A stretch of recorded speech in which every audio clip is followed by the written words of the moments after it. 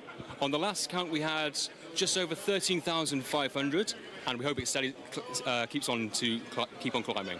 So 13,500 people. That is awesome. What do you guys have here? Let's take a quick look again at their booth. There's some really cool stuff they have here. Right, on the booth, right. Here we have the postcards that were dude, thank you so much, Reswald, for the 300 bits, man. The winners, obviously, got to have their screenshots posted at CITIZENCON. On the back of each nice accounts populated with some stuff to play in VR from CIG. Yep. Recruitment video. Like, I guarantee you that I'm going to sell so many VR headsets. Like, so many people are going to make the purchase of like, okay, yep. Now that I've seen and played it or know that it's possible, I'm going to save up and buy a VR headset. That's what they do. Nova Defense is our Navy. I've already Force, sold Marines on the like ground. dozens of headsets because people are like, oh shit, Star Citizen can work in VR? All right, well, looks like I'm buying VR. People who would never do VR literally are buying it for Star Citizen. That's the potential of this game, plain like it. Hopefully, for building. Anything to do with money, that's what they do.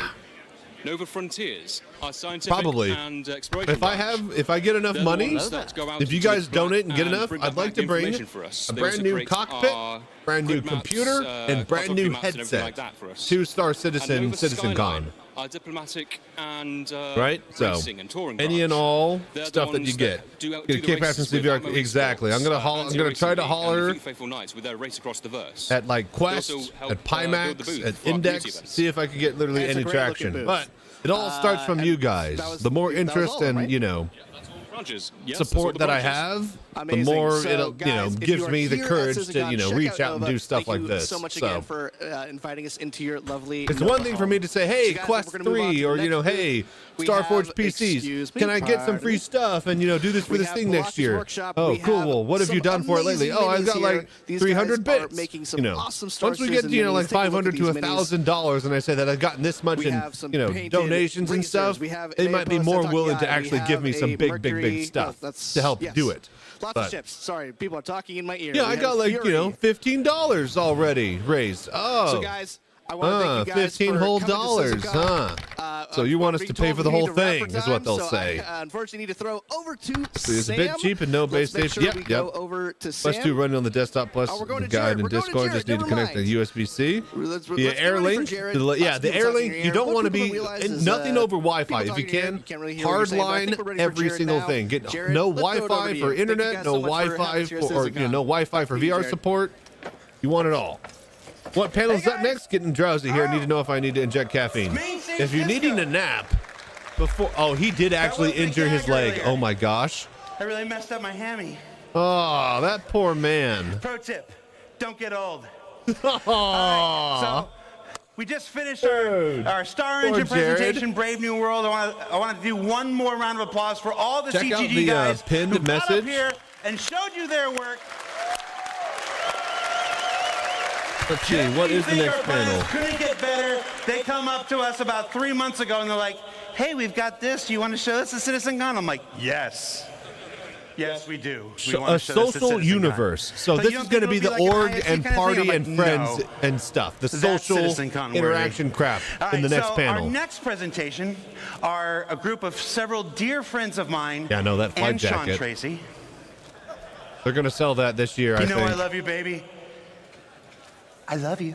Yeah, the first 90 minutes, incredible. Great planetary crafting panel. I've wanted to do here at CitizenCon for years, and in 2024, well, the stars seemed to align. We got like 13 minutes till the next panel. That you're going to see so this is next panel is social universe, our universe. sleeper presentation of the year. I hope you give them Jared all the attention says that this one's going to be really good. Deserve. Please welcome Benoit Bossager and a social universe. All right, yep, here we go.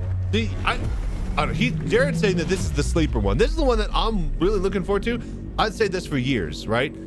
They need more than just a placeholder chat. They need more than just, orgs on the website. Hello. All of that needs to be in game at an MMO social community level. And that needs to be built into the website, into the launcher, and into the game, and accessible all the way across horizontally through all three. In this one, I am Balt, my player persona. I will now channel my inner Jared in this one, and I will be your host for this is what panel. we're all waiting for, Darth Vapors. But yeah, get your nap in if you're looking. a social universe. But before we start, I have a couple warnings. First one, let's take a look at this one. I took this in our last technical preview demonstration. This is a great God, image. I was so happy to see all these people on the train. Different armors and different looks. It just made me like very, very emotional.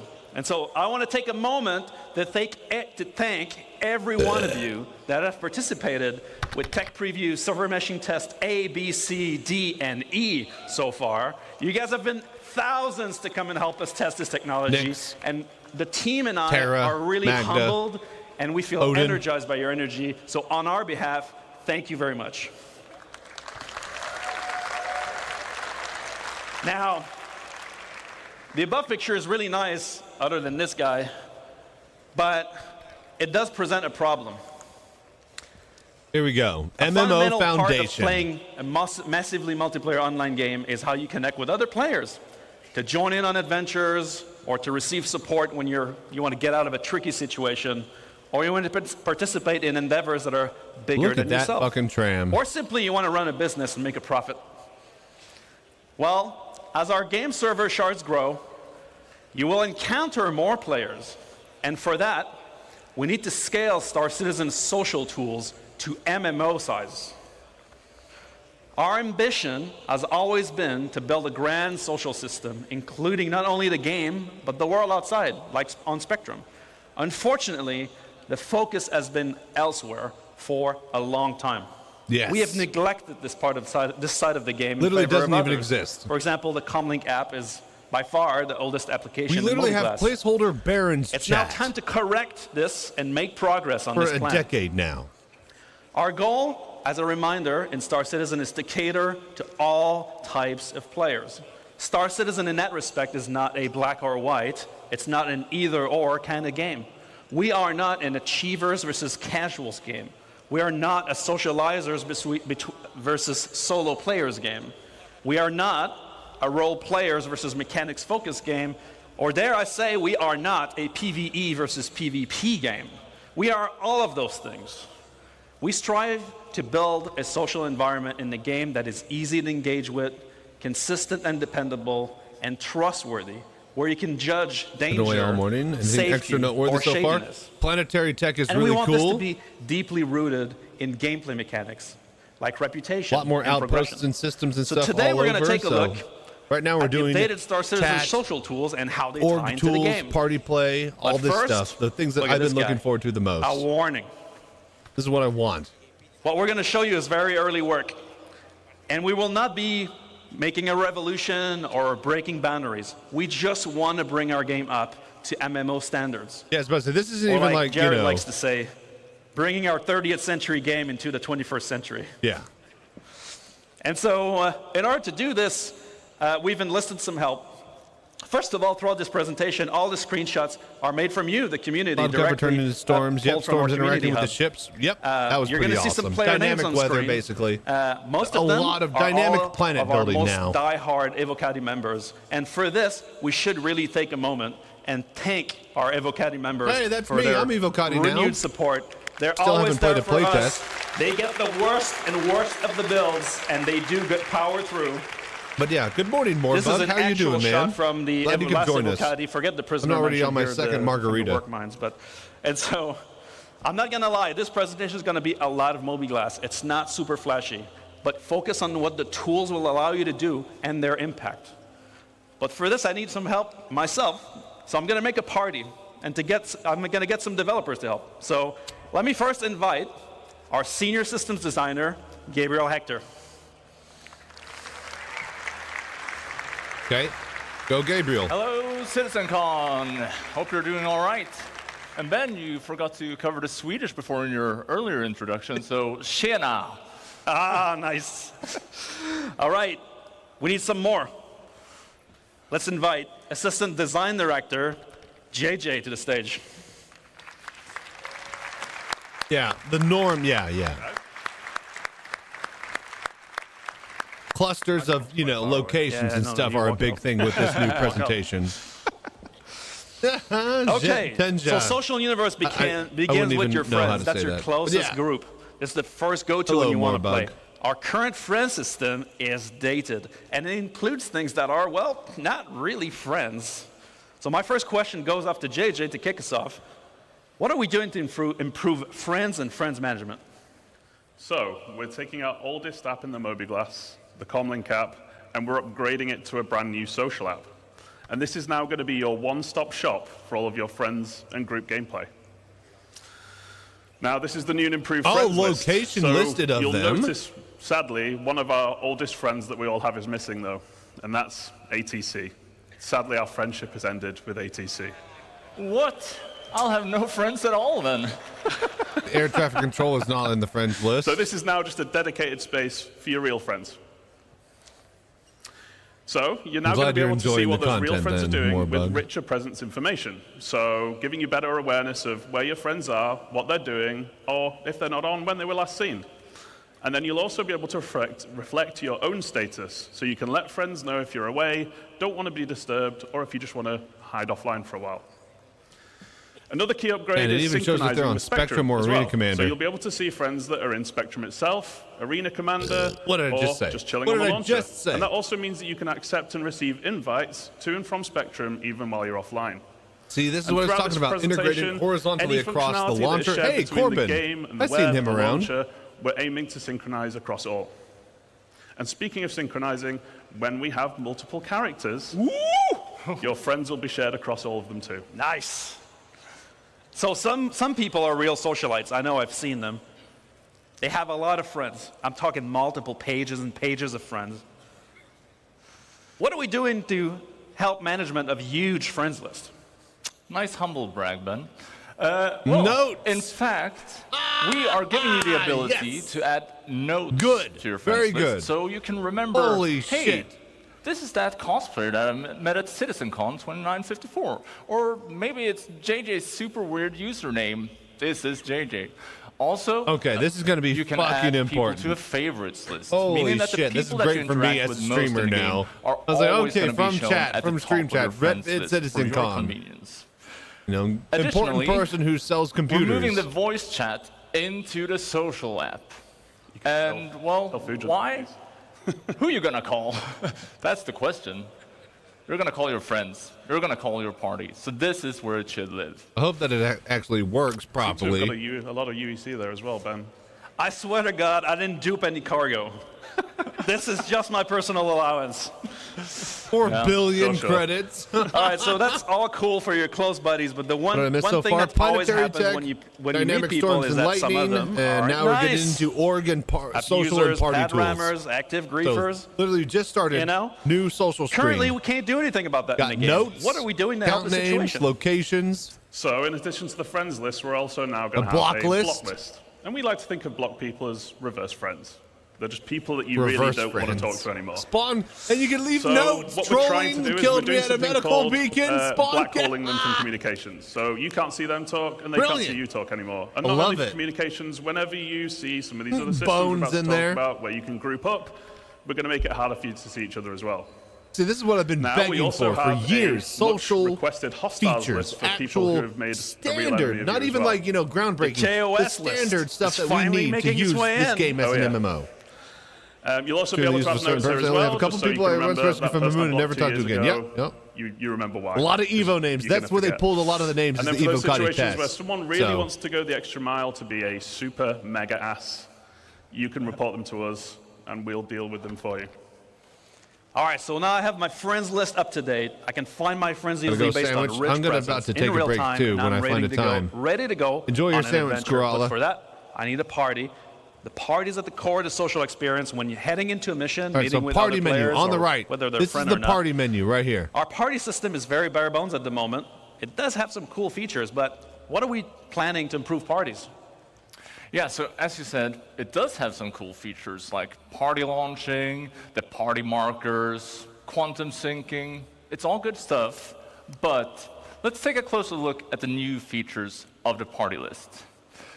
So, with server meshing, we are right now at a unique opportunity for us. So we already support large parties, But we want to do this well.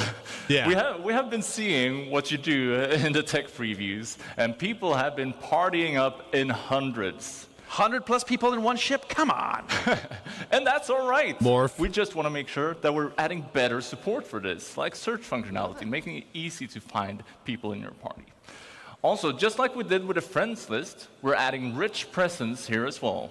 But for the party, you're going to want more real-time gameplay-related info, like if someone's downed or dead or maybe offline for some reason. A big thing, though, it tells you the seat, the ship and seat breakdown. So whoa. Ben's blaster ship location. Yeah, maybe that's worth. Okay, wait. Unjun's reclaimer. So, okay, interesting. You will there. see all the vehicles There's a lot going on in that window, as well as the seat that they are in. This will give you great situational awareness and allows you to coordinate better than ever before. It's essentially a mini fleet manager. Unjun's freighter, Ken's blaster. These are the names of ships. Oh. I kind of want to like members of the party. So there's going to be more improvements as well. So you're going to be able to control permission for invites. So only your leaders and assistant leaders can actually invite people. So it's no longer an absolute free-for-all. Ooh, leaders and assistant leaders can invite. MMO staple as well. Yes, I can give it all that stuff to you and still be in control. So as we add more and more challenging group gameplay, you're going to be able to coordinate a lot better. And ship names are definitely going to be a thing, but are still not a thing. And maybe hey, there's unwanted Octofox. Group play in this case. What do you know? We're improving the quality of life for our streamers as well. So we'll no longer have a I sharp know playlist. Octofox. We're going to be obscuring things like your on-screen with him all the name, time. and location, and so on, just so you're a bit harder to find while you are streaming. And that's the full friends and party tab. Pretty cool. It's a party for the eyes. I like this. This is all clean. It's good. It's not cluttered.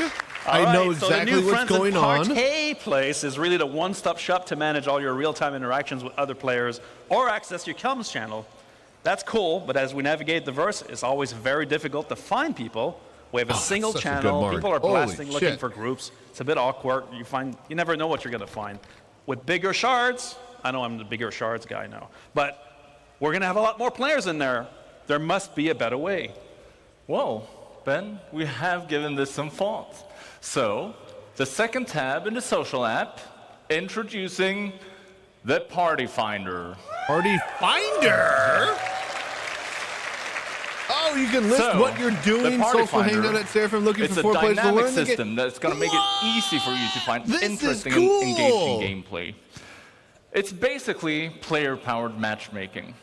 So, if you are looking for more players, matchmaking. Just go in here, advertise your party, give it an informative name like Ben has done here. Space Combat Fun Times. And you could even set things like a specific contract that you want to play, or roles that you're looking to fill. Maybe MMO I played was engineers, pilots. Classic Plus, World of Warcraft. That didn't have any of the new modern bullshit that is in actual World of Warcraft. You might I'm still used to like 20 years old, so you MMO party design. Members in the party, and that's fine for me. So this is great. This is incredible. That I would like very much. This is starting to look like a real MMO now. Exactly, Morbug. Dude, I am. So this is the thing that I've been looking forward to the most, is them actually getting the game. The game side of things, not the visuals. Visuals are always going to be S tier. We know that now.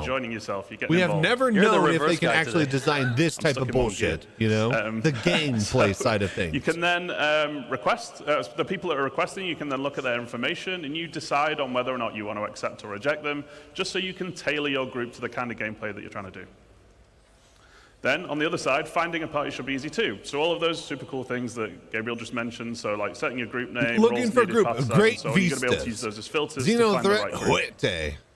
Single seaters needed, looking for players to learn the game. To find the kind of group FPS gameplay that you want to engage These are great. These are great placeholder names. Combat, These literally looks like exactly like it would in the game. Eating burgers at Whammers, finding cool vistas. It should always be easy to find action, things to do, and people to play with.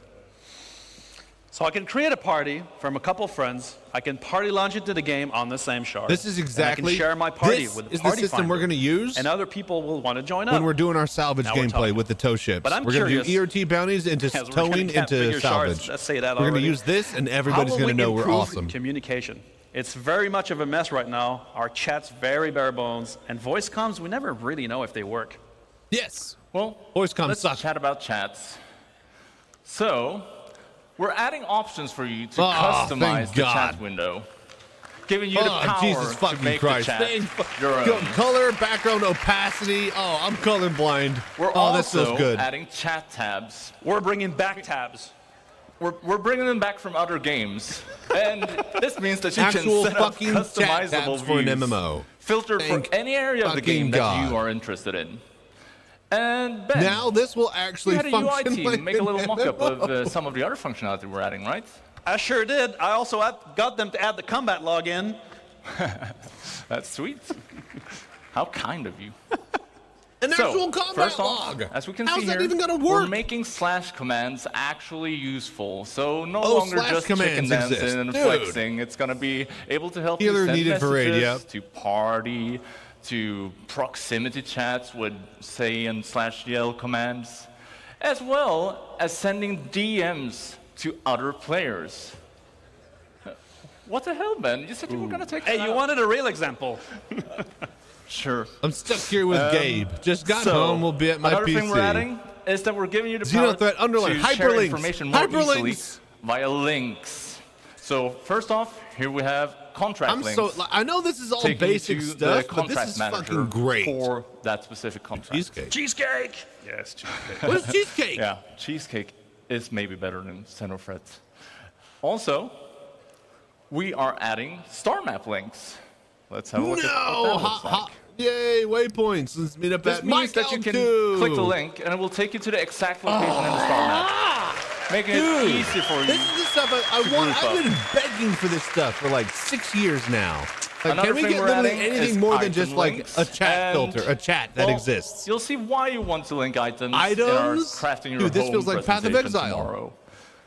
Lastly, Dude, this is one of the things that we're I've been adding most excited player for. links Holy shit. to make it easy for you to connect your friends with one another. You can click right? Sean just came online and says he wants to do some FOIP So thing. Can you while add we're him to the talking party? about comms. Sean just messaged us about FOIP. Do you want to So invite let him me to the ask party? you, I suppose, yeah, ask sure about the can, Battle Gabe. Merchantman. Maybe it'll come we up do next. need an expert to discuss VoIP and Maybe I FOIP should talk anyway. about the Kraken. So you guys give us some air. Remember All right, hot VoIP, mics. And VoIP, let's invite VoIP, Sean, VoIP. Master of Faces Tracy, to join the party. This is going to be cool. Hey, Sean Tracy. Y'all know and love him. Hey, man. Hey. How you doing? I'm good. Hello, everyone. Good to see you all here. So, I've come up to talk a little bit about FOIP and VoIP. So, it's a bit of the communication channels beyond just text Unfortunately, chat, I cannot right? use FOIP. No, VoIP. No, FOIP. All right, so FOIP and VoIP are VoIP I cannot systems use in in-game. VR. VoIP, Voice over Internet Protocol, and FOIP, which I termed way back in 2019, Face over Internet Protocol. So VoIP gives us He's the one who made spatialized them audio term. Nice. where you can hear and be heard within the universe. Whether you've got a helmet on, you've got a different filter. If you're far away, you can hear that they're far away. But we added Face to that way back in 2019. So it's cool because There you can already place is video the calls. ability to, like, do you video can calls speak in-game. and see each It other works, speak but in it's the very game. janky. And you can take fun selfies like this. So again, I mentioned it's back in How is 2019. how is she so it's doing been that? in for a little while, but it hasn't really been updated so much since then. How is the, so the how is cool the part hand? about How's it, the and hand working? I really got to mention, it's not a replacement for motion capture equipment. You said you could take It's selfies not a like depth this. camera. She's in a it uses pilot pretty seat. much She can't do anybody's slash commands. 2D-based web camera to track your face. So it can do great things, but it's got its limitations as well.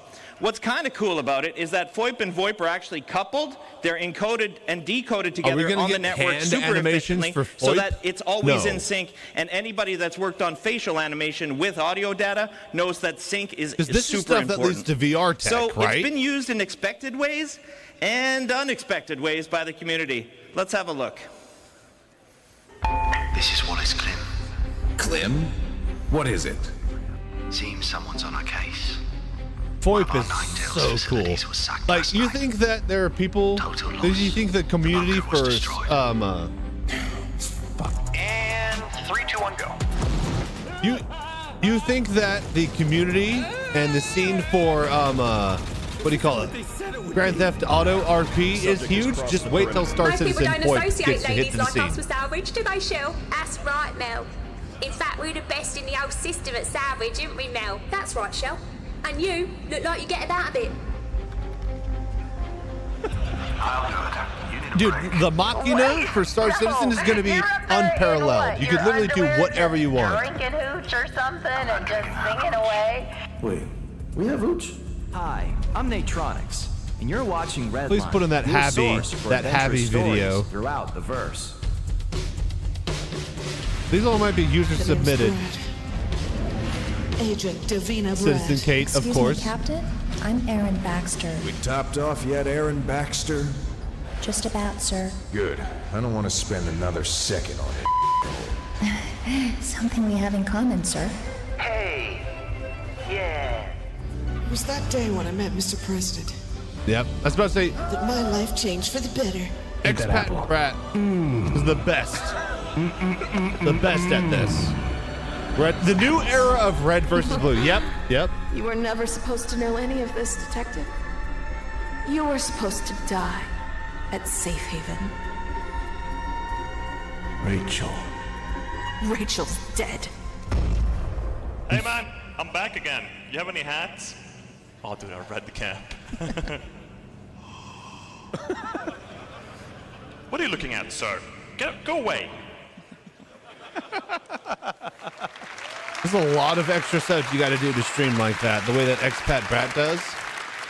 That is just literally devoting your entire OBS and stream setup to doing third-person camera stuff. It's awesome, bugs and all, but there's probably some improvements that we can make for that. So normal VoIP is accessible by a webcam. Tobii only makes it better, from what I understand. It's actually something we were already doing to do head tracking in first person, but we never could move the head around range of motion for the mouth, itself, which we've been secondary able to motions, do. and tracking simplicity. Some cool stuff like range of Jared?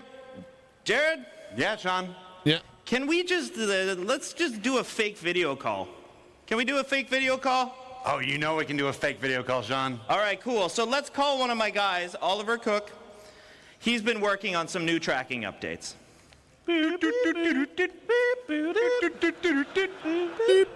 Hey, Sean, and a big hello to everybody. Look at that. Look at that.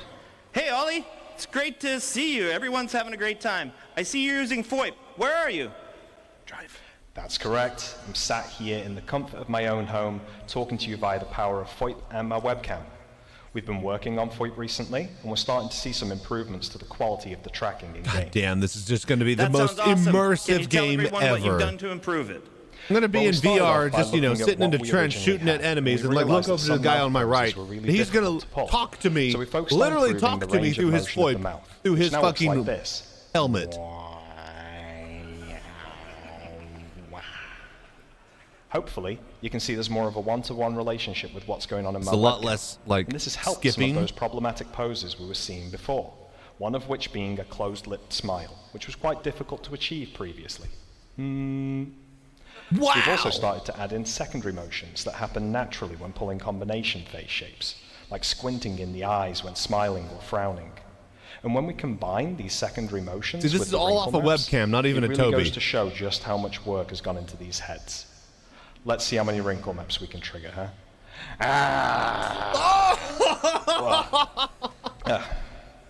And finally, so good. One other thing we noticed was the tracking quality could be quite noisy in environments where the lighting is less than ideal. I was about to say, you got to have really good lighting for it to work great. It works in low lighting, but not well. Which helps to reduce the amount of noise we get from the webcam.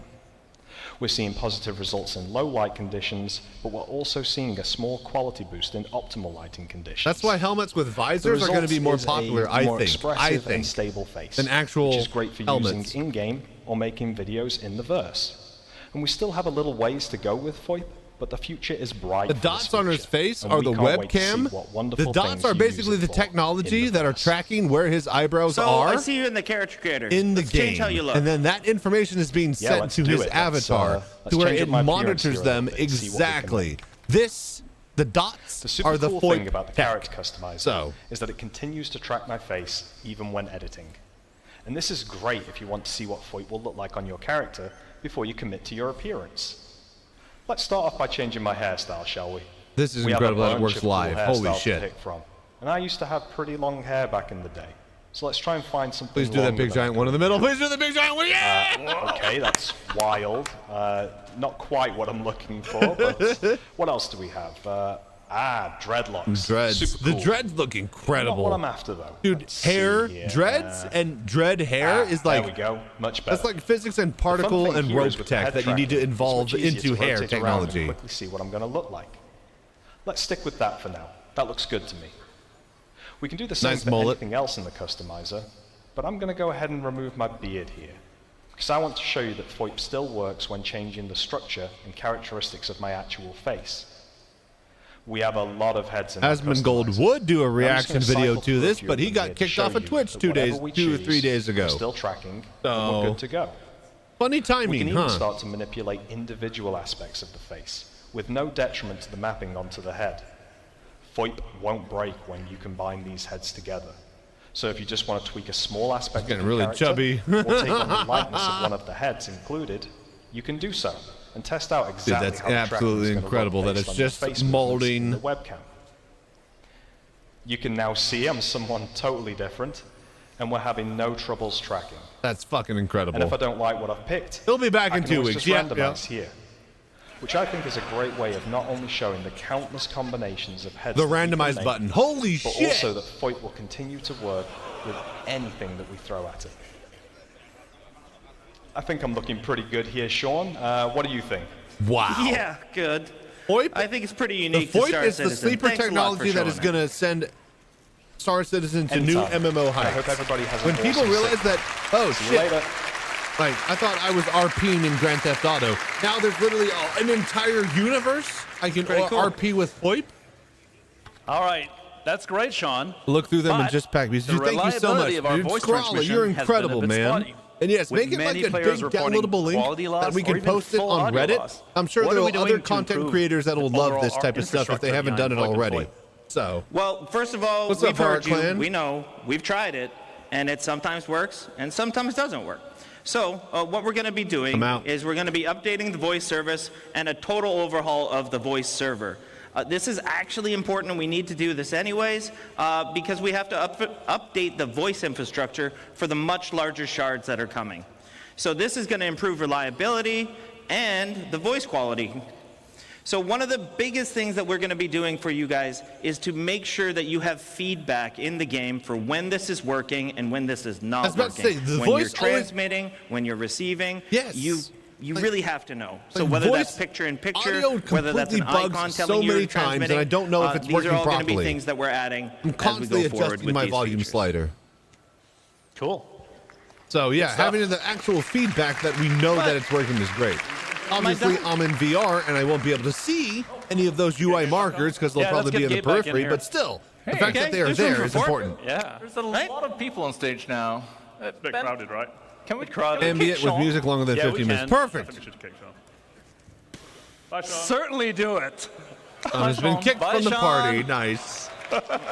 Later, Sean Tracy.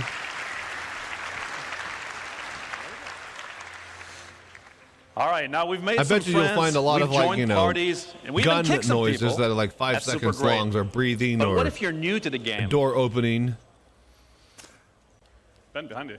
Probably anything 30 seconds, and probably anything The guide 15 to 20 system. seconds or longer, I So would we've say. introduced the guide system on the web a while ago, and this allowed new players and experienced players to match up, basically for a new player to So, get training. Scarala, and does that have learning the actual ropes. names, or is it like Wait, 0, 0, are we 0, 0, bringing 0, it in the 0, game? 0, 0, 0, 0, 1, Yeah, 0, 0, of 0, course 0, 0, 2? Are there actual names for these files to where I know what the music is called? It's what it said, longer than only a minute. Gotcha. So, ultimately, we want to encourage you all to help There might one be another. some that are And like 30 it's very seconds to a important minute for that we might gamers need to try and large find as later, complex but as long as I get like the bulk of it And from that while filter, we're that'll improving work how we perfectly. teach Thank you the so game, much. It's irreplaceable to have another player by your side showing you the ropes. Oh, guides! So Nice! we want to keep the guide types from the website because there's already a lot of good ones there. Yep. And they already This is all cover a Spectrum very stuff wide that they're variety putting of in the Moby gameplay. Glass. And as we add more game systems, more guide types are going to get added too. And base building's a great example of that, which is a little teaser there for tomorrow. No teaser. Your tease. Oh Base building but now, how do you become a guide? demo tomorrow, so you now guys. There's going to be a list of requirements that you've got to meet. 20 buildings, and this large list will require hub, you doing content different like contracts, planets. beacons, Wow. or many other things as well. And ultimately, once you've checked that list, you can then opt in to become a guide. And really, we've done this because we want people to know what they're fucking doing if they're a guider. Both to yourself, to other players, so they can rely on your experience. But why become a guide? Out of the goodness of your own hearts? No. Surely not. Give me rewards. You want to get paid. Yeah, I was about to say, give me the some of you love to rewards. help, I see them. and a lot of you already are. But while I don't have time to get into specifics today, No names, just numbers. there are going to be rewards available for those of you that do put the effort in. Because we like to get paid. Oof, that's going to be We like rough, to get but paid. we'll deal with it. But ultimately, we want you to want to help. All right. So I've been doing a lot of guide stuff, and I've reached a guide level in a field that I like doing tons of content on. Or I'm a new player, and I need training in a key area. This How is great. does this all I tie love together? this. I'm going to do this for Let me answer content my own just to question. stretch time It when ties we're into streaming. beacons, trust, and rating systems. Or as we say internally, beacons, but actually good. Beacons, but actually good. God damn it. The fact that they know that's an issue. So beacons have been in the game for a while, but we are juicing them up. Yeah, so let's look They at how admit we're it. So they juicing them admit up. it. They So admit first it's a off, bad system. Tying into the guide stuff, we're adding Guide a new beacon, type of service beacon. There you so go. Guide beacons. It means that if you are a guide, you'll be able to respond to them. If you need a guide, you broadcast them. Into the raw files, And if there's any if you names need to a guide, import you from can the be expert. Dude, thank you certain so that whoever much, dude. responds to Scroll. them All of this knows work their is stuff. incredible, man. So I'm sure this somebody's is done this obviously in good somewhere, for new but players needing to learn the game. if I'm wanting even this seasoned badly, players clearly like other yourselves, people would want it or need it you're gonna later. have So great use for I'm this gonna try to make because this an there's actual always something new to accessible learn thing in for the other verse. people to use. So you just post your question, you broadcast it out, the guides get alerted, they can accept it, contact you, and once you have the information you need, you take the beacon down, get out there, and use your newfound knowledge. I'm glad to provide you a bit of time Obviously, to there's fill. many different so. types of guide beacons Thank you so here, much. but we're also adding more categories to service beacons. Now, all this beacon stuff sounds fine, but let's be honest. I have a friend, not me, but every time they use a beacon, they get ganked. Yep. How are we going to do that? What are we going to do to make sure that reputation. whoever is answering my call for help is Reputation. trustworthy? Are you sure that's your friend and not you? Yeah, okay. Reputation So is we've got a big. few It's ways the of most tackling important this, and thing. one of them is actually subsidizing the beacons. So guilds contribute rewards to the payouts on service beacons, and we'll get to guilds shortly. But that could be money, reputation, or potentially other rewards as well. Because Okay, we like paid getting by paid. you. The Interstellar And Guild is ultimately, paying that most keeps of the it. cost down for the people that need help, but rewards the people that are helping. And this actually finally makes it viable to do beacons for whatever profession you like to do. Medics, refuelers, So now the and guilds are repairers, paying the just to name a few. extra instead of the But players. if you misbehave and you fail the beacon, there's no payout for you. So that's one incentive. The other is that we're adding a proficiency rating. Responders can earn that rating by There you go, successfully reputation. completing service beacons. You go from bronze up to gold, which indicates your You're level gonna of get experience 100 and rep in success, every single category. And only the top few will be able to earn platinum status, which essentially puts you on a leaderboard and marks you as one of the best playing in your region. Oh! So when Leaderboards? broadcasting, responders offer to help, and you'll see their rating. Then you'll get to pick who you want to help That's you so out. good. Then let's say you're not very good, or you like to misbehave a lot. That's a different type of will result in losing escort. rating. And then Too much time in the offenders red will light. enter the red zone. The bald Quit zone. calling Roxanne. And then only really desperate people are going to take you on. We're making the system much more robust to the point of automatically determining success or failure. Holy shit, So we're this is putting a great. lot of focus on making the system difficult to exploit as well. Difficult in the many to- different ways difficult that to it can be exploit. Right now. Glad to hear that. So criminal types, like you, Benoit, Like you, will have to Benoit. get much more creative. So yeah, that's so They, great. from they really the have been beacon thinking. It broadcast looks like they perspective, really right? actually have Pretty cool finally stuff. been thinking about the But gameplay, they're how not the the only ones players are getting going to ganked. interact with it, how the players are going to the beacon abuse it. responders, they're also in a bad position. So what are we doing for the beacon responders? Well, we want to give you some idea of the risk you're putting yourself into by responding to the beacon. So we're adding trust Available rating. beacon list. So if we look at this person who's looking for some help to repair here, Well, you can see their It's a guide beacon or a service beacon. Beacons that they broadcasted. They have 2 neutral ones. Something's gone wrong, but it wasn't necessarily bad or illegal. Then they have a red one. That's bad. They have been up to something. But they have also been successful with 2 beacons. So, well, at least you can assess the situation before going into it. It ensures your safety when doing a good deed. And yeah, I think that's it for beacons. This is good. I like this. This is a good starting base foundation here, which is what we've needed for years to know that they're actually. Oh God damn it! Oh yeah. Better. Look at that. That is exciting. God damn I like it. this one. Did someone mess with the slides? In Sweden, we call this a double barrel. Well, it's not time for lunch just yet. So, who would like to talk about player organization? There we go. Player orgs. There is a VR Citizen org, by the way. You can. That's all right. Sounds like we're gonna ask to join it, and I will ignore the invites until I get an actual org manager. A while ago, We have like 10 people in there, I think. I don't ever check the years. website for invites, but I should. So I was originally asked to outline the original ideas behind how organizations would work in the very early days of the project. A younger Ben, big ideas, same ideas, now action. You have no idea how happy I am that we're finally tackling this task and this design in the game to truly give you all the tools you need to make your empire in SC. Yes. There are more than 70,000 organizations registered. VR Citizen is going to be one of those powerhouses. Just you wait. 69,999 of them of decent size, and then test. Ridiculous. And sixth. But all of those have custom identities, logos, charter. The amount of creative and high quality content you guys have always produced has always amazed us and inspired us. Oh, Those look at these orgs pictures. range from a small group of friends with just the name to large companies spanning a large amount of players with the intent to share wealth, missions, and campaigns together. Now we want to make These those screenshots orgs are matter great. in the game. Should you choose to join or create an organization, we want this social aspect to be part of your progression. And it's not just orgs like this org or Let's this get a real guild on designer this to cover server. this stuff. It'll be the JJ, mesh. You are all of the guilds, all of the guilds, big all of MMO the player orgs will be yourself, on the mesh. Why don't you give us the details? It won't be separated like every other MMO. It's going to be crazy. So much, but thank you. Property on Asteroid to be public, player-driven, salvage yard. I understand the different terminology I cannot used wait in a till they lot give of us the different games. tools So to make this very possible. quickly go over how we're using it in Star Citizen. So orgs, as many of you know, the players coming together to achieve a goal. Bolts, faults, Whatever you want your Buccaneers. goals to The be. buck stops We give you a here. framework and you set it up and drive it forward.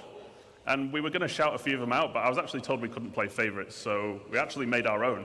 So we've got the Fellowship of JJ and the Bolts Fault Buccaneers. Those What? guys. You guys made your own orgs? Yeah, we kind of left you out. Sorry about that, James. We also have NPC factions. Beling, and they're already in the Kovalex, game. Redwind. And you can earn or lose reputation Wait, with can them. your org Now, contracts get and reputation doing with the nice things factions? will earn you rep.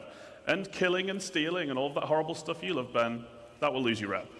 Oh, that's Ling incredible. And Redwind and Holy the ones you shit. can see on there are just a few examples, and there's going to be a lot more to come going forward. Now, there are also guilds, like the Interstellar Transport Guild. And these are essentially collections of several factions, and we're putting them in a position to be more prevalent. What? You're saying there's something bigger than factions? Oh, yeah. So they're going to be something you interact with a lot, and they essentially handle contracts for the So factions. the trading guild, But the mining you will earn rep guild. with both still, but as the bigger entity, the guild will be much more important. And you'll find out a lot more about guilds tomorrow at the Stars My Destination presentation at the end of tomorrow. 1.0, road to 1.0. But now we can dive into some of our new org systems. This feels like we're actually Let's start coming with the basics.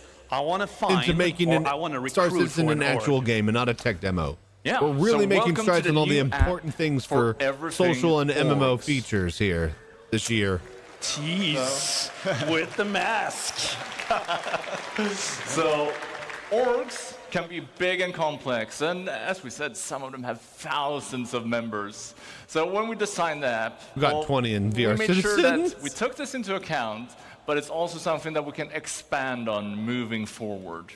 So this is let's have a the look at it. Spectrum integration Now, into the I'd like to MobiGlass point that I've out been that begging the Fellowship for. of JJ, like every designer-based org, is really focused on things like progression gameplay and mission and crafting and leveling up.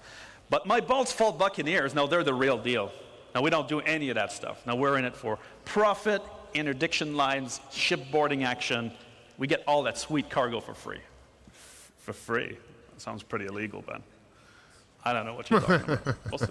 What's in those crates? Slam!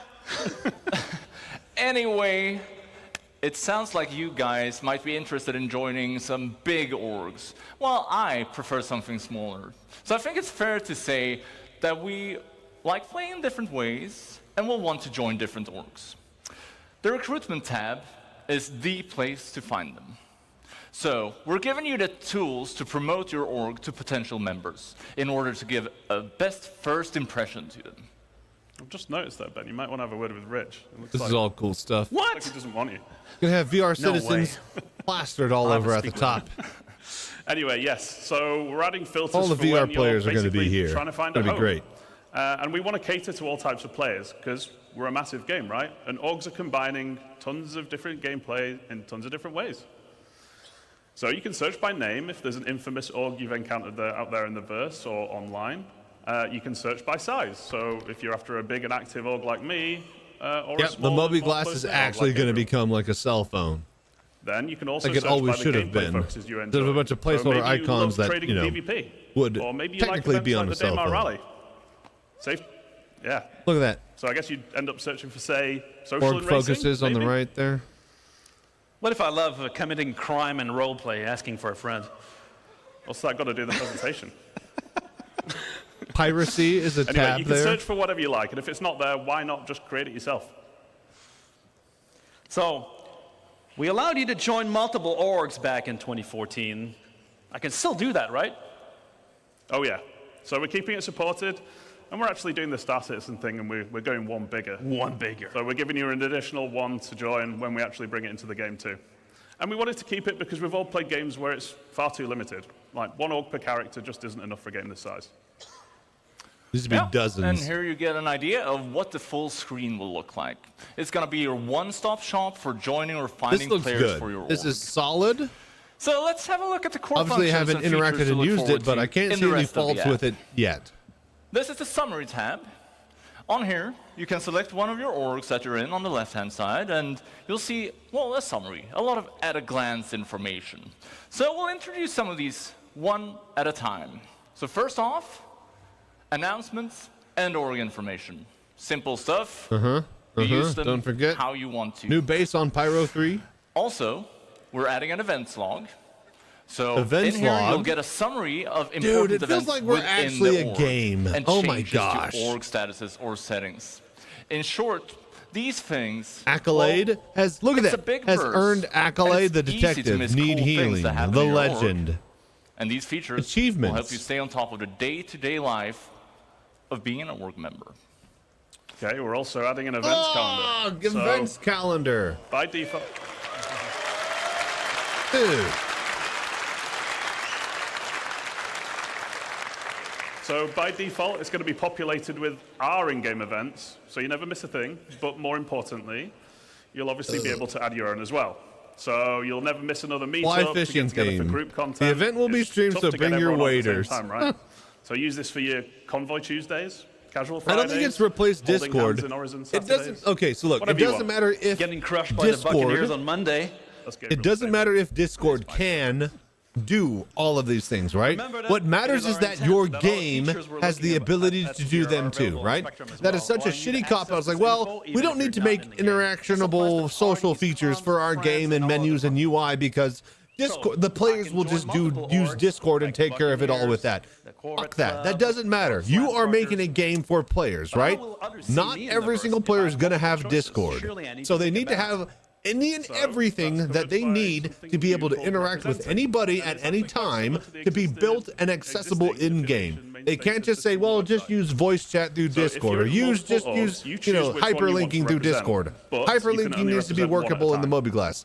VoIP needs to be workable in the MobiGlass. Like all of this needs to be in your game if you are making an MMO. Choosing So who you represent asks which one you want to benefit from at any given time. that's just my opinion, at But least. why? Well, better way we to wanted to inform support players you who of like to event play end with times is different not groups of small friends. clickable box on the But front we page. didn't want players who are Exactly. just in Exactly. one to be at a major disadvantage to those that are in the full 6.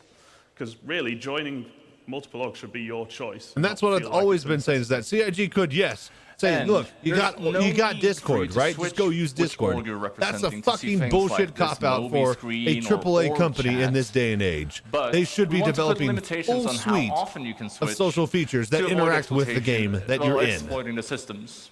And we don't want to punish anyone who's, well, playing by the rules. And a big part of representing is visualizing it in-world. We want you to be able to fly hex your codes? banner for your org. Hex so we're codes? adding another MMO staple to Hex the game. codes for armor? Hex Tags. codes! Hex codes! Dude! So the org leader will be able to set a tag for the org. Oh, not hex and codes. this gets appended to the name while you're representing. So you can easily see I who jumped is the in gun. which I thought org the at a skin. glance. It's the name. It's the So we'll have it name in chat, that's important, not this color and the world. skin. Damn And it. if you're not interested in this stuff, well, you have the option to turn it off as well. How novel! Yep. We'll be able to identify people around us. JJ, I'm curious. You mentioned guilds org before, tags. and I'm guessing they fit into this somehow. Yes, so you may have spotted a few references on the UI to alignment earlier, but what is it? So, it's your opportunity to form a Align your relationship org between org with the and guild. in-game guild. Yep.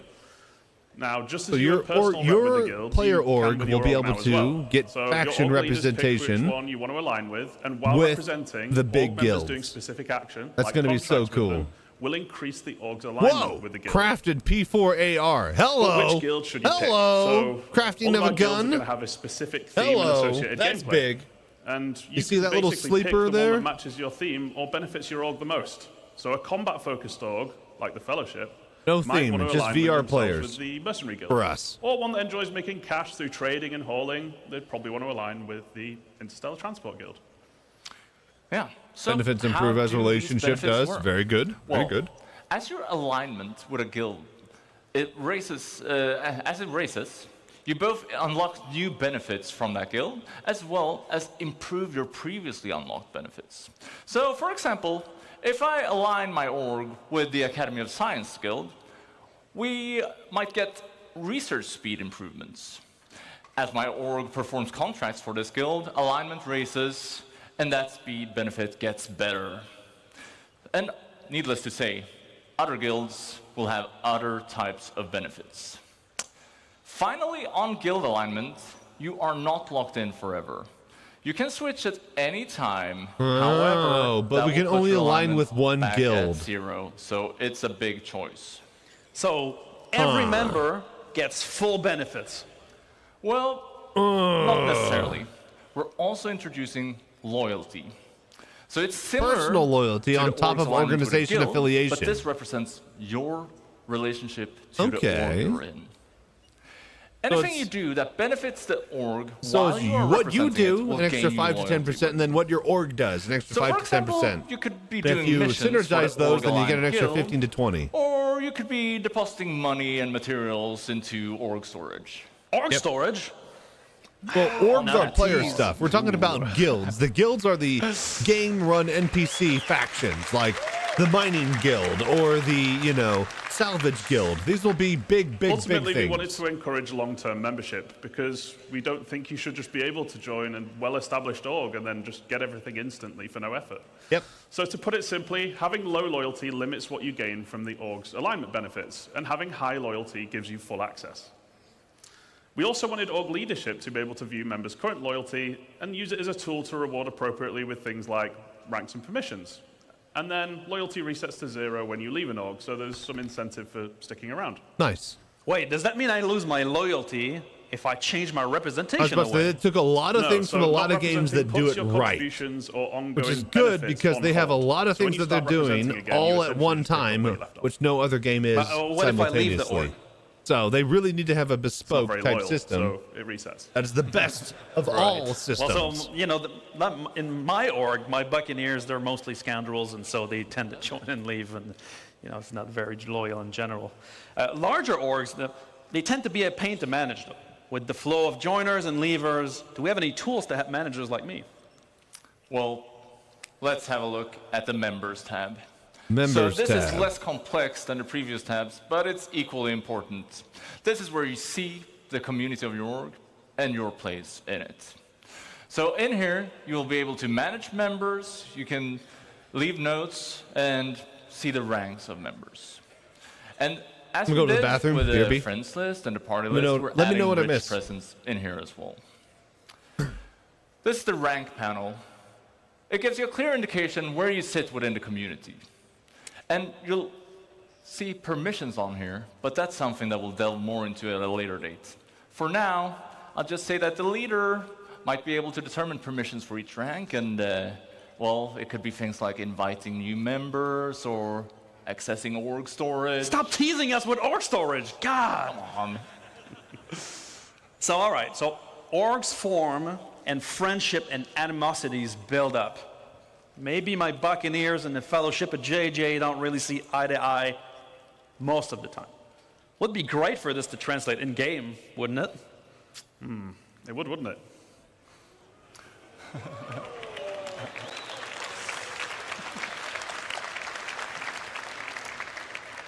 So yeah, it's a good job we got it covered, which is with our new alliances and rivalry system. So you're going to have the ability to create alliances and go to war. And there are many reasons to make friends. You might want to have trading partners, or you might want to group up for protection if you're playing somewhere like Pyro. And at the same time, there are probably going to be many reasons why you won't get along. Maybe an org keeps attacking or stealing from you. Alliances forming are an agreement between two org leaders, and it has to be mutual. You can't force someone to be friends. Unlike real life. Requests are sent from the screen if you have permission, and you can respond here as well. And as a bonus, allied orgs are going to have additional lines of communication, like Alliance Chat, or being able to share Alliance events on the calendar, just to name a few. So, rivalry, that isn't a mutual agreement. If someone decides you're their rival, well, tough luck. However, you could reach a mutual agreement to make a truce, putting you back at neutral. And there's no real benefit to having rivals, so we want to make them easy to identify. That's why alliances and rivalries tie directly into hostility indicators. So just like now, you'll be able to see neutral contacts in white and party members show up in blue, whereas your org wingman will come in a dark green and your allied orgs in a paler green. Your rivals will show up in red. Or people in your kill list. The kill list. People on your kill list that we mentioned before will also show up in red or orange. If you're not, well, they're not legal to attack. That's the go straight to jail card if you kill them here. So we'll be adding accessibility options for this stuff as well, to make sure that everybody can benefit from these updates.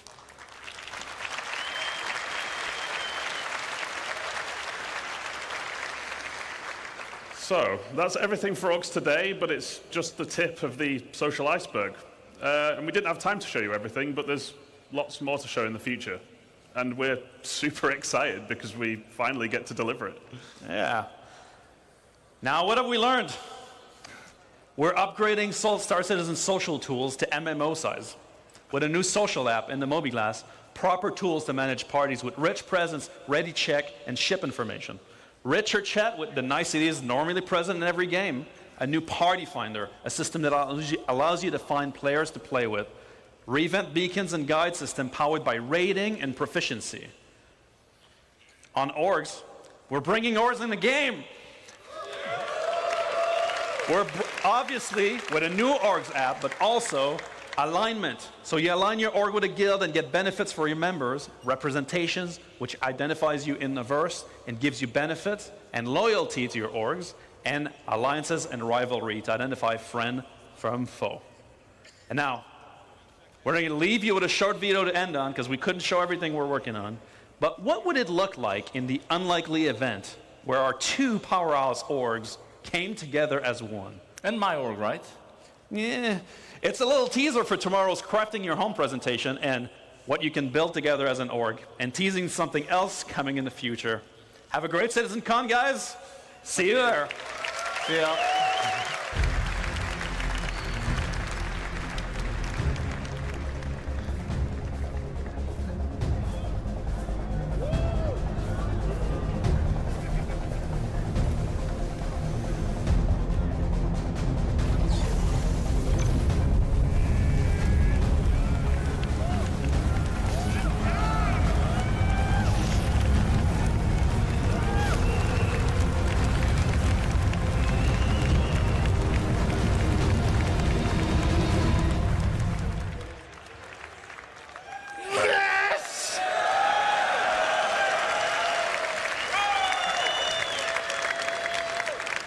Sometimes it's just the simple things, isn't it? Let me put that crap on a shirt. All right, so we're at our midway point of day one, guys. We're going to take about a 45-minute to 60-minute break, depending on some technical stuff that we're going to figure out backstage. This is your chance to go get some food, go to the bathroom, stretch your hammies, whatever you entertain yourself for the next 45 minutes. But come right back. We're coming back with the cosplay contest and then 2 presentations. I promise it's only up from here. Thanks for watching, guys. We'll see you in about an hour.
Okay.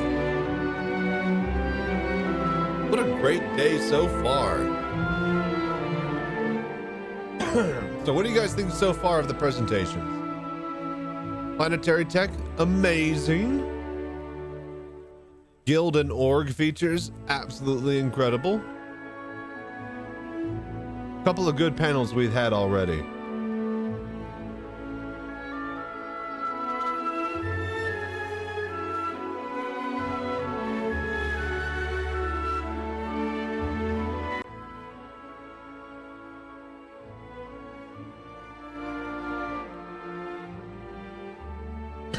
All right, get a bit of Tarkov while we wait.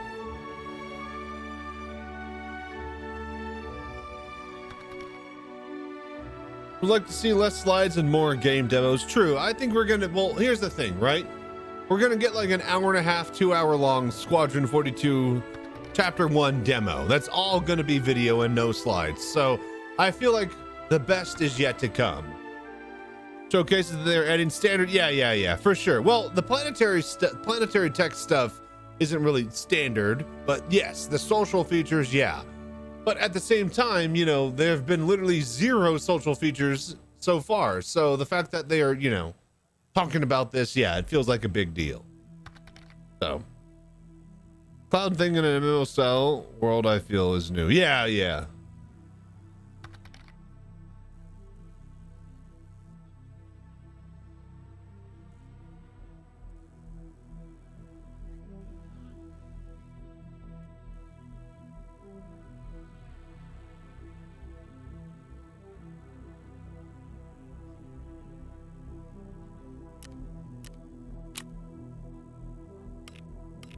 Item was not sold. What?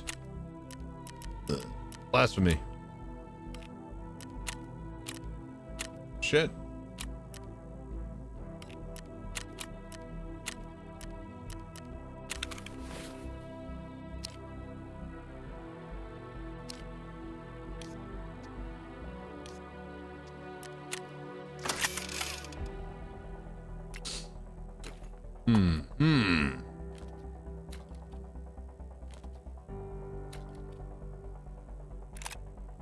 Right.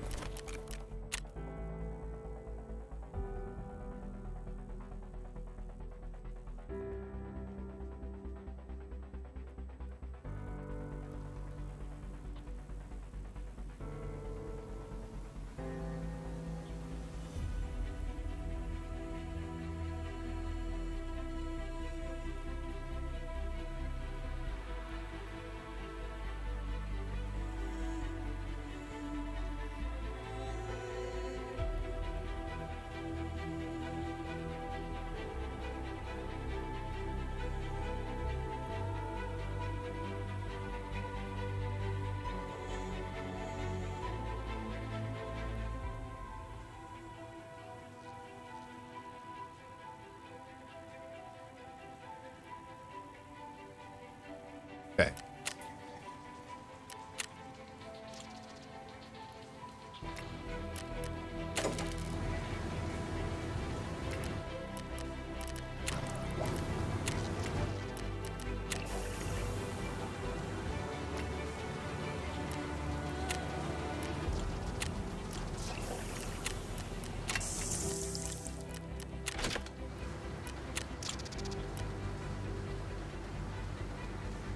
Huh?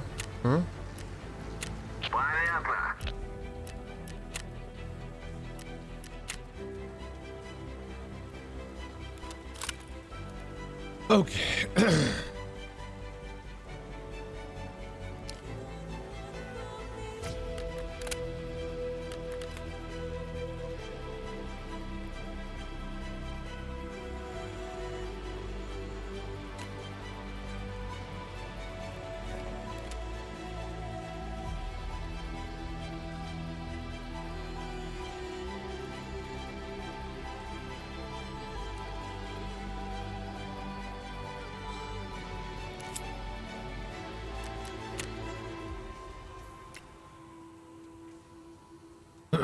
Okay.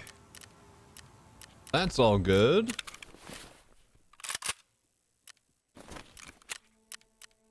Just gonna do a whole bunch of shit in a whole bunch of different games. We already beat what do you call it? Factorio earlier, so that was one of the goals I had for today.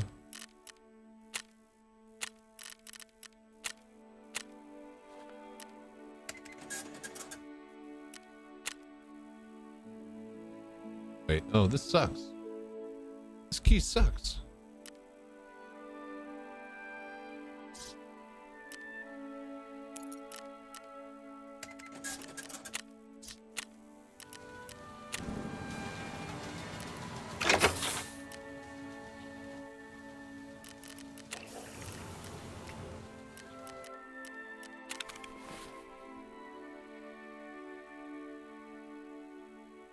All right, a little bit longer until we get our gear back. So I think I'll just run a scav really quickly. Because I'm feeling a little frisky and I want to play some Tarkov. So we'll do some Tarkov. I can do whatever I want.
Okay, let's do a scav run. Oh. But yeah, I agree. So the planetary tech is groundbreaking. Then they did something that was not groundbreaking, but like groundbreaking for Star Citizen. The fact that, you know, they got all this org and, you know, modern MMO stuff that they've thrown into the game. I'm really, really looking forward to actually using all of that. Notice how they didn't lead and start off by saying all of the stuff that you see this weekend we're going to get in the next 12 months.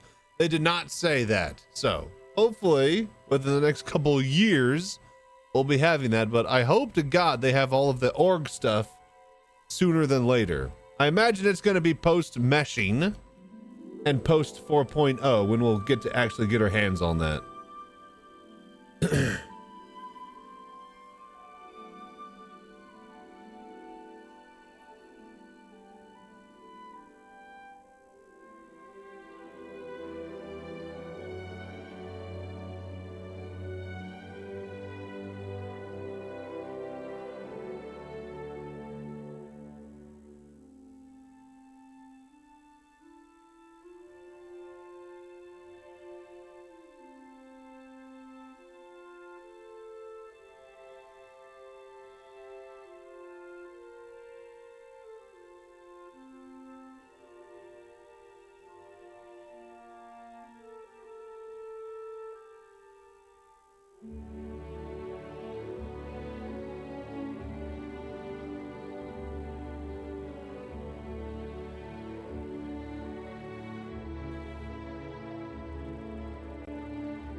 UI changes for party play shouldn't need much more polish on the graphic side of things. I assume they're back end, people being different servers, and the meshes with party tracking. No, that's the thing. We need to see what the meshing, what our ground floor foundation meshing that we have in our hands is. They're still iterating upon that. So yeah, it's going to be very, very hard. Here is CitizenCon pictures thread on Discord, or no, on Reddit. Putting it on Discord. Really, really good stuff here. A lot of pictures from all over the place.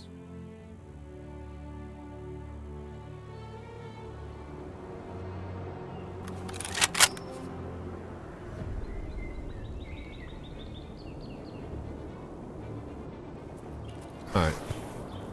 Get some shit.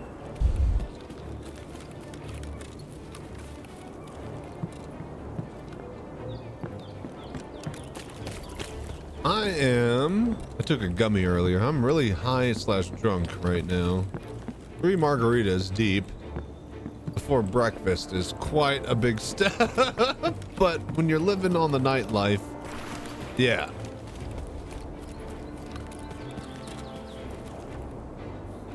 Oh my lord, what a day. Oh, ibuprofen? Wow, what a shit. Just an absolute shit amount of.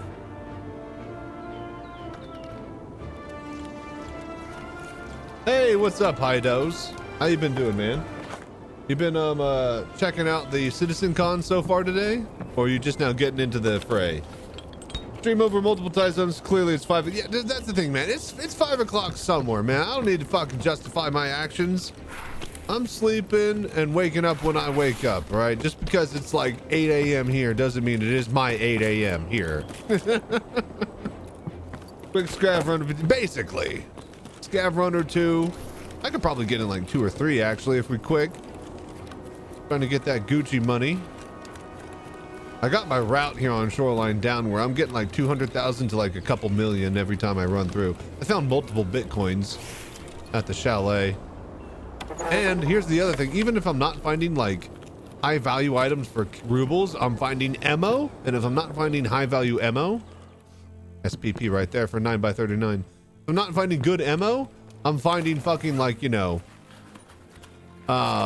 industrial stuff, you know, like really important bits and bobs for hideout upgrades. Find vertexes and, you know, all that high value military, you know, electronic equipment all over this place. So the vendor stuff is good. The ammo is good. The special items are good. The only thing I really don't get is armor. Not a lot of, well, unless I'm killing PMCs here, which I do a lot now. Speaking of, popping the full auto here. Gonna mag dump on a motherfucker. But yeah, what you been up to, High Dose? You been watching CitizenCon? Pretty good first day. First half of the first day, really. All right, we're just gonna go. Going straight up to the chalet.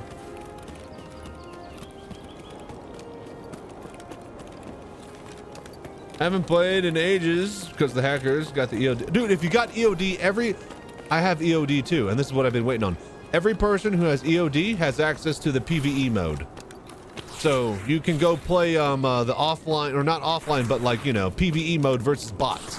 And so the PMCs I'm gonna fight, if there are any up here, they're all gonna be NPCs. And I'm gonna dominate them because I'm not scared of them, because I know they're not hackers. It's great. Go and play if you're wanting to play Tarkov. Get in there. Get your PvE mode. It's great. It's so good. I'm further and farther along than ever before in this game with the missions and the level. I'm like level 35. I just got my sick items case. Like a scav junk box for items. Want real and fair PvP? Get over it. Sorry. If you want actual PvP, then you can play, I guess, Arena, you know? But I'm here to actually play this game. And this game is running around, looting, shooting, completing quests, and getting the better of other PMCs. Whether or not the PMCs are PvP playing or, you know, NPCs, I don't care. So if you're in it for that type of angle, then highly suggest getting into offline mode. Or not offline mode, but it is nice. Dude, and here's the best thing. All right, here's the best thing, right? If I die with my PMC, If I die with my PMC, no other characters or scavs take my armor and my gear. So if I insure it, I always get every item back. There is no gear fear, literally 0 gear fear. So you're always running your best equipment whenever it comes back. All right, hang on. We got to be careful. There might be PMCs here.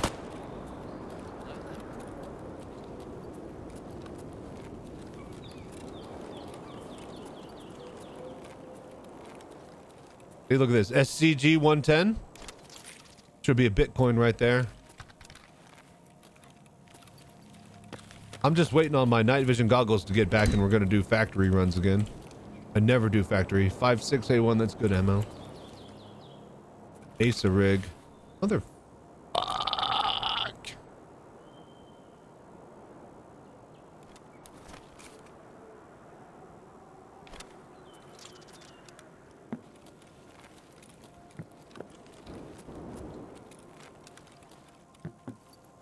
L1.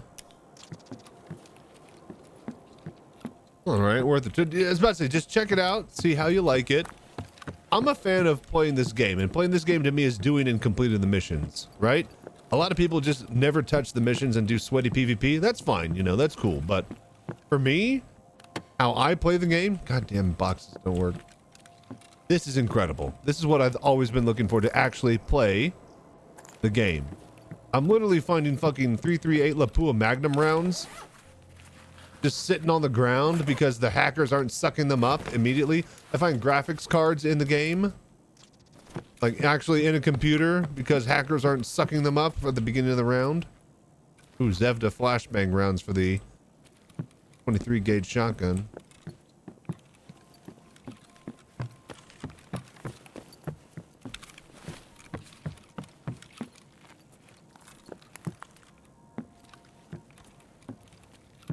PMCs could run up through here, but I think I'm safe for now. It sounds pretty quiet. There should be scavs, though, is the problem. Normally some scavs would have spawned by now and start looting this place as well.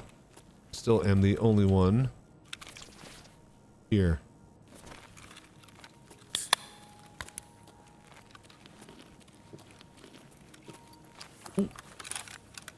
Thank you.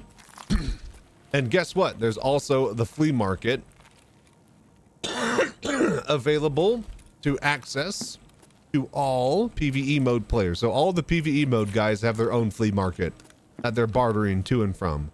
So it's its own different economy outside of the actual game. You know, the online one.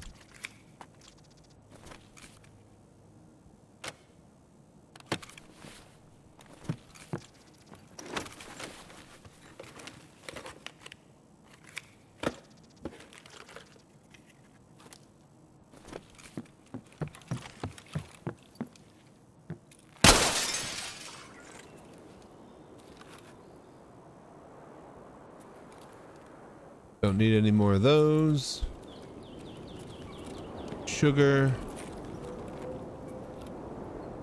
SS 190s are good. PRS, garbage.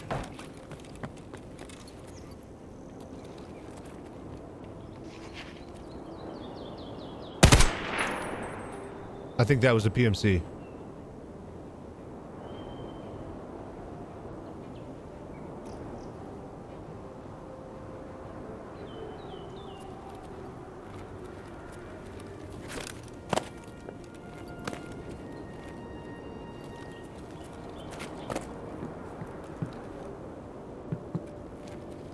Don't like where the body landed.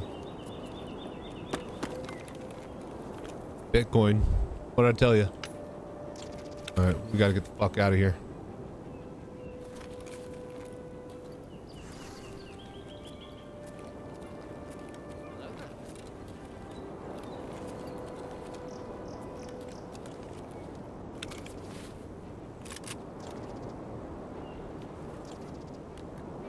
Fuck me.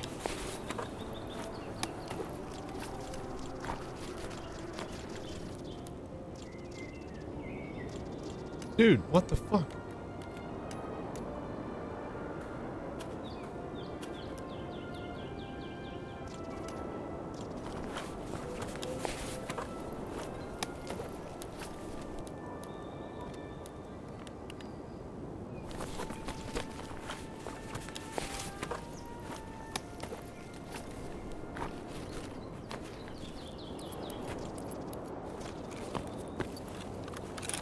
We're out of here.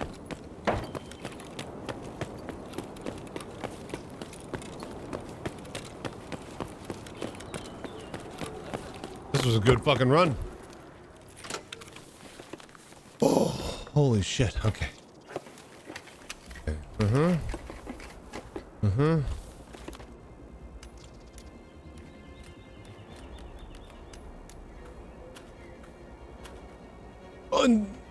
Didn't even look at the fucking... Holy shit. We're out of here. We gotta go. We gotta go. We gotta go.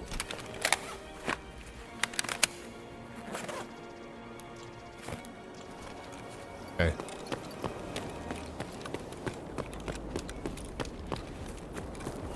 Nice. Hell yeah, dude. Intelligence folder, Bitcoin. We got a PMC kill. Fucking out of here. What are we running? PSGHZ? Not bad. It'll do. SKS scavs kill me with this all the time, so. Oof, hate it. Dude, fuck yeah. Dude, that's what I'm talking about.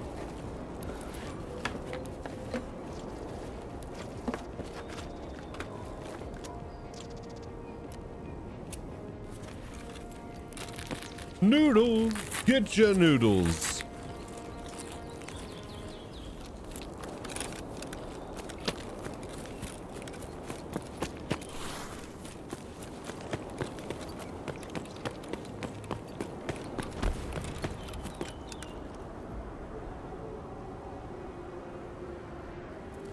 $18 minutes, folks. If you're looking to get some food or water or drink, be sure to get it going now, because soon we're gonna start things back up. But honestly, it's gonna be like the what you call it? It's the CitizenCon cosplay the competition. So there's not really much that we're gonna lose if you gotta make an extended break. But you guys, you better fucking be here for the end of the day. I swear to God, if you're not here for this fucking Squadron 42 demo panel, well, you're gonna be really upset. That's all I'll say. I'd like to play a single player version of Viva T where I not have to worry about hideout wipe. That's the thing. That's what I'm playing right now, Kazakh. The PvE mode, if you buy the PvE mode or have access to Edge of Darkness edition, right? The PvE mode is NPCs, other players, right? So everybody that you fight is an NPC. You can team up with your buddies and fight against the NPCs. You can complete quests and storyline and the progression carries, and there are 0 wipes. It's like the Path of Exile, the regular league, 0 wipes, and you can always keep your hideout progression. You can always try to work towards beating the game and going to the lighthouse and escaping from Tarkov. That's the beauty of the new PvE mode. And that's what I'm playing right now. So, Kazakh, if you're looking to fucking buy it, then get it. And PvE, no, that was whatever the new, they got rid of Edge of Darkness, which was like the $150 version of the game, right? Then they added a $250 version of the game that has everything that they're going to add from now on, right? The $150 version of the game did not have PvE access at first, but now anybody who does have the $150 version of the game has PvE access. Anybody now can pay $20 extra and get their regular $40 account or $50 account to have PvE access. That was the kicker, right? They didn't really make that explicit that they were going to add all of that stuff to other accounts later. They just said PvE mode, the one mode, PvE mode, the one mode that every single person who plays Tarkov has been begging for, was locked behind a new $250 version of the game. So that was the kicker. But they basically were saying that if you want to pay, it's exactly like Star Citizen, right? If you want to pay new money now, cash war bond for a new ship, you get a lower price, right? That's the same incentive. If you want to pay new cash money to Tarkov, you get access to the new mode. We will eventually get it.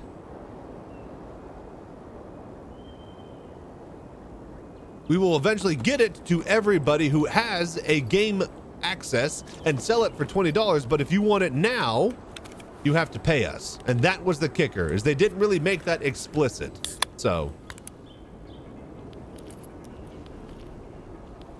it's incredibly good. So yes, look into Tarkov, look into PvE mode. So look at this. This is 338 fucking Lapua Magna rounds. A full metal jacket. 20 of these bad boys. Look at that shit. Pierce is level 5 up to medium. This is like an anti-tank round right here. Just found him lying on the floor. PS, Geshka, garbage. Caesar salad and catfish. Dude, nice. Fried catfish or like... okay, Smoke, let me ask you. Is there any other way to make catfish? Have you ever had catfish that's not fried? Because I certainly haven't, but I live in the middle of Texas, so... like, of course you're having a fish fucking fried. Get the hush puppies going, you know? Like, what is your opinions on that? Because you live on an island, and that is a vastly different thing as far as fish. Only had deep fried. Okay, so catfish is always deep fried, no matter who. I guess that's good to know. That makes sense, honestly. There's always trash. There's always trash. Get my recoil control leveled up. And that's what I love most about Tarkov. The more you do things, the better you are at those things. You run around with heavy weight, you can run around longer. Never could type Tark, don't really like the PV, but I love the looting stuff. So it's, yeah, exactly, more bug. If you like, that's the thing, like, this is like Stalker, but like online MMO, kind of PvE, PvP type thing. But now we get rid of the PvP and sweaty bullshit, and then you actually get to play the game. And look at this. So another player, their avatar I killed. It's asynchronous PvP, right? I'm not killing the person controlling the game. I'm killing the person's avatar in game. So this was another player who has PvE mode, and I just totally destroyed their level 49 bear. So now we reap the rewards. Oh, right. Okay, right. Grenades. Use. Okay. Made. Injectors. Sniper ammo. Med. Sell. SMG ammo. Where's my dog tags? Intelligence folder. We need to drag down here. That's really important. Fuse. Okay. Bitcoin. Sell that. What ammo? SP. TCP SP. That seems crap. We'll get rid of it. Round. Garbage. Grab. We need this for a quest, but I don't think we actually have the room. And then I'm going to take that helmet and the scope off. Scope and the B-33 dog rail off of that. Yeah. Hell. All right, get rid of it. 100,000 credits. Stalker is great. That's pretty cool. Yep. If I made it any other way, would roll over. My grandma wouldn't roll over in her grave if I mix up my potato, fish, bacon, or pork, or beef greases. Yep. No, I figured. It's like I literally have never heard of any other way to do it. So, fish fry it is. Glad to hear. All right, that was a good scav round, dude. That's what I'm talking about.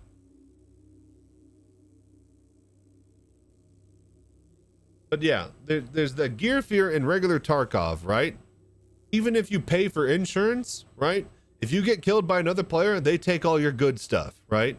If you got some good armor, they're going to ditch their armor, and then they're going to grab yours, and they're going to get their armor back in insurance fraud. And that's just how the game works.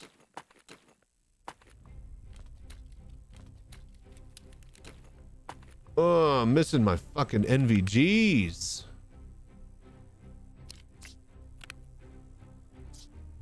I need my...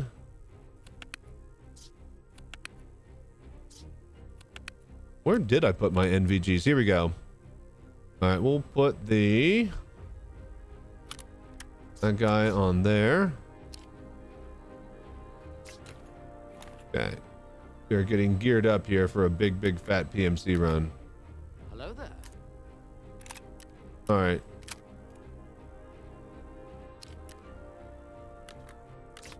All right, what do we have here? Load M62 tracer rounds. Can I buy the M62 tracer rounds? Or are those just like... Yeah, no, we're not allowed to. These are really good, yeah? Yeah, level 4 piercing very high, level 5 low. We need to not use these. Those are expensive. BCP FMJ. We only got 12.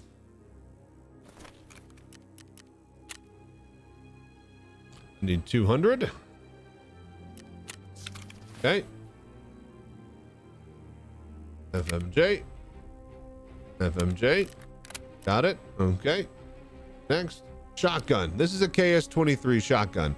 This is a 23 millimeter shotgun. You got your 12 gauge, your 20 gauge, and this is 23 gauge, basically, from what I can gather and understand of how shotguns and gauges work. So this basically is a super wide, extra large shotgun. The barrels, this is a Russian manufactured weapon. The barrels are used anti-aircraft gun barrels that are retired, that they then cut down, add a bit of rifling to it, put a choke on it, and then boom, they can use this gigantic fucking, shotgun round that they made custom for this thing. So this is an anti-aircraft barrel converted into a shotgun. That is the KS-23M. And these are flashbang rounds. They basically have a flashbang that shoots phosphorus out into the open, and if you point this at somebody, it blinds them. All right, so we have flashbang rounds in this TOS KS-23M shotgun. We have 100 rounds in this M60 machine gun. Now we just need to get our night vision goggles, a little bit of armor, and backpack to deal with the shit that we're gonna deal with. Let's go. Let's do this. 6B43. And then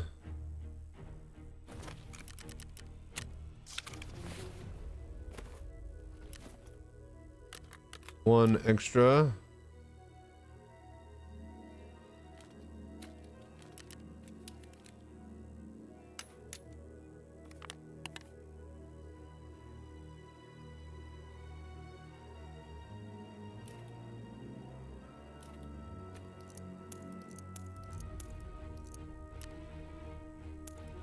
Okay, give me a sec here.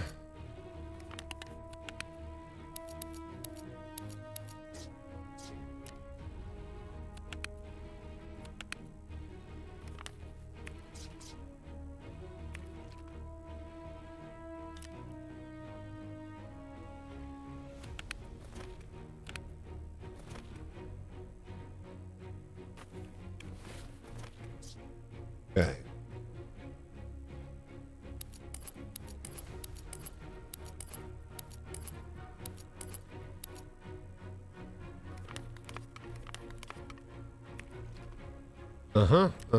Medical. All right.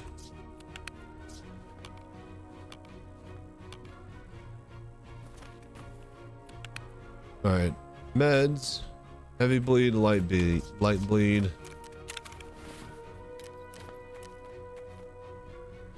Okay. That's good.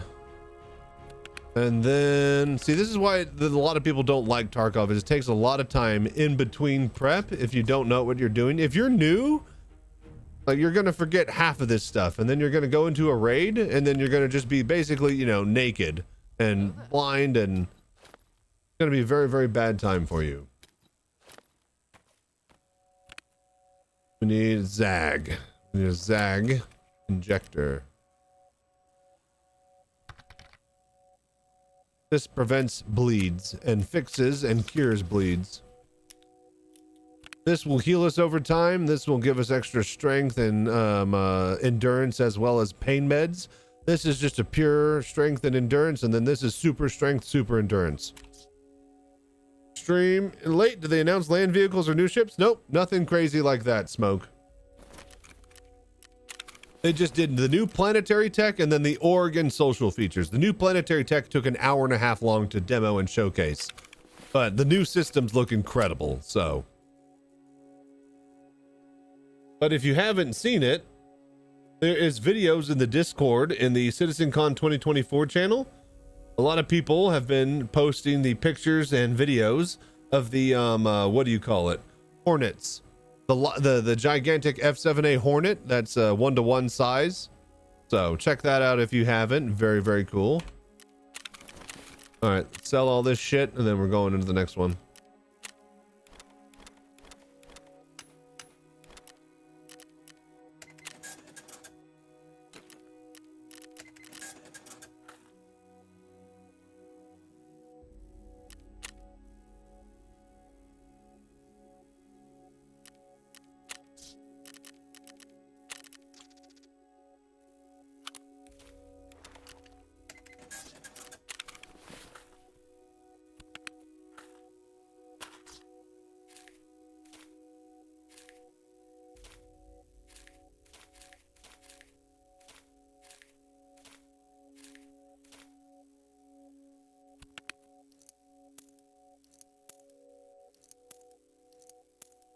Okay. Uh-huh. Uh-huh. Uh-huh. Uh-huh. Uh-huh. Mm-hmm. Mm-hmm. Yep, yep, yep.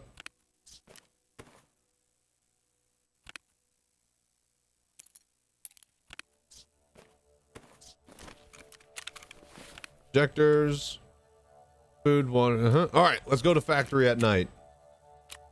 You guys ready for this? This is going to be fun. It's also going to be very, very dangerous. All right. Factory, 3 a.m. Night vision goggles ready. Go through nurse and insure all.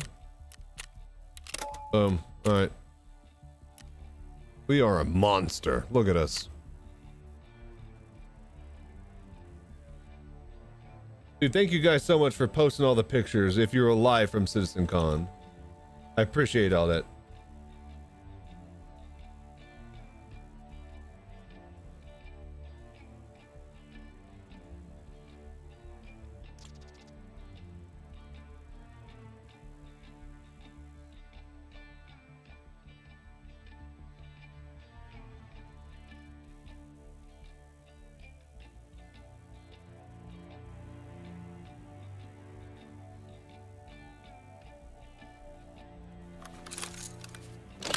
Okay, here we go. All right, we got our, so check this out. Tarkov takes the difference between IR lasers and actual lasers. See how I have an laser and an IR? Okay, so the laser and the light on my gun is basically infrared, which means it only shows up whenever you have a scope.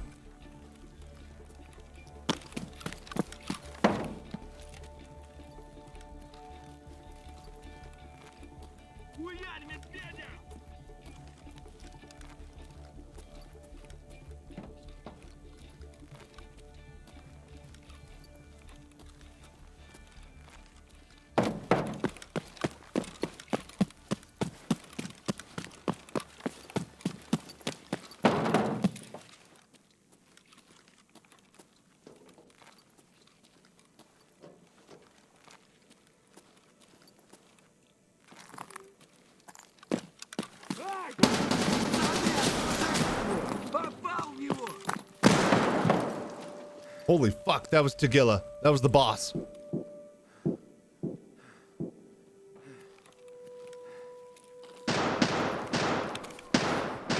Right, right. Gonna pre-med.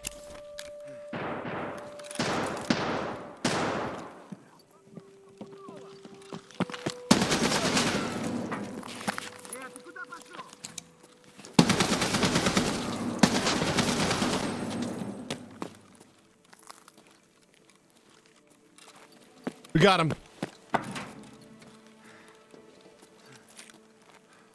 There's no door right here?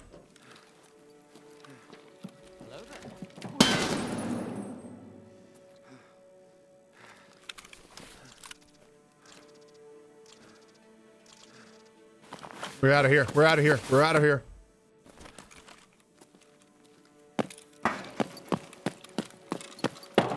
We killed the boss. We got Tagilla. Mule. SJ6. Go. Drugs. Power. Reload.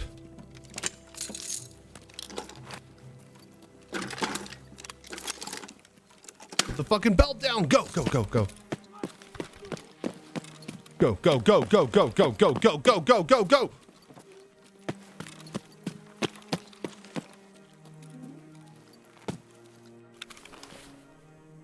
Eat.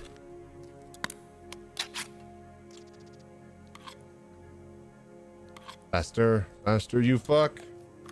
Drink.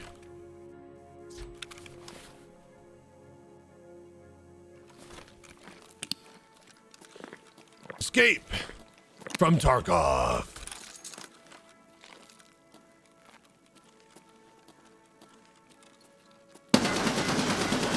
Holy shit. Wonderful. And that's why I like Tarkov. Woo. All right, what do we get? Holy crap, that was awesome. We got Tagilla. Fuck yeah. 4,000, almost 5,000 XP. Dude, fuck yeah. Dude, literally face to face with him. We made all the right calls. We pulled back. We healed. We pre-medded. If we had pushed him, he probably would have killed us. Oh, that was brilliant. Woof. Oof, call me Gerb. What's up? What do you mean no? Hello there. Oh. Did they announce any land vehicles? Yeah, no, it's just smoke earlier. Yeah. Oof, man, I'm hungry now after that. Oh, I was going to make some cheese sticks. That's what I was going to do. So while we are waiting, 13 more minutes. Perfect. I could probably go clean my fryer, get all the gunk out of it, put some more fresh peanut oil into it. And then I bought some fresh mozzarella. I started to make my own cheese sticks recently. Holy fuck, this is a game changer. Dude, yeah, I know, dude. It's crazy. Get like the Italian style panko crust, bit of garlic and salt and pepper in there. Then like I tried to do just like regular wash into bread, and I basically had to wash flour, wash panko to get a really, really good consistent crust. What I'm trying to find is a consistent cheese and dipping recipe that lets me store them prepped, right? I want to store cheese sticks prepped because I've gotten these cheese sticks in from my magic oven company. They're literally like, put these cheese sticks in the oven. I'm like, fuck that. I put them in the deep fryer, you know, but they're stored in the refrigerator, not frozen, and they're fresh. And the breading stays crispy and it doesn't get soggy. I have to figure out this secret. If I can store like refrigerated, not frozen cheese sticks and be able to just throw them in the fryer, like, you know, up to a week at a time, then I will be such a happy man. Ugh, fresh actual cheese sticks. So anyways, the cheese sticks that I made, dude, we got his gorilla cap.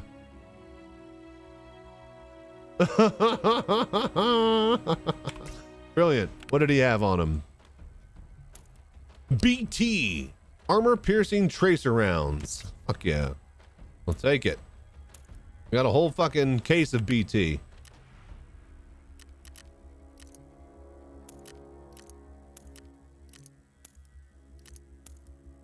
That's garbage. I can hold on to that. Dude, we did really, really good there, killing that guy. All right. Sell. This is garbage. This is a prize. We should keep that.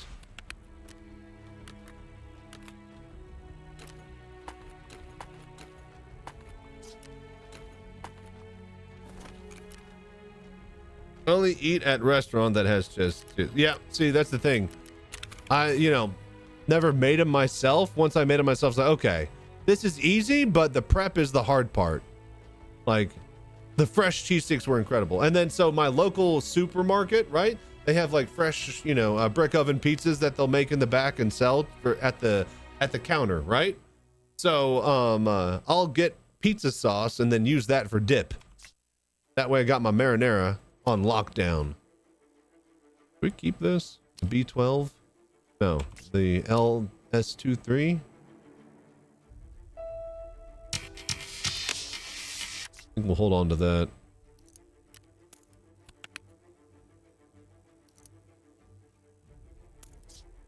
Okay, sell. All right, his cap we need for a quest. Keep that right there. Boom.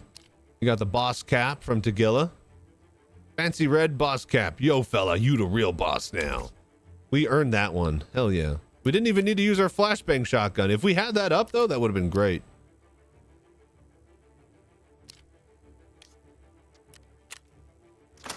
Repair our plates here. We didn't take too much damage. Thank God we had the gigantic fucking tier 6 armor. Holy fuck.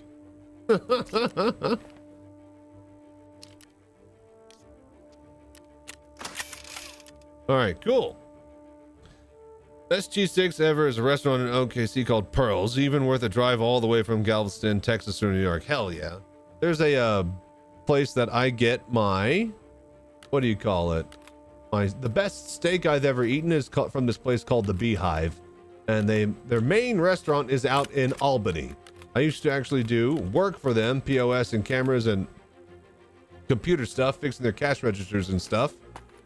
I did all the IT crap for this cash register guy around Texas. Anyways, so they used my boss, and my dad had taken me there when I was a kid. You know, the best steak in the world. You know, there's cowboy actors have built replicas of the bar at the Beehive in their house because that's how good the steak and the place is. 2 Iranian guys, Nariman and his brother something or another, I forget, Iraj, I think. They basically make the best steak ever, and it's I think I might have told you this before, but it's basically olive oil on the steak and then Cavender's Greek seasoning and then mesquite wood, Texas mesquite wood that you fire it on top of. Hands down the best steak you will ever have. You will never ever taste anything better, and it's so cheap and quick and simple to get going. It's incredible. So he's also got a great burger recipe. So he started out selling burgers out of a hibachi grill, right? In like the middle of downtown New Orleans. So like 2 a.m. he'd start up his grill. 3 a.m. the bars would close and all the drunk people would go to the streets and they'd smell his burgers cooking. And he'd just have like a cooler full of grilled meat that he would cycle through. If you go to Lipton Tea makes these soup mixes in bags. Their onion soup mix on the back of it literally has a burger recipe that you dump the onion soup mix into, along with some, other stuff like that, and it makes the most delicious tasting burgers. That's the burgers that he was cooking there at New Orleans, and that's the same burger that they sell at their restaurant today. So it's called the Beehive. Look it up, and if you're ever in Texas, able to get out to Albany and check out the original one at Fort Griffin, obviously check that out. But they have one in Abilene that they made like, a modern type of one in downtown Abilene, which is in the middle of Texas. So you can find a nicer restaurant there. But the original Fort Griffin Steakhouse out in Albany for the Beehive, that building is basically from like the 1812s. It was like more than 200 years old at this point. So very, very cool stuff. All right, 6 minutes till the next presentation. I'm going to look into this cleaning of my fryer really, really quickly. SB2, wait, what? SB2 Flora and Olive Drab, found in raid. No, yeah, found in raid. That's shit.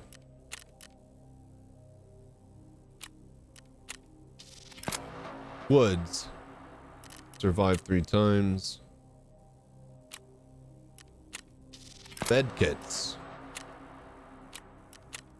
Eliminate scavs, right or leg shot, right or left leg shot.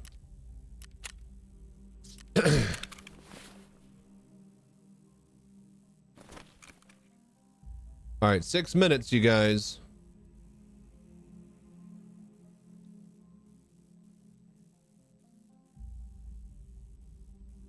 I wish they would split these.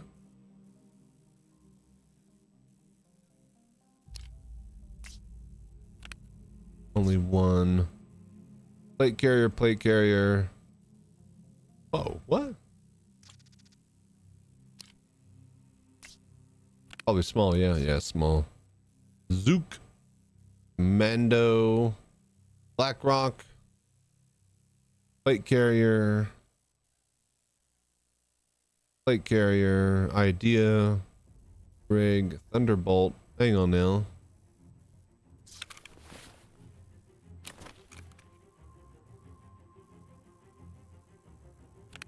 No, that's crap. Chest harness. I'm looking for one with 2 slots that's not a plate carrier. With two 2x2s. I need to be able to unload my big gigantic M60. God damn it. A big giant M60 gun. Oh, here we go. Okay. Wow, that's 100,000. I wonder why. Okay, cool, cool. Boom. All right, cool. Now I can grab another one of these and I can reload them and not worry about losing them on the ground.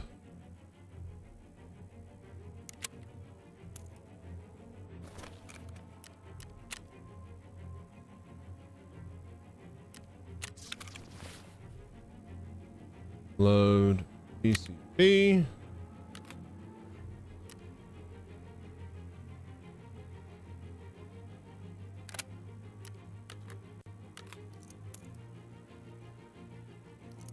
Boom. Okay. Grenades.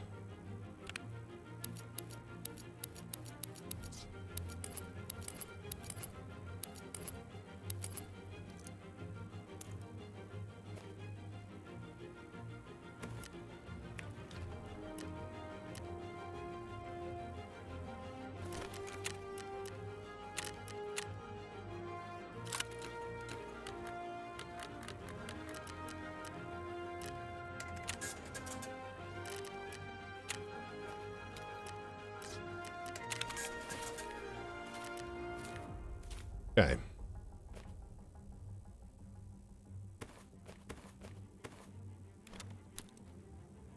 All right, let's do one more. 3 minutes. In and out. Factory, 3 minutes. In and out, you guys. And then we'll do the cosplay contest, and I'm probably going to go clean my fryer and make some cheese sticks while we're waiting. Thank you for watching.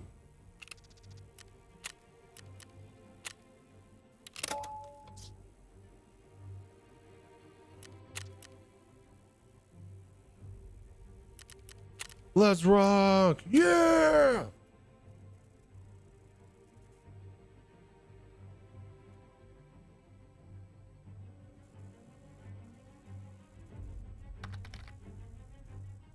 Biggest and cheapest steak was from a truck stop in Mount Home, Idaho. Story for it is amazing. Steak was bigger than a large dinner plate. $12? 3 inches thick with the full individual plates for sides like mashed potatoes. So it's basically a family meal. What you're saying. Can I get 2 to go?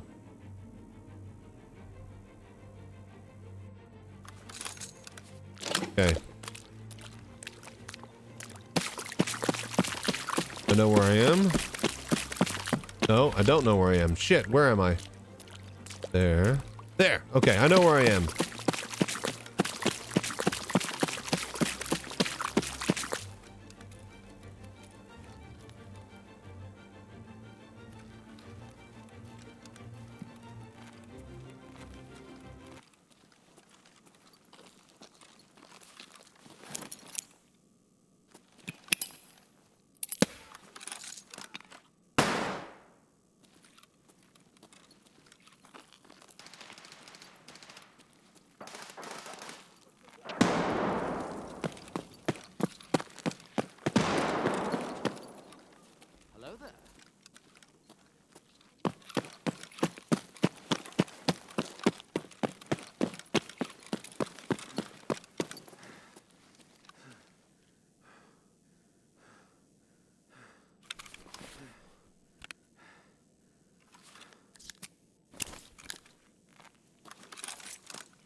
Holy fuck! That was...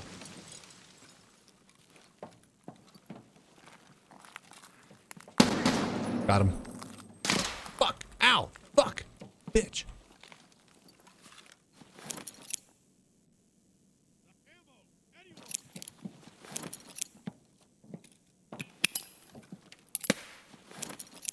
Bitch.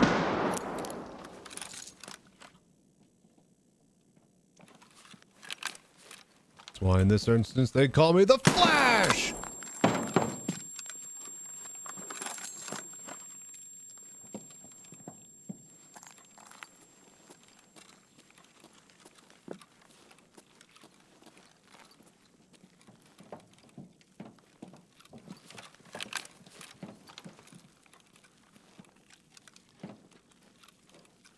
Hello there.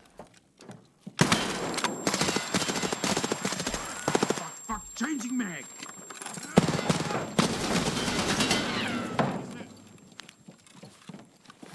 Pretty fucked.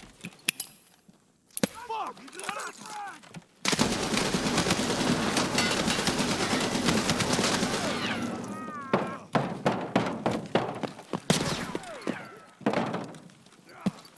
Oh, he's hurting.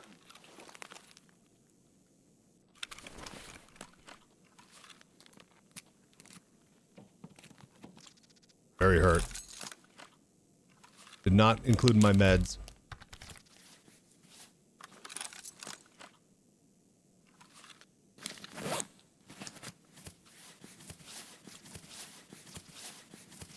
Should have had a Propofol at least. That's why you always repack your meds. Hello there.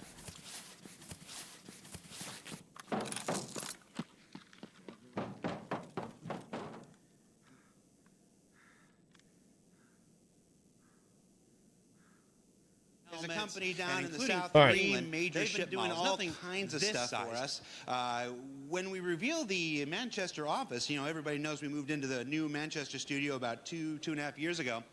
Mango Stone helped decorate a whole big part of it. They've done a number of mannequins and armor sets for us and helmets, and including 3 major ship models. Nothing this size, but they helped decorate the office. And when it came time for CitizenCon, we were like, you know how CIG is. It's like, do you think we could do a Hornet? And we're like, yeah, we could probably do a Hornet. We could do a Hornet. And then we found out how big it is. Do you know the Hornet? No, it's big. In-game, like the actual I'm in in-game VR. I know how big it are is. 75 feet by 75 feet. It's huge. As a perfect square. That thing is huge. This guy here is 50 feet by 50 feet and still the same size as an F-16. So Plus, it's yeah, not the even a Hornet in-game one-to-one. is very big. And Nate Dearsley, hold on. If you're watching, Nate, if you didn't make the Hornet so big, you wouldn't have had to make the Bengal so big. All right, let's got a keep point. looking. So this thing is pretty cool. Mango Stone is one of our trusted partners here. They've done all kinds of work for us. This thing looks incredible, by the what we were way. going to do with the Hornet after CitizenCon, and we've got a lot of ideas. That's what I was wondering, what they're going to do with that after. But let's just say that CitizenCon this year will not be the last you see of this amazing 50 by 50 by, I forgot how tall it is. It's probably more than 3 or 4 feet. I like the lighting effect. Look at this gun. Let's go look at the... Who knows what gun this is? I mean, obviously it's Apocalypse Arms, but what model is it? Remnant? This is a Remnant? Revenant. Oh, yeah. Now, one of the things Mango Stone is known for is making weapon props for major motion pictures. One of the movies that you might have seen their stuff from is So The it's a Force movie Awakens, prop quality. where they made a lot of the Stormtrooper armor and all their weapons in kit for that movie. Let's get one last shot, one last wide establishing shot of the Hornet. See how really cool this thing looks. And then we're gonna do something, you know, here's something I can do that other people can't do. I can stand in here. And you can actually get up next to it. Look, Mom, I'm getting in trouble. And go through here. Maybe go under this thing. I am making Tyler Wicken very nervous right now. I was about to say. I'm gonna go under this thing. Some model maker is very, very nervous and upset right now. I may not be able to run, but I can still get low. Hey, where's my camera? Can you still see me? Where'd he go? Oh, he went the long way. Oh, I thought I was gonna outsmart you. All right, so we're going to check out the rest of Hall B. Follow me this way. These are the stars. Hi, Star Citizens. All right. I got to heal and I got to get out of here. Also, I want to try to...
And we're done. Oof, good round. Cool.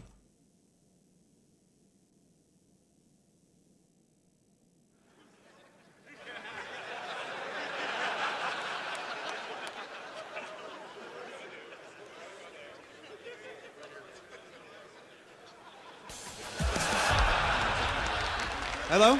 Are we on?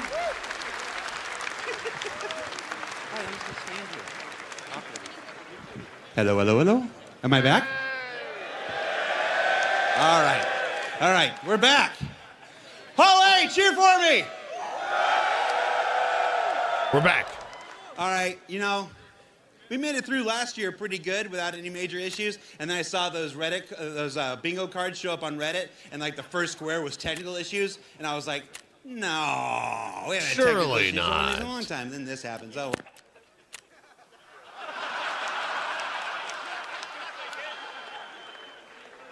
Big old nachos. Look at the food. Could have been a lot better nachos.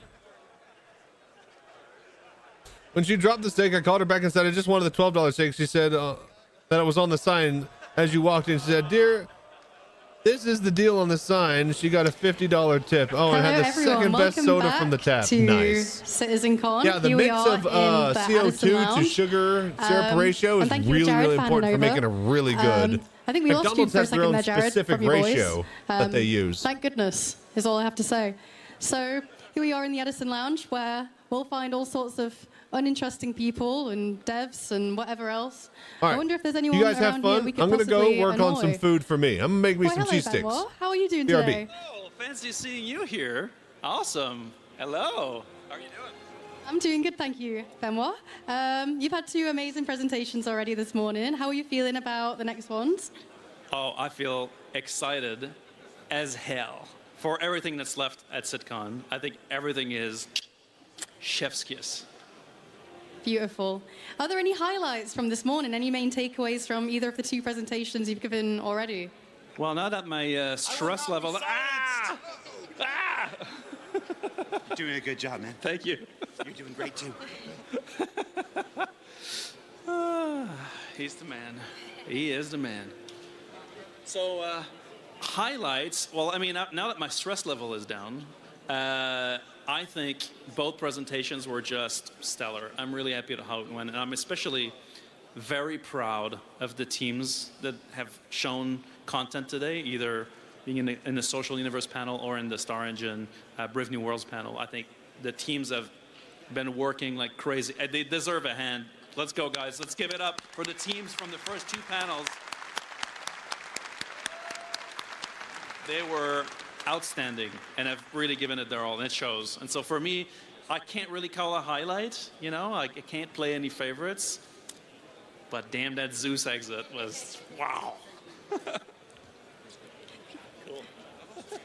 Yeah.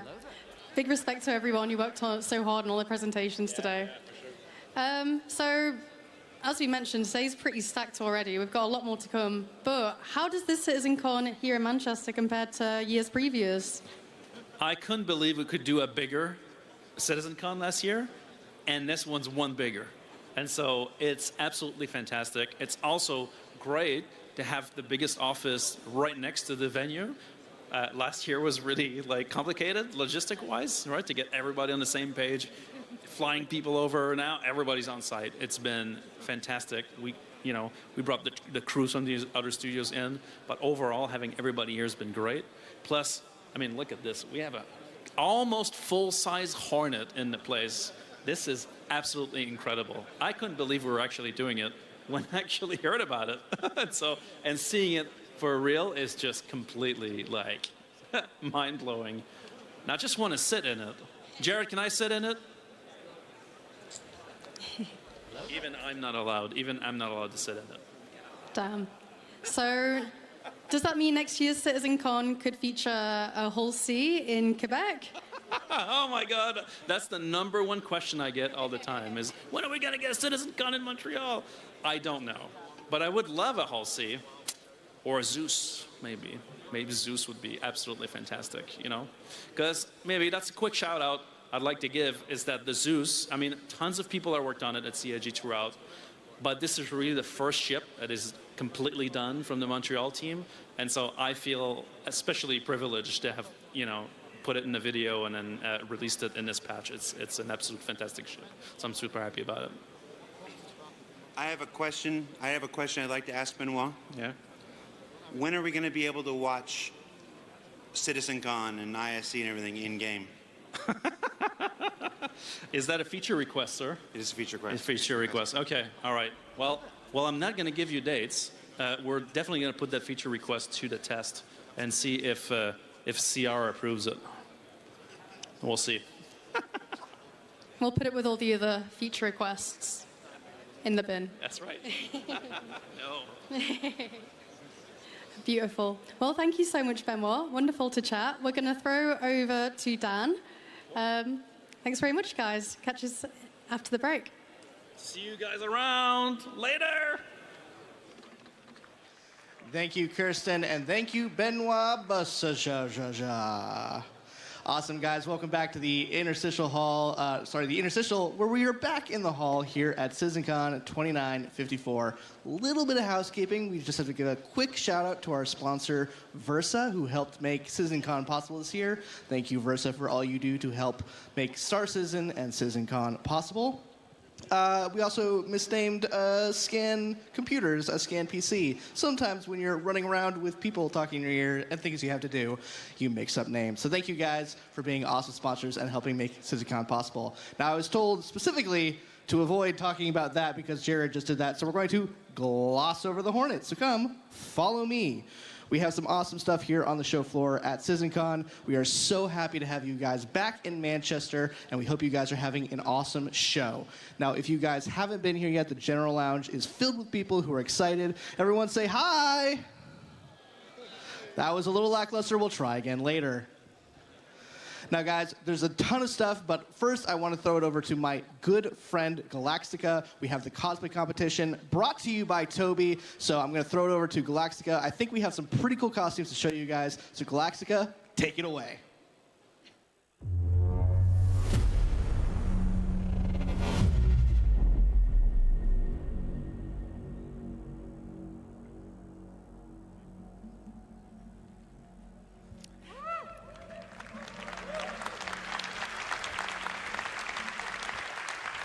Greetings, citizens. I hope you all had a wonderful lunch break. How many of you guys had some torpedo burritos? Okay. And how many of you had some Big Bennies? All right, clearly we know what the crowd favorite is. Well, welcome to the 2954 cosplay competition by Tobii Gaming.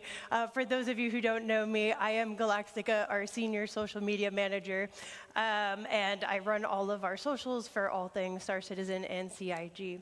And joining me on stage, we have our lovely judges, starting with lead character tech artist Armando.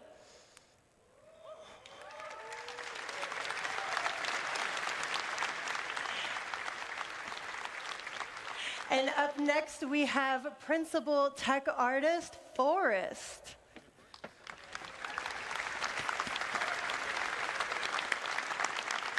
And last, we have our creative director, Katz.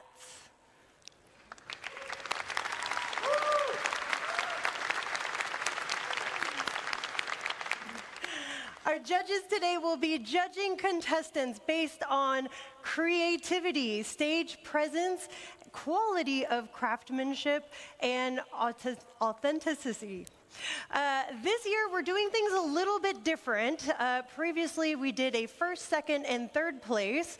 However, instead of doing that, this year, we're going to be rewarding people based on the following categories, starting with Best in Show, Most Creative, Best Performance, and for our fourth one, you guys get to decide because we're doing Audience Favorite. This year, for our prizes, let's talk about that for a minute. Who here has ever heard of a Tobii Eyetracker? Quite a bit of you, okay. And how many of you guys have actually used one before? Okay, awesome.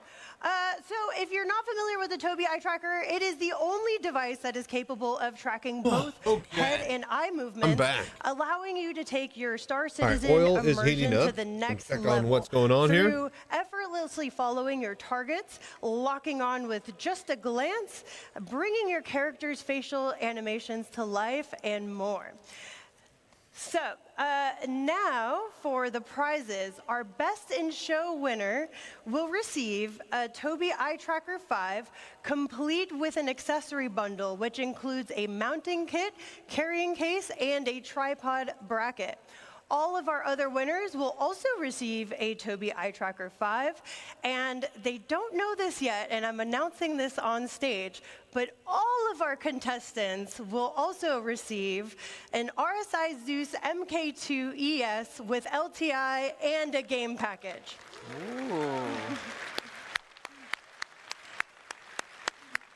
All right, are you guys ready to see our contestants today?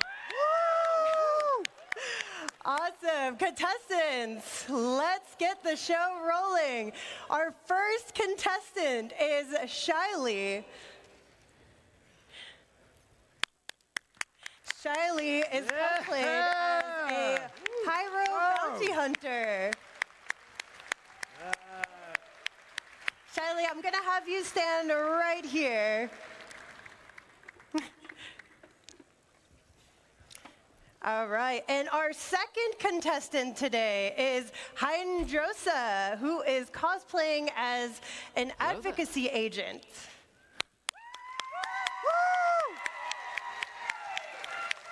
Oh!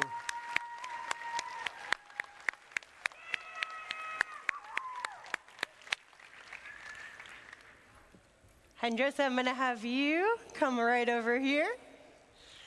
You were here last year, you know the drill. And our third contestant is Faber Finn, cosplaying as a mining worker. Woo! Yeah! I think I've seen this outfit on ISC at one point. All right, and for our fourth contestant, we have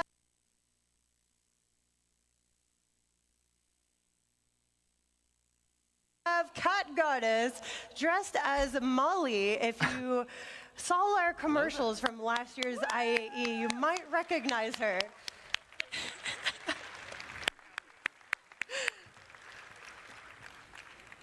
Oh, what do we have here? Pico! Oh! Who wants a Pico? Oh! The judges are over here.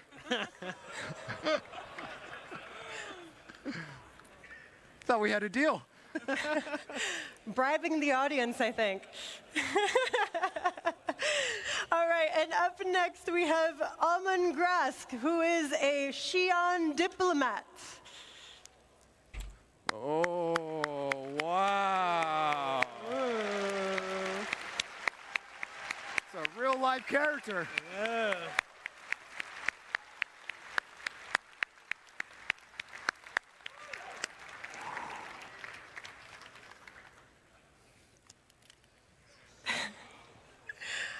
I love it.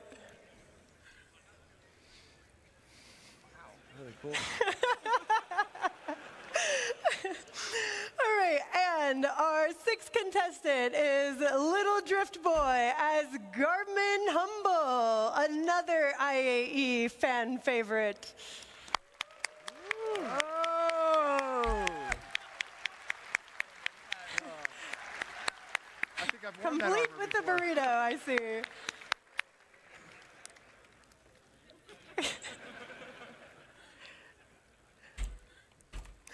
All right, and up next we have Dana as Pico the plushie. Oh! Woo!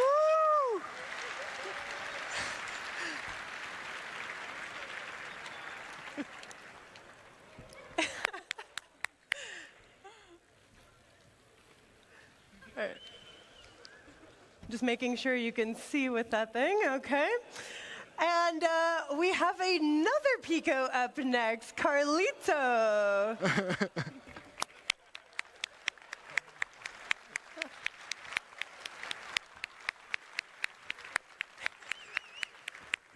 Oh, he's got a snowboard.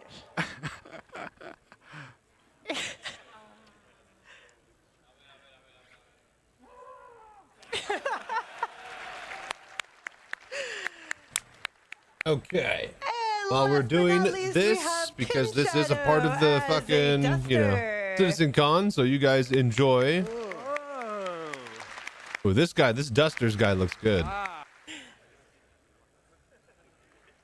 All right, now that we have all of our contestants on stage, judges, I'm gonna go make some cheese feel sticks. free to BRB. come take a closer look, ask questions, and let me know when you're ready to make your final call. All right. Hello there. Yeah, these. You fight crime. Nice. And eat Good the burrito. detail. Did you fight the crime first or did you eat the burrito first? Nice. All right. Nice. What a scene. Kat is asking Garmin No, you cannot. if he fought crime today. All right. Really good. That's the best thing. Yeah. Oh, good to see you. How you been? Exactly. Oh, good. Yeah, doing great. Doing great. All right, yeah. Still one of my favorites. Wow. Oh, yeah. This is great. The mining outfit. Is it true you guys eat pellets? That's right.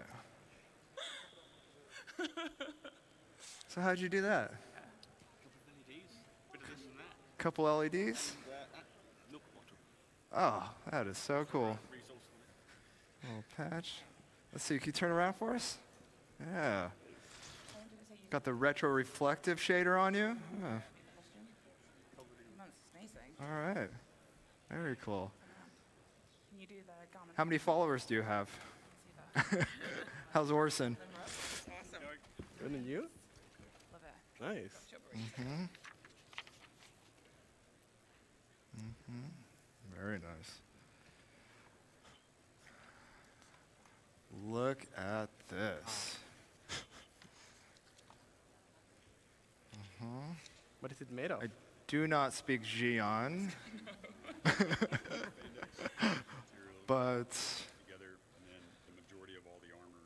very good. But I feel like we can, yeah. Oh, this is impressive. Oh. All right. Does the helmet have any Yes. interior? That's what I'm talking about. Hello? That's what I wear when I'm playing. It's all right. Nice. Oof. Will you stop squeaking for a second? I'm trying to concentrate. Always ready. Always ready. Nice. Got a spare one strapped because obviously you don't want to lose one. All right. Of course. Very good. Very good. Nice. Very nice. Okay. Look. Wow. Where to even begin?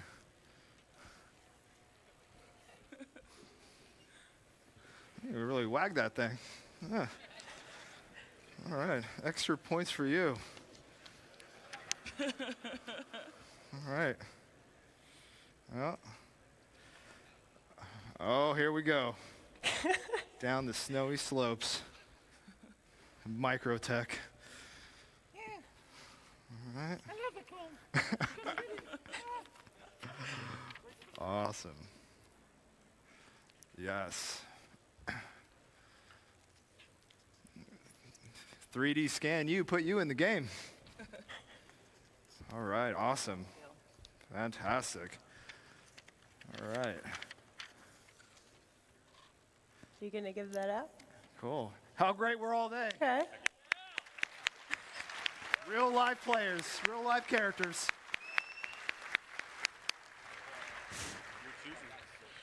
Have him make some noise. Oh my gosh.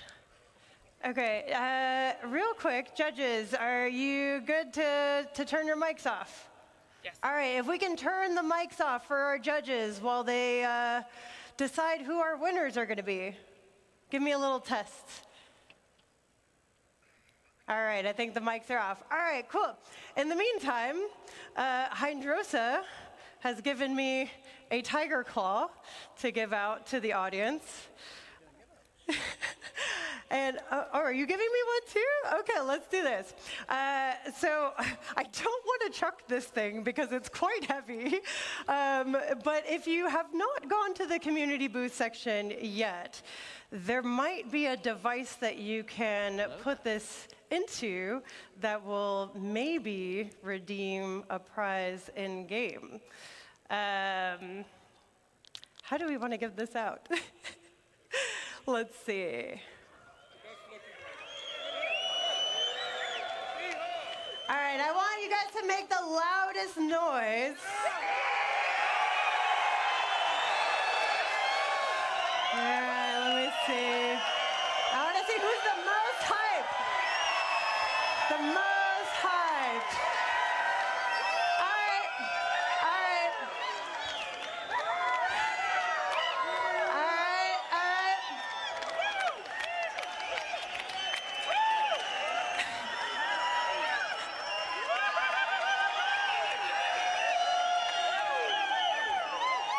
White shirt over there. Come to the front of the stage.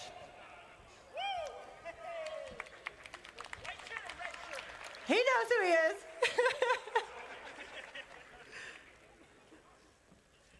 There you go. Thank you. And then we have a med pen. I think we have to give this to the ones with the med gowns, clearly. Oh, we got 2. Let's go. Med gowns, come up here.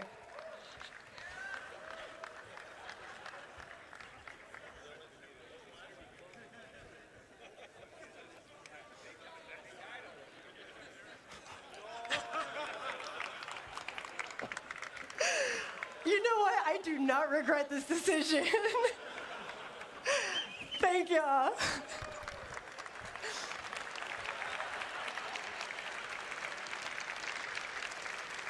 All right, judges, how are we looking? You need more time? You guys are good?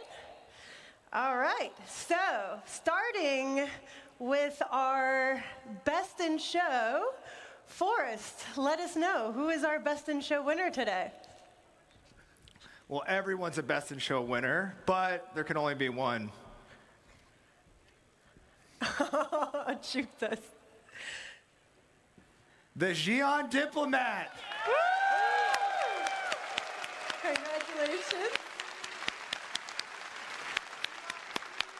All right, Armando, can you tell us who is our Best Performance winner? Yeah, it was pretty hard, but we're gonna go with Pico.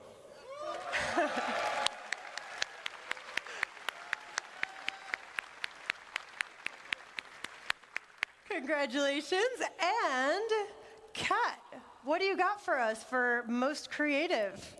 Anyone that stops crime and eats burritos in armor that good a quality is the most creative. So it's Garmin Humble, guys. Awesome. All right, so you guys are all right next to each other. Okay, if we can have you guys step forward. Now we're going to do you as well. Oh, you might need help. That's okay. We got you. We got you. Garmin Humble's here if you need extra help too. Okay, so now we have to decide our audience favorite. So let's do this. We're gonna come over here with our judges, and we're gonna go one by one to see how much hype you guys can give our contestants to find out who is going to win our audience favorite. Sound good? Cool. All right, so let's give it up for Duster.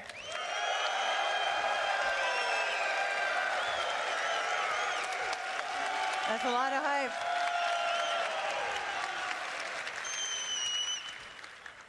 All right, and next, let's give it up for Pico.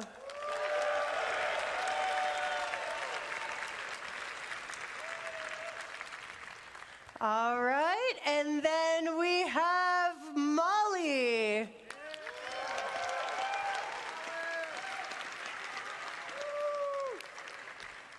All right, and now we have our Miner.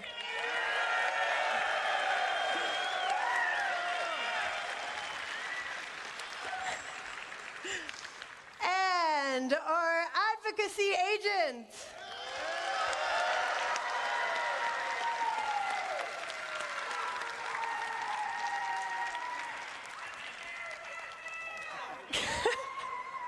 And last, our pyro bounty hunter.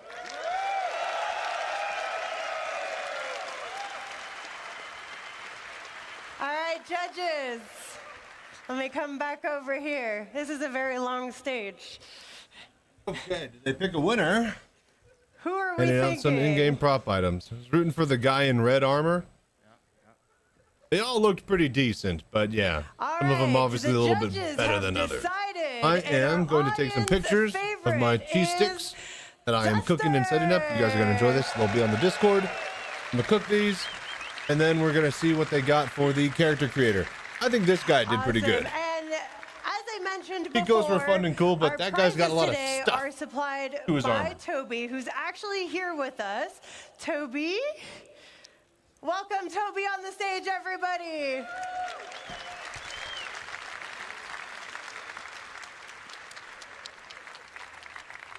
Can I borrow 2 of you guys to carry some of the prizes, and we'll take a picture? Come up here too.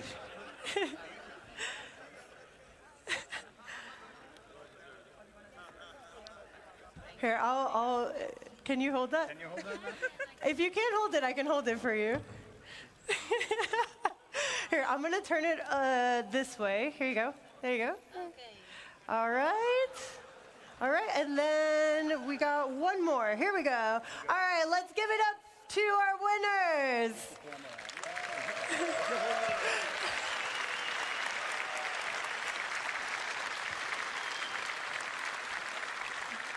All right, thank you, Tobii, so much for supplying the prizes. As I mentioned before, all of our contestants will be getting an RSI Zeus. And all of our contestants, if you don't mind coming together so we can all get a picture together.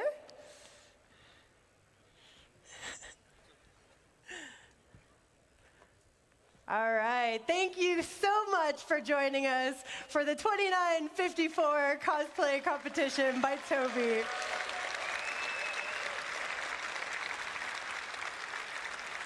Sorry. You need to move, sorry.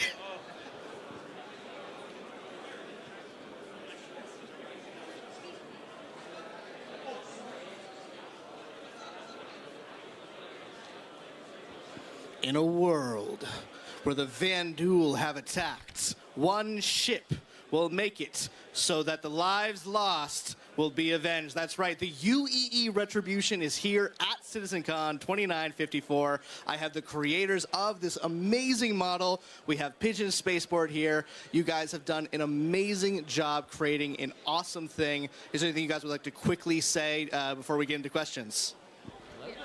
Yes. Yes. Okay, great. Thank you guys so much. I quickly ran down here, so I forgot to grab my note cards. Let me do this off my phone. Quick question, how many total pieces is the UEE Retribution?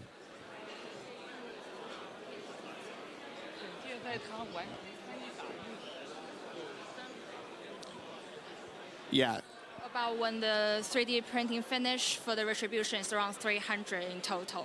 300 pieces. 300 pieces. That is a lot of pieces for, I mean, it's a big ship, so that definitely makes sense. How many people worked on creating the UEE Retribution? 一共有多少人在工作去完成这个惩戒的模型？有15个人左右，然后我们所有的团队成员都几乎为他参与过工作。 So it is around 15 people, and almost everyone in the crew have worked on for the Retribution model. Sorry, was that 15 or 50? 15. Still a lot of people. That's still a lot of people. And as you can see, there's a lot of detail in here, so that makes sense. Can you briefly explain the process between taking the concept of the Retribution and then making it into this massive physical model? What was that process like? 可以简短的讲述一下是如何从概念做到模型上面这个部分的。是这样的，我们先从网络上面搜索所有的关于惩戒的图片，然后我们将这些图片素材用于我们的建模。我们完成建模以后，我们会进行3D 打印，然后来制作。 So we searched on the internet to find all the images we could find for the Retribution. Then we bring all the images we could find into the 3D printing. 然后关于它的颜色，这个颜色的话，我们是根据我们对于星际公民中的飞船配色认知，然后来自行设计的。 So about the coloring that we use the Retribution is based on our understanding of the color Star Citizen use in the game. So with some of our understanding and interpretation of the color that we use in Retribution. Amazing, guys. And one last quick question before we just kind of stare at this amazing ship. What's your favorite detail of the ship? 你最喜欢的惩戒的细节是什么？ 是尾部的喷口，因为尾部的喷口在汉房间中亮起来的时候，那种照亮整个墙震撼感是无可比拟的。So his favorite part of the Retribution is the main thrust lightening of the ship, because when you light it up, it will lighting up the whole room, the whole wall, and it's very amazing and beautiful. Well, thank you guys. Let's take a look at that lighting. We'll get you guys into position for the next bit right now. So let's take a quick look at the Retribution. This thing is amazing. It is massive. It's probably over, I would say, 10 feet long. This thing is huge. It's been at previous bar Citizens that we've had in Asia. It's awesome to have it here at CitizenCon. We're really, really happy that this thing made it to Manchester. It is so much detail in such a small amount of space, but it's not that small. It's massive. So yeah, we're really, really happy to have it here. Now we're going to follow me. We're going to go to the next thing they brought. I don't know if anyone's really seen this before. I'm going to throw it over to Sam. Sam, why don't you throw us to this awesome bit right over here? Absolutely, Dan. So we have an amazing model of everyone's favorite Paul Olisar right here, near and dear to my heart.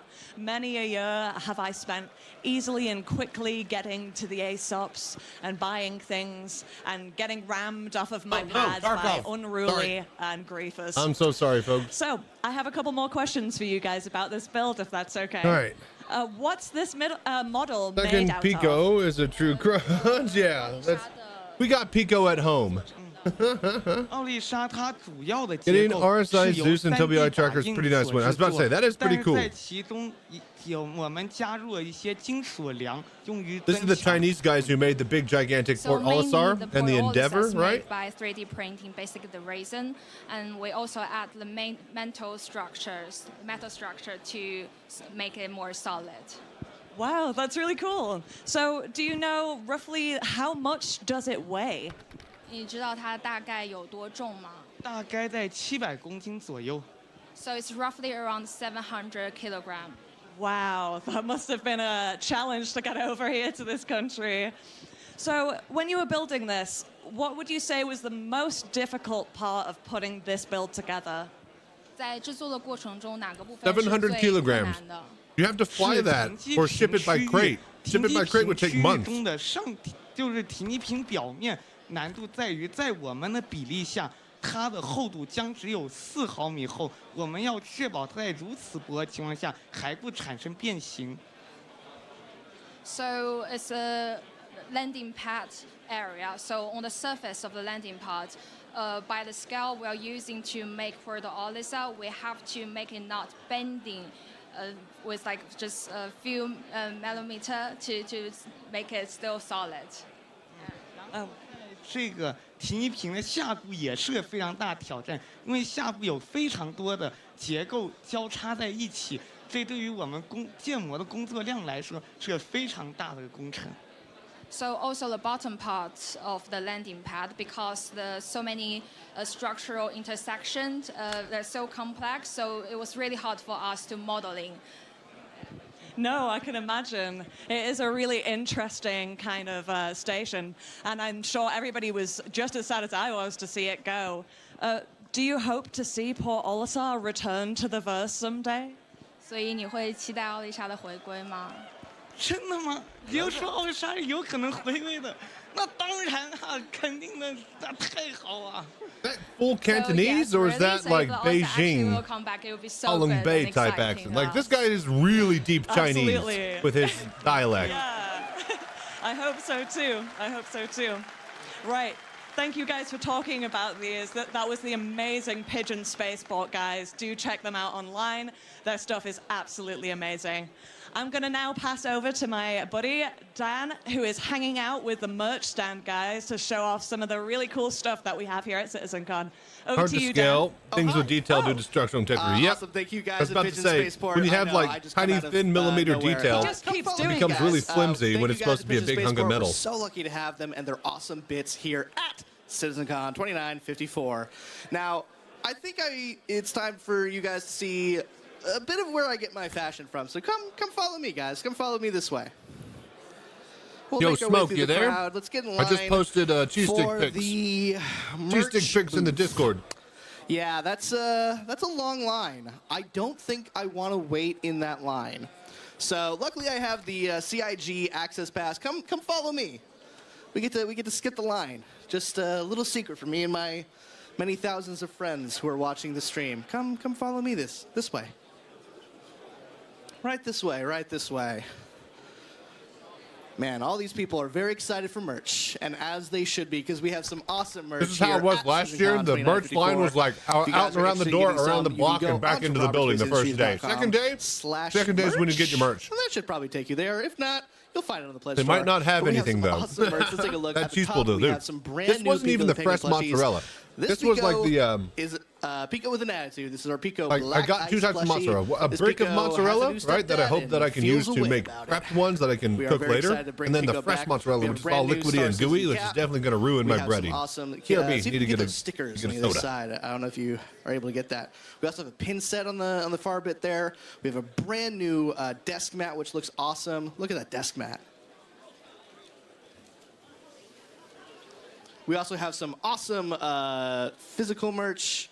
See if I can squeeze past in here. I am absolutely going to ruin these people's day. We have some exclusive shirts for attendees. I'm just bull in a China shop. We have some cool giveaway packs. Everyone is working really hard on making sure people have that. Could I get a Zeus bomber jacket? Could I get a?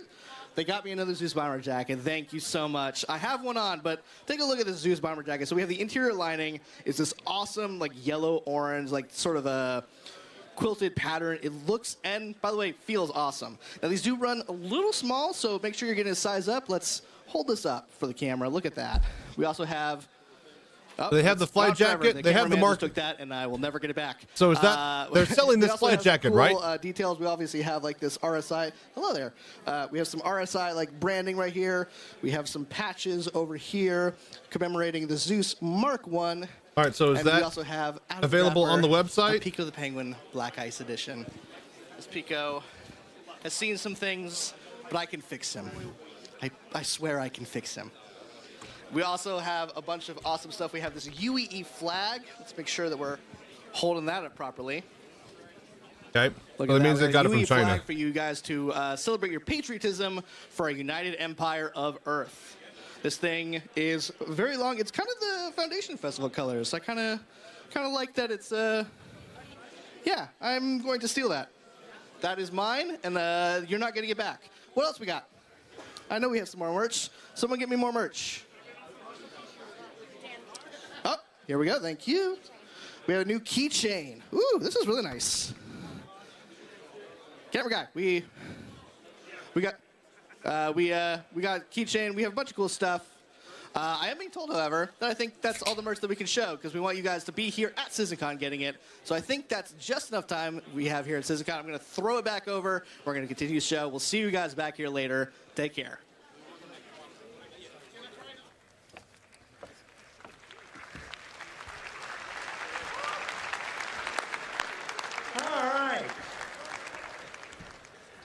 That is a hell of a jacket. I like that a lot.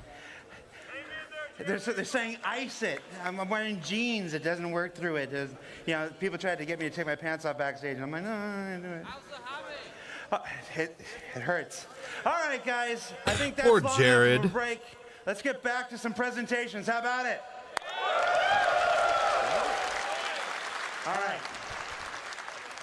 We have the first of two amazing presentations. This next one, Dress to Kill. CitizenCon is expensive, man. The merch is crazy good. What can I tell you?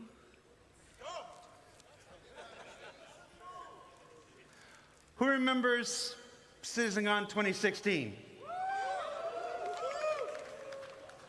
Please welcome to the stage. Who is it? I can't see it. Oh no, it's supposed to say his name on there right now. Show me his name. Please be Tony Z. I know it's not gonna, but. Nick Beers!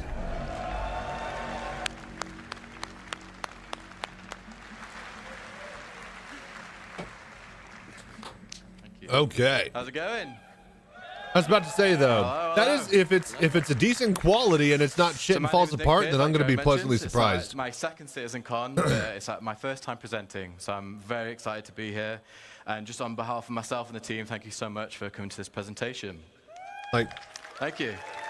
They really will suck the money out of you at I'm here to CitizenCon. talk to you about an initiative that was first introduced Limited edition right here at bobbleheads. CitizenCon in 2019, and that's adding They're gone distinct now. purpose and specializations to armor and clothing in our game. I was about to say, So yeah, let's get 125 started. for that jacket is pretty sick, man. So, Star Citizen is a game about almost everything where you can do almost anything. With so many different options of gameplay, whether that be mining, piloting, FPS combat, I only or made even 3 the cheese captain sticks. of I'm already industry. wanting more. Unlike other traditional MMOs, we don't impose rules or classes onto the player. In real life, people are not just one thing. I'm sure you can all relate. I've had many different jobs. I've not always been a game designer. In fact, it was only a week ago that I found out that Jared used to do tech support for prosthetic legs. It's true. You can ask him. Tech That said, support for if you're like prosthetic me, legs? You like to excel at whatever you're doing. So that brings us on to the concept of specializations. This is about bringing more purpose, more considerations, and more decisions to armor and clothing you wear beyond just looking cool. So, what are they? Specializations are the focus of your current daily adventure. That could be a daring racing, a cargo hauler, or a first responder. Specializations are a series what of I'm thinking too. attributes assigned to each piece of clothing and armor in the verse to allow you to make informed decisions on both how you want to look and how you want to perform. What are they not? Specializations are not assigned classes. There's no magic toggle where suddenly you're forced into a role like a cleric or a wizard or even a pizza delivery person. They also do not limit you. You can still do almost everything in any armor and clothing you want. You just won't do it as well as you could have if you had specialized. Why are these necessary? Specialized clothing. Well, specializations enhance gameplay depth. They add a level of roleplay and immersion. Specializations can provide a sense of ownership of your playstyle. At its core, SC is driven by choice, with So specializations this is what offering forces a you to deeper wear the layer armor that of they player want you to options. wear And that's the option for to specific excel, tasks. to fool around, to min-max, or give yourself a unique challenge. Specialization allows us as developers to make gameplay experiences that are deeper and more complex. So whether you're a salvager, a bounty hunter, or a medic, there will be specialized suits that will help outperform your peers. So at this point, you may be asking yourself, okay, well, how do I specialize? It starts by determining your playstyle. What do you want to do today? Are you going to be a trader, a smuggler, an assassin? Is there a void in your organization that needs filling? This is a decision you get to make and remake every single time you log in. Or, if you're like me, perhaps several times in a single play session. Once you know what you want to do, it's time to start hunting for the right gear. Specialized items are not intended to be found in any old store. You're going to have to do the legwork. You'll have to align with some of I those know guilds one and store where factions they'll that JJ be. and Benoit just talked about in the previous Subscriber store. presentation. You'll have to explore the galaxy. That's why I'm find paying hidden 20 bucks a month. I stashes, get and rare all the opportunities for special better gear. armors. There's Specialized subscriber gear. items are meant for those Eventually, I'll who are have a willing to put kiosk in to the get them work all back. to exceed at your Fuck role. farming armor. And once you've done all that, it's about selecting the right combination of armor and clothing. Yes, I said it. Armor Mixing clothing and armor is built into the very clothing. fabric of this new system. Yay! Hell yeah. We can wear clothes and then armor on top of clothes. Dude, All right. we've been asking for that shit for a long time. I know you guys have wanted this for a long time, so yeah, great. And to tell you even more about this new system that we do call Starwear, please welcome to the stage lead character technical artist Armando Lira.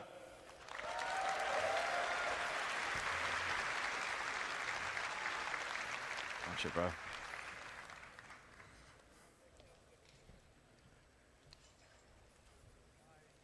Thank you so much, Nick. Hello, everyone. I am so happy to be here presenting for the first time.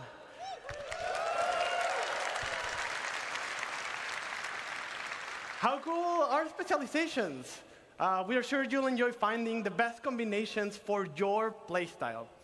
And for that, we had to create a system that gave you all the freedom that you deserve. It's something that I am sure you've all been waiting for so long.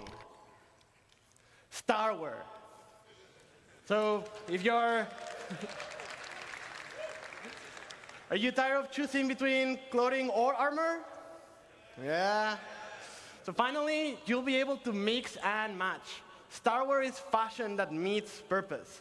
And I wear clothing over a space. I'm pretty sure we're of stats to combine. going to find the You'll answers also be able here. to choose the visual style that you want. This is great. Beware. With added options, also comes the responsibility tattoos look of good. choosing the right combination for the right situation.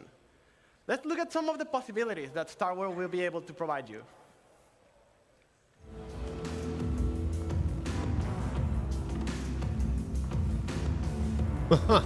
Whoa, gun with the suit and arm. What, dude?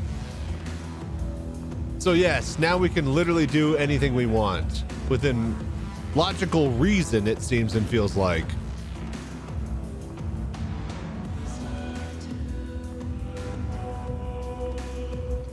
Okay, holy shit. This opens up so much more gameplay options visually. I'm gonna have to actually start shopping for clothes.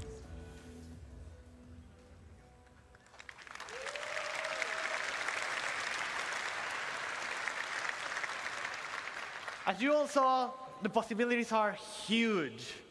Like, have you ever wanted to put on a jacket on top of an undersuit? Yes. Yeah. How about an armor on top of a sleeveless shirt? Or even without no shirt at all? Like backpacks on clothing? Yeah. So Star Wars allows more customization than ever. But be careful, certain gameplay implications will still be Yeah, I was about to true. say, you need an undersuit won't if be you're doing able to zero go to the G EVA vacuum of gameplay. space without a space-worthy undersuit and helmet. And in certain So now we planets, need you'll need a tools to breathable quickly mask or identify helmet if we are to able to survive. do certain tasks. I hope you guys are excited about this as much as Like, we are. am I and currently, we heard you what know, all want, and we're atmospheric making a ready? system to bring Needs it to be all to you. easily knowable through the UI. That was really cool. But that is enough about Star Wars for now. Let's go back with Nick and learn more about how Star Wars and specializations will improve your gameplay. Well done, bro. All right. Thank you, Armando. Some nice dancing as well, by the way. So as you can see, the Star Wars system is about adding function to fashion. We are still Star Citizen, one of the best looking video games out there. We're always going to make sure that you look your best, but now with added purpose. So to recap, we're going to go through this is all going to be intent and great. purpose to all our clothing and armor sets. As designers, we really want the visuals to match the stats that our great character art team have made. So for example, if a pair of pants look particularly armored, chances are they'll have modest damage mitigation to match. Many armors will be specialized for distinct use cases. Currently, we realize right now bigger is generally better when it comes to FPS armor, and we know that shouldn't always necessarily be the case. There will be some armors that won't have EVA thrusters built into the suit, so you lose EVA capability. Some armors won't even be space-worthy. Specializations means getting better at certain things at the cost of attributes and others. I like this. This is all about good stuff. compelling you, the player, to make tactical decisions for every situation you may find yourself in. So now let's look at some practical use cases for the Star Wars system. Whilst all our armors are becoming specialized, let's take a look at a select few, which I will add are some of my favorites. We are going to assemble a team to tackle one of Star Citizen's most anticipated adversaries that you'll get to meet later on. Let's meet our first specialization.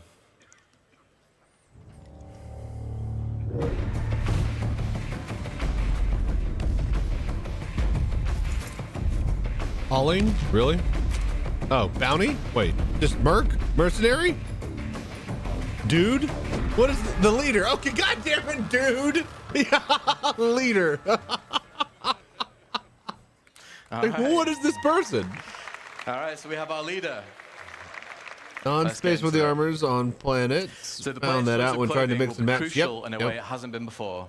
With magnetic plates built into many clothing items, players can now holster both primary and secondary weapons. That's However, awesome.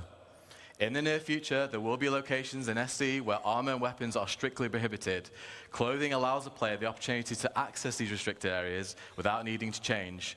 And some clothing will even allow the player to conceal smaller weapons There you from security, go. should the need arise. Another new addition we're going to be introducing is flight penalties based on the mass and size of your armor and clothing. You'll still be able to fly in medium and heavy armor, but you're restricting the precision of your control. Okay, If so you're you're enclosed sluggish. like our leader is here, or a flight suit or light armor, you'll be able to fly unrestricted. Oh, Now, look at this overview, tattoo. We've cherry-picked 6 generalized stats to give you like a high-level understanding of how various clothing and armors we specialized. This is by no means a comprehensive list of everything we have available to us. It's just a little, yeah. So here you can see the leader has low protection compared to a full suit of armor and no EVA capability for obvious reasons, but has great movement, low emissions, allowing them to blend into bustling cities and stations. The leader really excels. I can't wait till there are actually stations and cities and places for this to actually fucking matter. But yes, I get the point. Yep. The pilot. Sunglasses.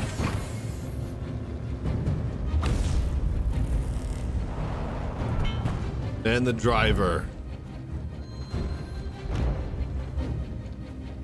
Yeah, no, piloting and driving are going to be very different subcategories and suits. You need a G suit, atmosphere and flight ready, and 0G worthy with EVA thrusters, and then driving, well, you're just going to want a nice race suit. So here we have our pilot. If you remember, back in 3.23, we introduced Or our 97,000. Okay, those are sound files, though, right? Magazine information on A your lot of HUD. those could just be like the hum of background of a fucking thing, and that's what I was wondering how you can determine if they're music or not. This provides the pilot with all the essential data. Because like a ship health and gunshot fields. So no longer held will the for pilot 30 need to break seconds is still concentration technically a during an intense sound. situation to look down at their MFDs. Again, Thank you, Scarala, like for the all leader in this this that you're situation, there'll be doing. No penalties to flight. Plus, with added G-force resistance, the wearer will be able to get the most from out of their ship. So if we look at the pilot stats, they have fantastic mobility. Like I mentioned, great G-force resistance for when combat takes them to the limit of human endurance. And finally, this suit comes with the best EVA capability in its class for when remaining in your ship is no longer an option. EVA mobility on this suit. Here's another variant in our flight suit class, the racing flight suit. This is what our driver will be wearing. This suit, unlike the pilot flight suit, has features which are more streamlined, which allows it to have truly unmatched G-force resistance for the hardest corners on the most challenging of racetracks. It also offers great oxygen capacity and thermal protection for those planets with hostile Exposed for the Daymar Rally. Okay. So as you can see, this flight suit Not so much excels at G-force EVA mobility, resistance, but there it is loses some. its protection and has much weaker EVA capability. Let's meet our next team members. Naming will be a problem. Playlist on YouTube with in-game music, but it's not up to date. Yeah, there's a whole bunch of people. I was supposed to say, hang on. Now we got our gunners. Tracker.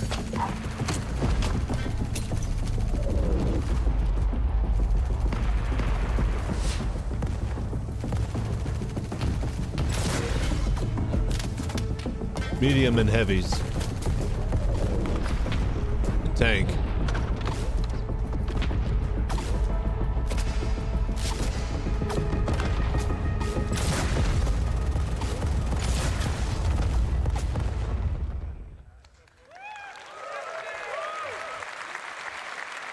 Okay.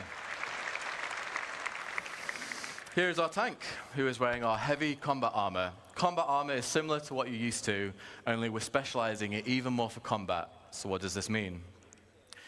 We want our wearers of heavy combat armor to feel like walking tanks. The armor like should provide fantastic coverage to limit any weak points they may have, and actually have a greater damage mitigation than what players are currently used to. Due to its mass, the armor will also feature the strongest resistance to force reactions, so that's flinch, stagger, and knockdowns, which brings me on to a full suit feature. If the player is wearing a full set of heavy combat armor, they will not be able to be knocked down by small arms fire. That's pretty cool. No EVA. Active scan capabilities. However, as you can see here, for all that protection, coverage, and stability, we have some major trade-offs. You're going to lose Surprised it's got any mobility, stealth at all. Stamina will run out much quicker, and your movement speed is severely reduced. The majority of combat armors will also lose built-in EVA thrusters, meaning you're going to have to add additional weight to be wearing an EVA pack. EVA Next pack up, required. We have our tracker in the heavy EVA hunter pack armor. exists. This is another suit in our heavy armor class. However, this one is aimed at less at pure combat and more about hunting its prey. This is all the armor for you bounty hunters out there. The Heavy Hunt armor has the most powerful active scan for hunting their targets. Its scanner outshines all others in locating infrared and electromagnetic emissions, perfect for locating those targets trying to lay low, whether that be human or creature alike. Active scan, okay. Whilst it's still classed as heavy armor, it does mix things up, so it'll have slightly faster movement and mobility, but it loses the protection. You'll also be able to store more devices like deployables and throwables. So active scan is maxed less than top tier protection. No stealth at all, though. You are pinging everything. The armor is also incredibly interesting metrics that they have here. Missions. So while you may find your target this with will these, there's a good chance that they'll know get much more tactical gameplay in big multiplayer. I agree. Yeah, for sure. Especially if they're requiring multiple needs for every different type of armor in a single mission. The sniper. Of course, they call me the sniper. That's a cool helmet.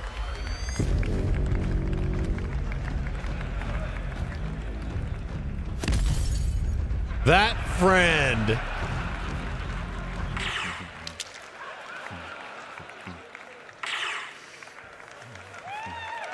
All right. Hourly fast food worker. One point of stealth is just a way of saying if you stand still, you won't make any noise. Yeah. My favorite is there. Yeah. So we have our sniper who is wearing our light stealth armor. Here's another example of a full suit undetectable feature. on active scans. It has all pieces equipped. So that's helmet, core, arms, and legs. Due to its mass and the suit's material, their missions will run so low. That's cool. So you have to have the full set for any of these to actually, you know, take place. With it being as far as the armor, special it also has a great perks. level of mobility and traversal speeds, meaning should the wearer be spotted, they can quickly escape or reposition with ease. And remember, with it being light armor, no flight restrictions. So with the best stealth and fantastic speed, it's a must for any player. This is cool. I like these metrics. Infiltrate, or in this case, be a sniper. However, the protection provided is minimal. You don't want to be engaging in a full-on firefight in this suit. Undetectable by active scan. And just to reiterate, folks, as well, like great specialized armors like this one and all the ones that you see reminds me of Borderlands. You're going to have to put the work in to have these at your disposal. And finally, surround our group, we have that one friend. We've all played MMOs, right? Riz, wow, really? Style, fashion sense, teamwork, lifespan, zero strategies. They ignore all the rules and the strategy. They can only play for 30 minutes a week. They might prefer a bit of glint on their sniper scopes. Who knows? Well, here at CIG, we also support that friend, so they're on the roster too. So, we have our group. What do you guys think? We fun?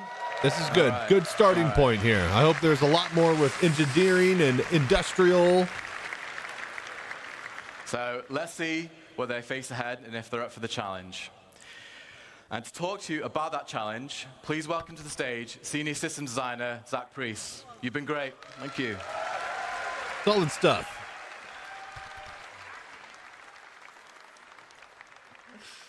Oh, luckily this thing's only got 2 buttons. So, hello, I'm Zach Priest. I do a variety of things at CIG, but thank you, the people at the front. Yeah, none. I do a variety of things at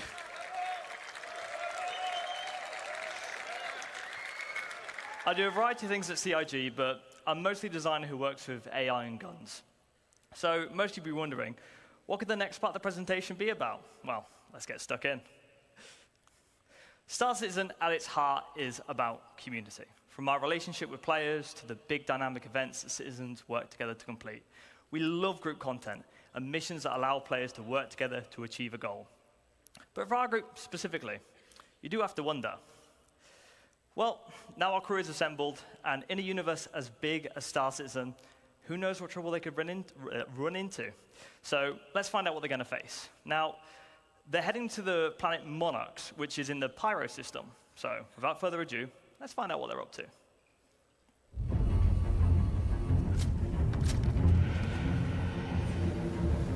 Really, is the pilot / driver gonna? Okay, come on now. Now we're yeah, he's gonna follow along on the ground at 40 meters a second when these guys are flying at 500. Totally realistic. Okay. I'm here. I caught up this 3 hours later, but I'm here. Thanks, guys, for waiting. The fucking ground vehicle they're shoehorning into this demo. It took me 6 hours to get over here. I'll scout it out for you guys. The ground vehicle is the most unrealistic part of all of them. Is that a sandworm?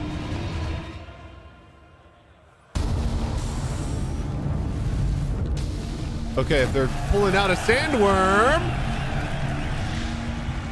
Okay, okay.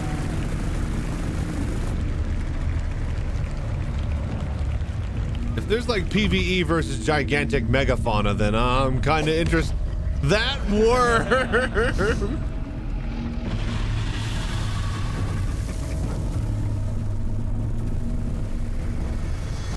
Like a raid boss.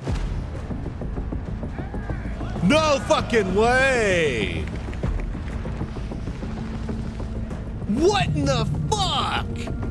Megafauna PvE gameplay?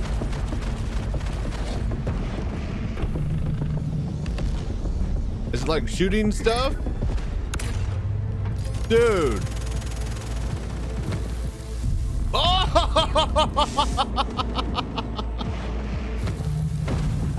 What in the fuck game is this? Dude, this isn't Star Citizen, and I am all for it. Oh, please have valuable. Oh no, it's burrowing. It's burrowing. You see the texture change when it went into the burrowing mode? Yes. This is like.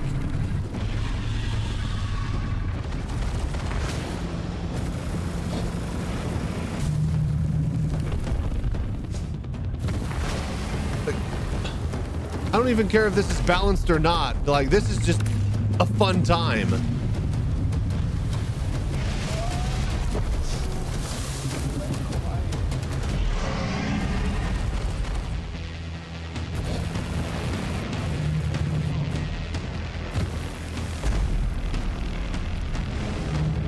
This is wild.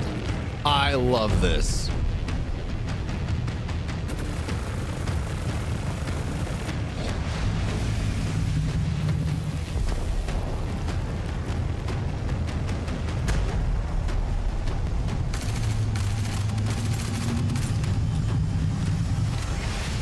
That's so fucking cool. This looks good visually. This looks great.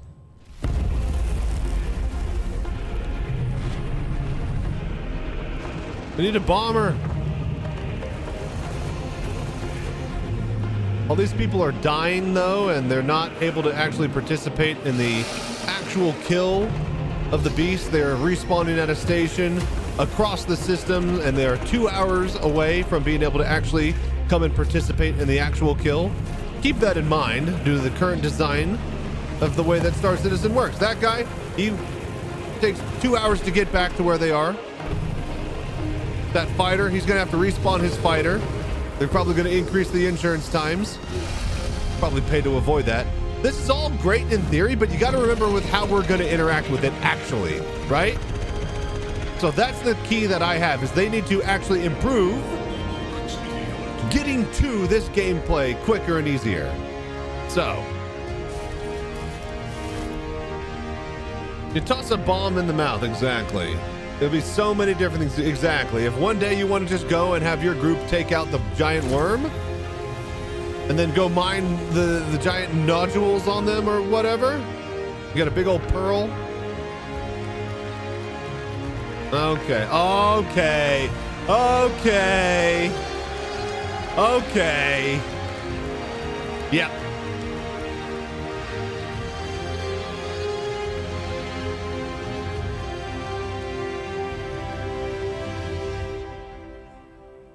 Okay, that was cool.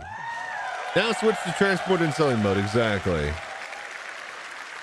Been doing a boss, you better have a medical. Yep, yep. Oh. Even then, you respawn on site. You don't have your ship. Absolute like, cinema as far as I'm concerned. That's cool and all, but like getting so incredibly hard to get to the point where what we just showed you was no tricks, no hacks, just gameplay of the Valakar.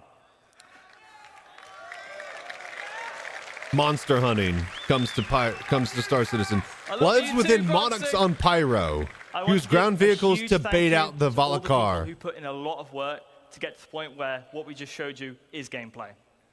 As you can imagine, all of that is All right, well, we're doing this in There's VR. some good polishing to do on it, and we didn't want to hold it off. We just wanted to give you an honest view of Shit where blows we up are. due to hangar That was doors. from a Yeah, I build know, last right? week, There's so many points of failure for getting to the actual end goal of celebrating a successful mission in Cell. With that said, monster hunting is coming to Star Citizen. That's incredible. That was really cool. Was not And the best expecting part that. was starting off this epic series of fights with the infamous Valakar, who some of you may remember from 2016. This absolute monster of a creature. A long fight, better to 300 pull meters away and long. repair a ship. Well, It that's sees the thing. your I'm wondering, light like, the conditions of fighters just spawning as it and puny keeping as it fighting. plants. You're going to need to assemble your quickest and most nimble pilots to dodge the Valakar's range attacks, as well as your fastest drivers. The to bait out PvE the monster Valakar from hunting the is just surface. so And it's the wild only way to bring in this a mighty Star creature out of the Citizen. ground is by Because Star disturbing Citizen is like players versus ships that fly. Never about a megafauna monster. This is like MMO style RPG shit. Well, unfortunately, the Valakar stats don't really fit on the screen due to being so powerful. But Skin for some benefit, context, Apex. It's around 150 times harder to kill than an Aegis Avenger Titan. Look, you can But see to the be mining fair, nodes it's right most likely there. to kill you. There. So how does it do There. that? Well, There's one right the deadly there and Valakar there. has a variety of ways of killing possible threats. So for a high-level overview of the fight. Yeah, I know, right? I guess missiles can't track on, and nobody decided to buy the bomber variant because they were poor citizens. Projectile to target foes. But if something's a bit too close for comfort in the sky, it uses its ginormous body to swipe ships out the way. Anything on the ground that it sees as a threat will have to contend with its bite or its deadly slam.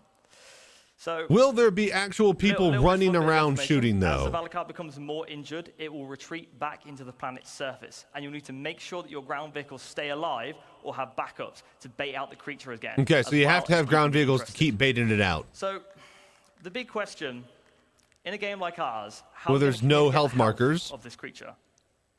Well, things being physicalized. There to we the heart of go. Star Citizen. And we know how much of a large fight the Apex Valakar is, and we need to communicate that in a diegetic way. So you'll see here. Not a the lot of Valakar's difference health as far as the from 100% open and to 1%. gapingness of the You'll wound. see We're just its really skin getting swapping more out battered texture. and bruised as the fight progresses, to give you an idea of where you are and I how want this close you wound are. to be bigger in a giant hole. So the nice thing about this, it communicates the Valakar's health without needing Remember, any so we have to keep UI making or noise. health Yep, yep. bars, and just purely keeps you immersed in the What about experience. pet taming? Like to tame the worm for your private Number base. one question, why do you want to kill the Valakar? Well, because it's fun, but I know you sweaty gamers, so it's got loot, also known as harvestables.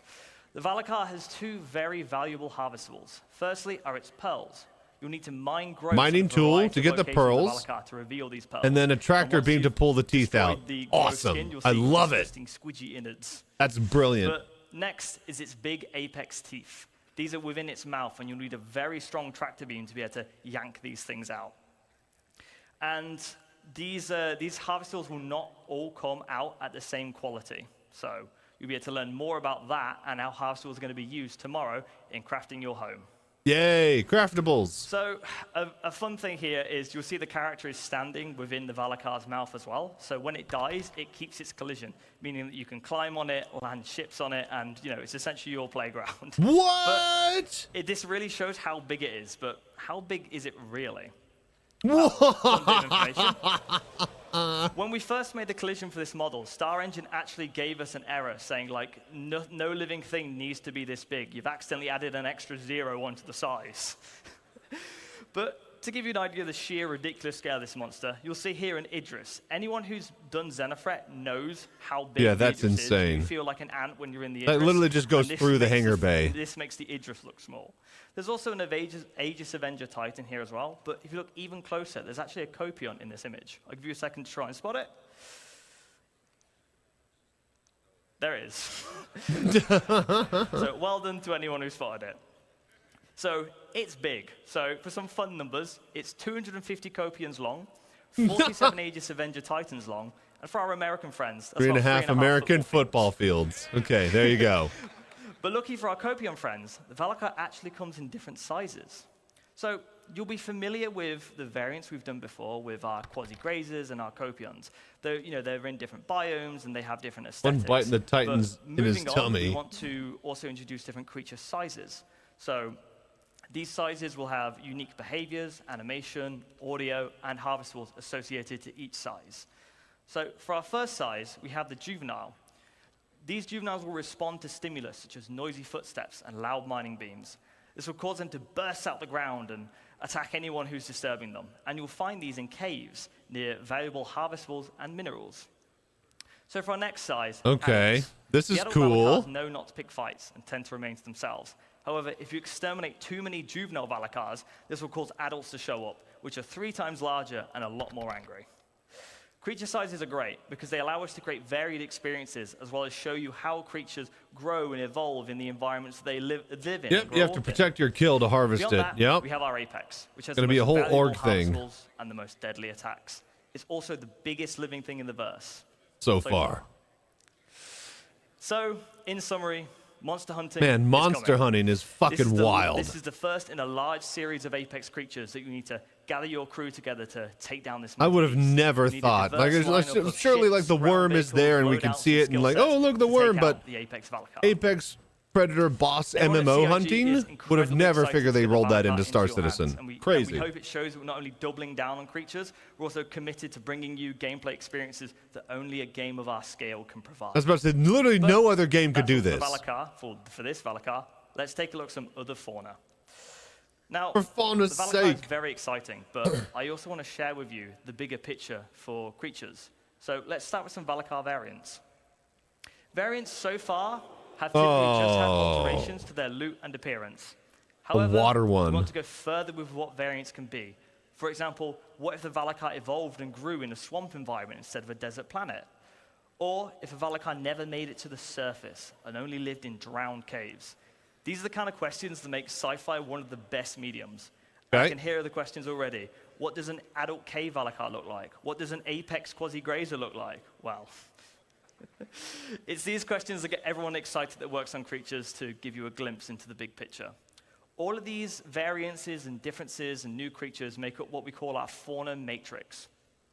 The fauna matrix is basically our creature encyclopedia. So these you guys need to go watch. We want to watch. get more weird and wonderful with our creatures. We started off with more traditional references. Scavenger's Reign on Netflix. Cows. Everybody go see Now Scavenger's we're Reign. Things that we love about sci-fi, which is the weird and the unknown. So, looking at where we're going, all of our creatures have been defined for the road to 1.0. We've ensured we've got a rich, diverse, all creatures distinct defined for road to creatures to make 1.0. each Wow. of our planets feel special. As well, you know, So that means they know what planets are going to be in and not in for 1.0. Can't wait for that panel tomorrow. Creatures in mind so that planets' ecosystems influence their behaviors, designs, aesthetics, and harvestables. With that being said, I would like to give you a sneak peek at our fauna matrix. That's all from me. I'm very happy to be bringing the Valakar to all of our backers. It's really like nothing else you've played before. I'll leave you with this last video. Enjoy the rest of CitizenCon, everybody.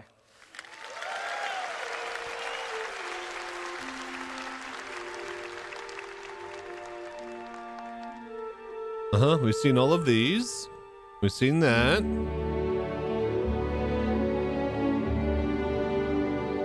Oh.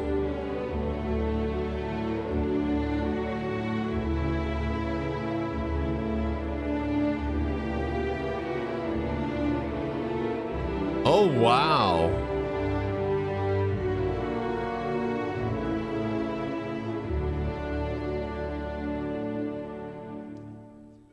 Okay, so they have like archetypes, like there's one right here, one right there, one right there. So they all share.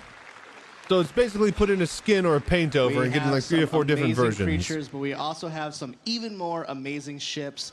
Let's give it up really quick again for that Dress to Kill panel. That was amazing. Everyone there did an awesome job.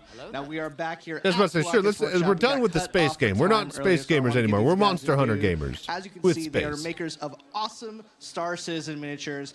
I mean, just look at the Retaliator, look at the Razor, look at all the Hornets. We have some awesome miniatures here, hand-painted, hand-created by these guys. These are works of art, and if you guys haven't come over to the Palakis Workshop booth yet, if you're at CitizenCon, Man, I really wanna come check them out. buy I'm some here of these. With the people behind Palakis Workshop. Let's ask them a couple questions. Fuck, How's it I going, really guys? want a How's good your model. CitizenCon so far? Good? Amazing. Amazing, awesome. So my first question is, how long have you been making models? How long have you been making miniatures? ¿De cuándo estás haciendo miniaturas? Llevo haciendo las miniaturas alrededor de 3 años. around 3 years ago, he started to do the designs and the 3D printing. So 3 years ago, you started making models, and were you always making Star Citizen models? Or if not, what made you want to make Star Citizen models first? ¿Empezaste directamente con los modelos Star Citizen o estuviste primero haciendo otras cosas? Desde el principio, empezar el modelaje 3D por las naves de Star Citizen. He started in this hobby because Star Citizen, he loved the design of the ships, and then start to work. That's really impressive. Not having any previous work done. Do not let Ben Curtis or John Crew hear you say that. They will never get over their egos. Now, these guys are so great, but how long do they take to make? I mean, how long does it take to, just these works of art that I'm looking at, how long is that process? ¿Cómo es el proceso y cuánto te lleva más o menos a hacer? El proceso primero es el modelaje 3D de las naves, después se imprimen, después se pintan. Y depende de la nave. Esta, por ejemplo, alrededor de 2 semanas o 3. The first step is prepare the modeling for the printing. They need to do the design, but he is working to have a proper printing. Then after put on the They print, go further, assemble, and then working on the paint. Then You'll get an all game including so many genres in one. Yep. Every single expansion or planet can be a new, different type of gameplay that they want to showcase with their engine. Sorry, I moved the mic away. That is 2 weeks from concepting to creating that fully painted. Fully painted is 2 weeks. That's paint looks great, I would have though. expected. That still is time. But that's honestly amazing that it only I like the took 2 pedestal that it weeks. comes on with the Star And, Citizen logo in the finally, middle. My last little question for you guys. Obviously, I do minis, I do D&D stuff, but nothing to this scale. What is your advice for people who are just looking to get into hobbies like this? What would some good advice for people who are just starting out? ¿Cuál sería tu consejo para alguien que se quiere iniciar en la impresión de modelos 3D? Actualmente las impresoras 3D son mucho más baratas que lo que eran antaño, entonces yo creo que simplemente comprarse una impresora y buscar modelos para poder imprimir y equivocarte, volverte a equivocar y volverte a equivocar hasta que te salga bien. Just to say that now is more easy than before because the price of the printers go down a lot. Then after that, just start to unload models. I start to printing. Right, I think I'm going to make a couple more cheese sticks and take a quick break while they're doing shop talk. It's going to be the big thing soon, yeah? Make nice pieces like that one. So try again, and eventually you too will be able to make models just as good as Palakis Workshop. Thank you guys so much. It was awesome to have you guys here. I'm going to cut it over to my good friend Sam, who was at the Xi'an Workshop. Let's get a little out of this world and see what she has. Let him Sam, cook. over to you. God damn it. Hi again, everyone. I'm over here at the Xi'an booth, and I'm going to introduce you to a very famous guy in the Star Citizen scene. Been around for a while. Would you mind introducing yourself and a little bit of your background with the game? Jason, is then Chris the Hero Noah. This was Xi'an for, hi, I'm Chris Hero. And in my booth, I translate the names of the attendees into Xi'an and write it with a calligraphy brush on a special calligraphy paper, and for everybody free to collect, free of charge. Well, that's amazing. I can see that as the day has gone up, you've kind of done a few more different kind of calligraphy on the wall, and I can't wait to see this kind of grow as the convention goes. Oh, calligraphy in the Xi'an language. That's really cool. Could kind of get started with learning an alien language. I think the easiest way You guys, to learn that's Xi'an VR Citizen is booth as a next primer year, to man. watch Help me the get there, you videos, guys. Britton Watkins made. It's either available on Basically, on the, have on around the Star Citizen or around $300 or $400 already set aside for this, but any and all fucking donations, subs, and gift, any and everything, we're going to be throwing back to trying to get a booth at CitizenCon with VR. We can learn the language. We have experts even for Banu. And I'll be sitting here getting interviewed where next you year can this find time. everything You just need, watch. Tools and What's up, learning Slay J? materials How you doing, created. man? Yeah, so this is the way to go. Good morning to you, too. Amazing. So, yeah, you mentioned that you've got a few folks kind of coming to your booth. You're doing a little calligraphy BRB. for them. Are you just mostly doing people's I'm gonna names? make another What cheese kinds stick or of things two. are you doing with your calligraphy? Yeah, just the people's names. Sometimes, I think mostly phonetic translations. So because the alphabets doesn't match, there's no F in Xi'an, for example. They do have a little bit translations, but yeah, it's very interesting, and I think it's a very cool service for the community, for me. Absolutely. Well, it's an absolute honor to have you here yet again at CitizenCon, and I hope we'll catch you at more CitizenCons going forward.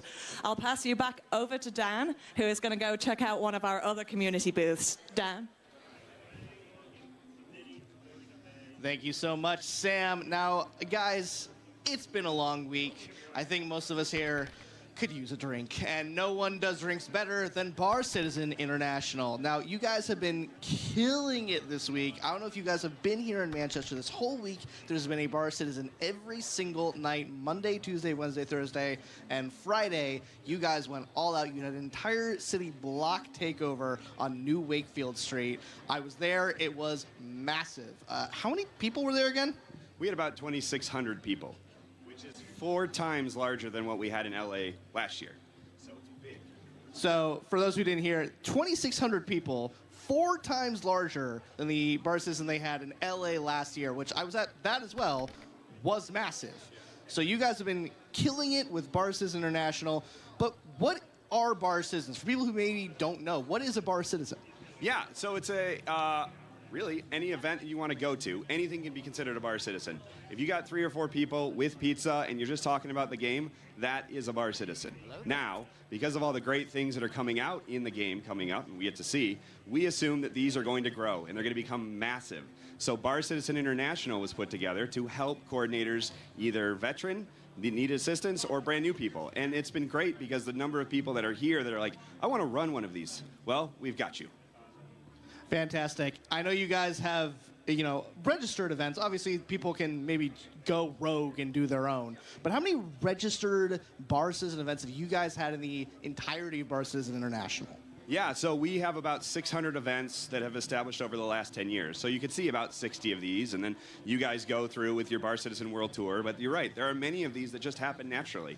And so it's really great to see everyone so excited about this. And for those citizens that are here, they're like, all right, you're saying this, I'd really like to go. Well, we built some stuff. I mean, obviously, we built a bar for you. But for any of these citizens here, you can quickly just join these Discords and find all those great experiences that we had last night. You can find it locally. So we're really excited to see how this grows, and we can't wait to do this again. Well, we are always excited to be at a Bar Citizen. If you guys haven't been to one yet, they are fantastic. And yeah, I guess last question is, what's next for Bar Citizen International? Well, what's next for us is working with all the coordinators to figure out that next step. We want to find ways of kind of creating that concierge program for the coordinators that have been doing this for 5 to 10 years because they put a lot of effort into this. And at the same time, how do we streamline this for new people that just want to raise their hand and say, I'd like to do this? So. Awesome. Well, as a community producer, I can't thank you guys enough. Nick, good seeing you again, bumping into you yet again here at CitizenCon.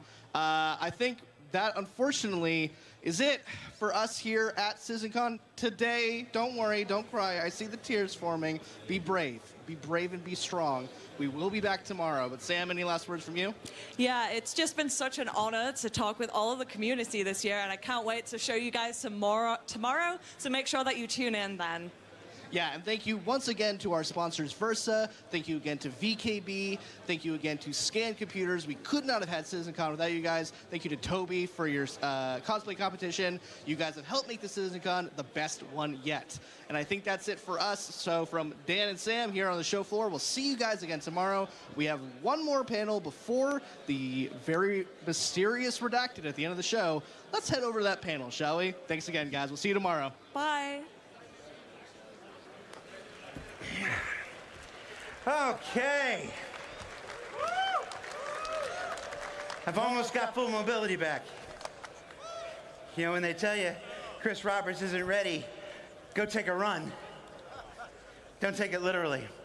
All right. Find also, quite frankly, if I may say so, find someone that looks at you the way that Scrap from Bar Citizen International looks at someone doing a CitizenCon interview. That was just so intense the whole time. All right. As they said, as Dan and Sam said, we have one more presentation left. It's a big one. Beyond Pyro.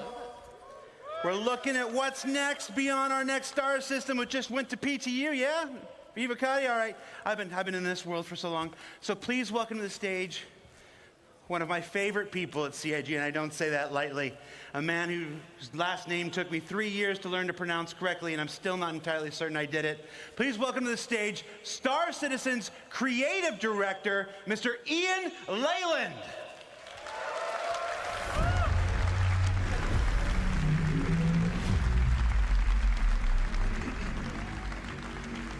Hello, everybody. Did I say it wrong? I did. Yeah, you okay. did. I did. It's good. I still didn't get it. One day. Thanks, Jared. Hello, everyone. Wonderful to see you all. Thank you for coming out. Did you guys see that worm? Really cool. All right.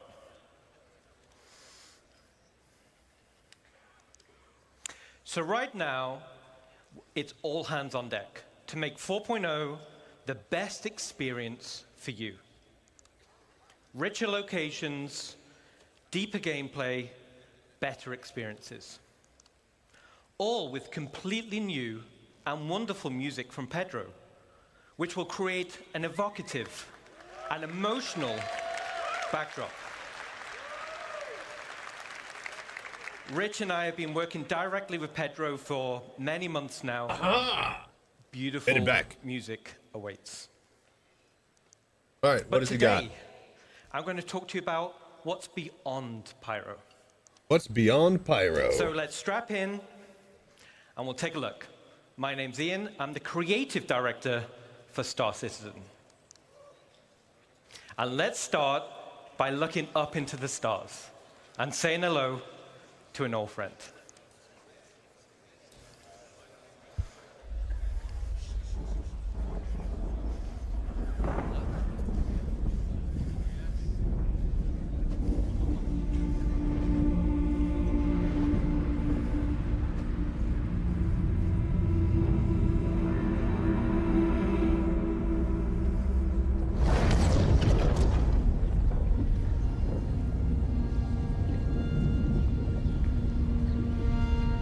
This is incredible.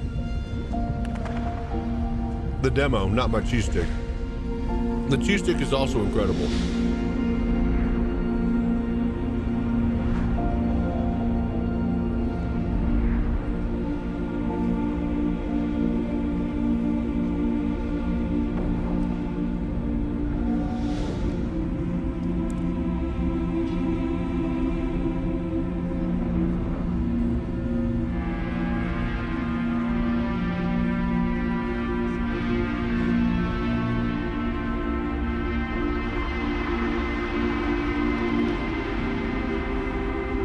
They started eating his headset cord. They are both white.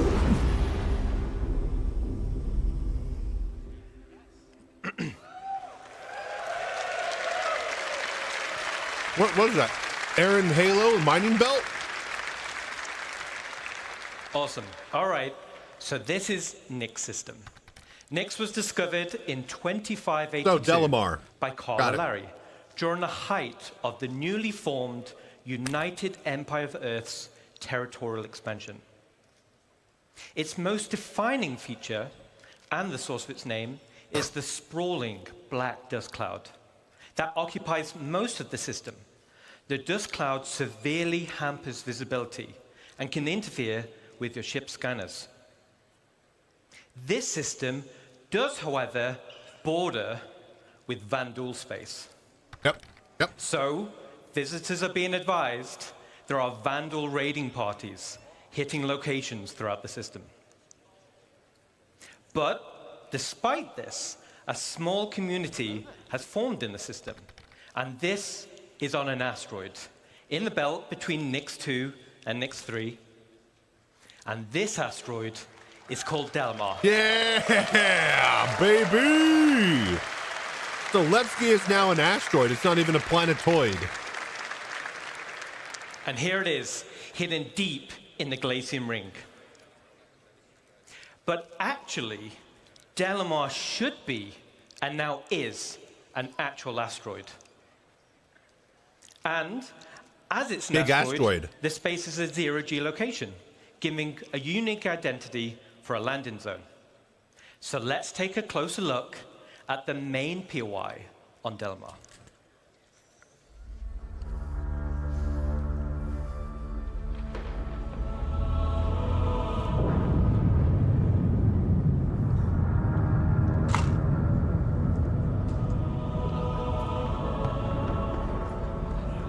Hey, an old friend. Look at that.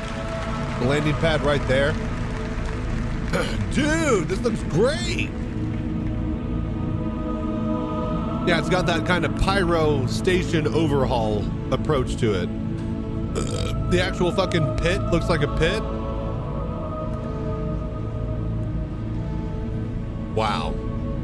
Look at that. These are all landing hangars. Very cool. That's what I was wondering. Like, so when they re-added, they only had 3 hangars there.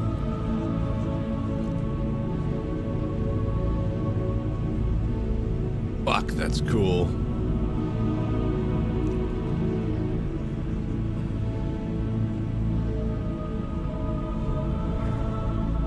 Got a Caterpillar taking off, Hercules landing.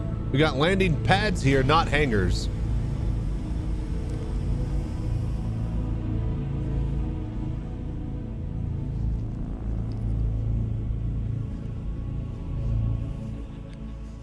All right.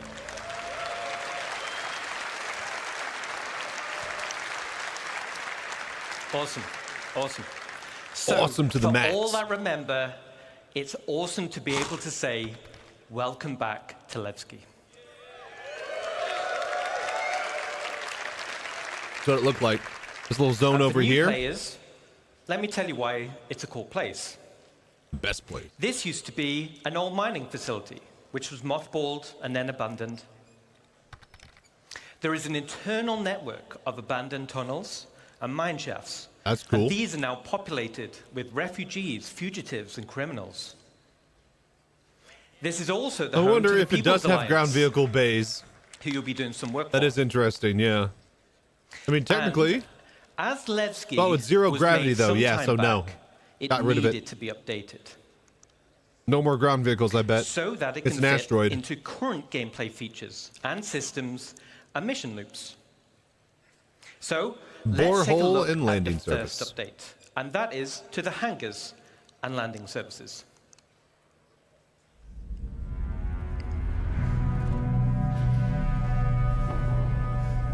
Gray box. Their gray box has come a long way at this point. Remember, gray box was an actual gray box with assets. Or grayed assets in a box. Oh, hey!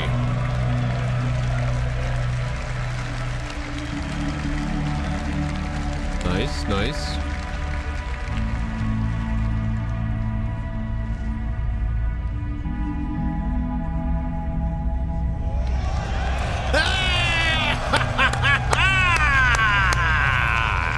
Yeah! Release the Kraken! Yes, sir. Okay, I like that. That gets me a All right, little hard. cool. So Levski is still perched over the borehole, but now has a suite of hangars that are arrayed around and inside the borehole. We're also increasing the quantity of hangars. This is to meet the ever-expanding players per server to remove hangar wait times. And this pass will be done for all landing zones in the game right now. I was about to say, so they're going to do that to all the landing zones, yeah? And for players that don't want to store their ship, docking services will be added. Where high did that up on the Kraken cliff come walls. from down there? What's down there? Now, other than hangars and docking services, there are other ways to enter the location, which are also getting new updates. Let's take a look. Landing pads and ground vehicle? Surely no ground vehicle. It's an asteroid. It's 0G. They even said so. There's no way there's ground vehicles.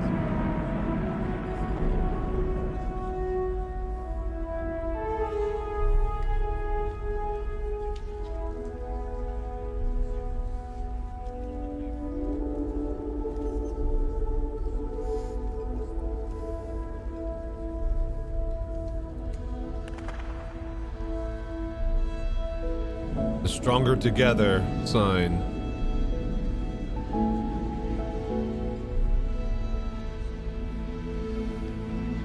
Whoa, they're EVAing. Oh, now this is cool.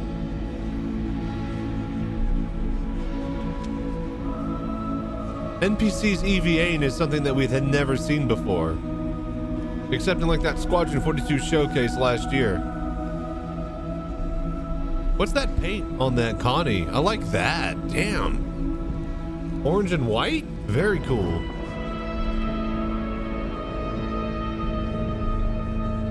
And your Argo.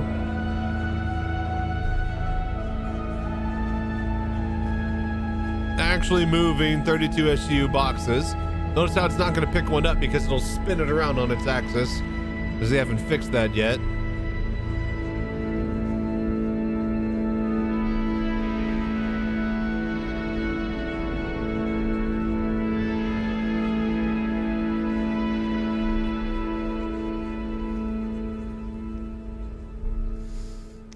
All right, awesome.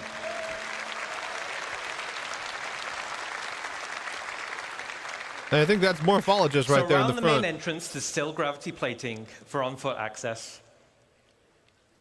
And these will lead to open landing pads for quick drop-off and pickup. And we're also adding access to gameplay areas for a variety of local FPS, missions and gameplay types. Doors. And as you saw in the video, there will be banks of exterior freight elevators. Exterior freight These elevators. can be used for quicker gameplay loops without requiring hangar services. Now, as this is a zero-G location, it also gives an opportunity for another type of specialist freight services. Let's take a look. Drones. I don't think they're going to showcase drones. Is drones finally this year? Is this the year we get drone tech? The borehole is literally a bored hole through the station. That's awesome. That makes the most sense.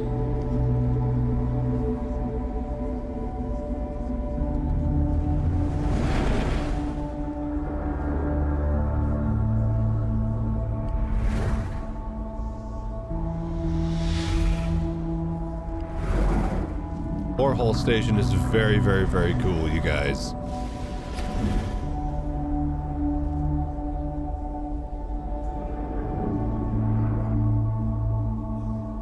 It's drone gameplay, isn't it?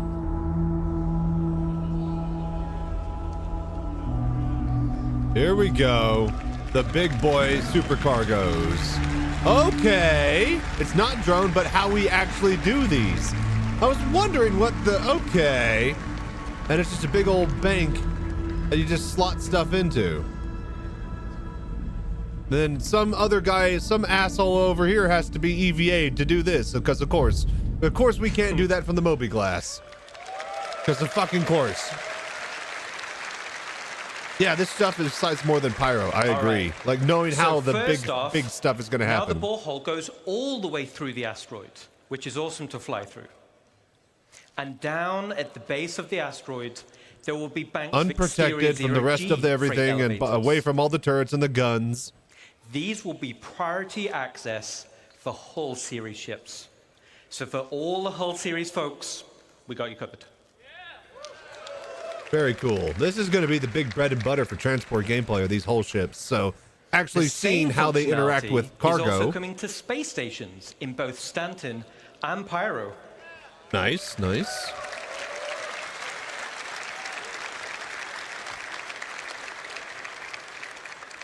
But wait, there's a little bit more. Let's take a look.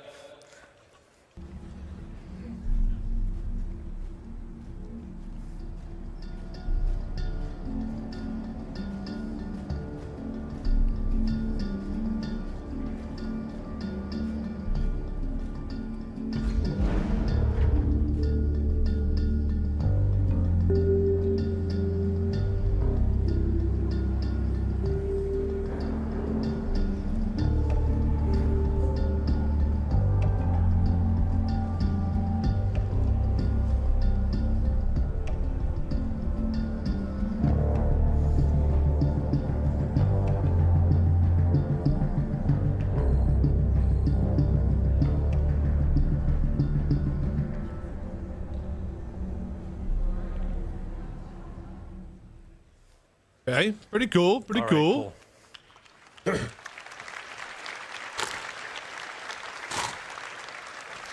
Was that the new cargo elevator the areas? external freight elevators will now have direct access to cargo decks. Cargo to be decks. able to quickly sell Okay. or pick up for the next run. So that concludes some of the exterior updates coming to Levski. But the interior is also getting some Grand updates Barter. to bring Yeah, them in what's the line Grand Barter look with like? current gameplay requirements. These will be spaces like cargo services, as we just saw, for hauling and supplies. And refinement centers, so you don't need to travel far to refine your ore. And we're updating the interior layout to provide better access to gameplay spaces. So to conclude, Nyx will be the next star the next system. system after Pyro. Called it. Yay! Delamar is now a physical asteroid. Didn't call that one. Delamar is now a physical asteroid with a zero-G play space. Then Levski. All right, not so much. And we're updating Levski to fit current gameplay mechanics and gameplay loops. And most importantly, we're adding local areas for gameplay content. Gameplay at landing zones. Okay, so what about the weather?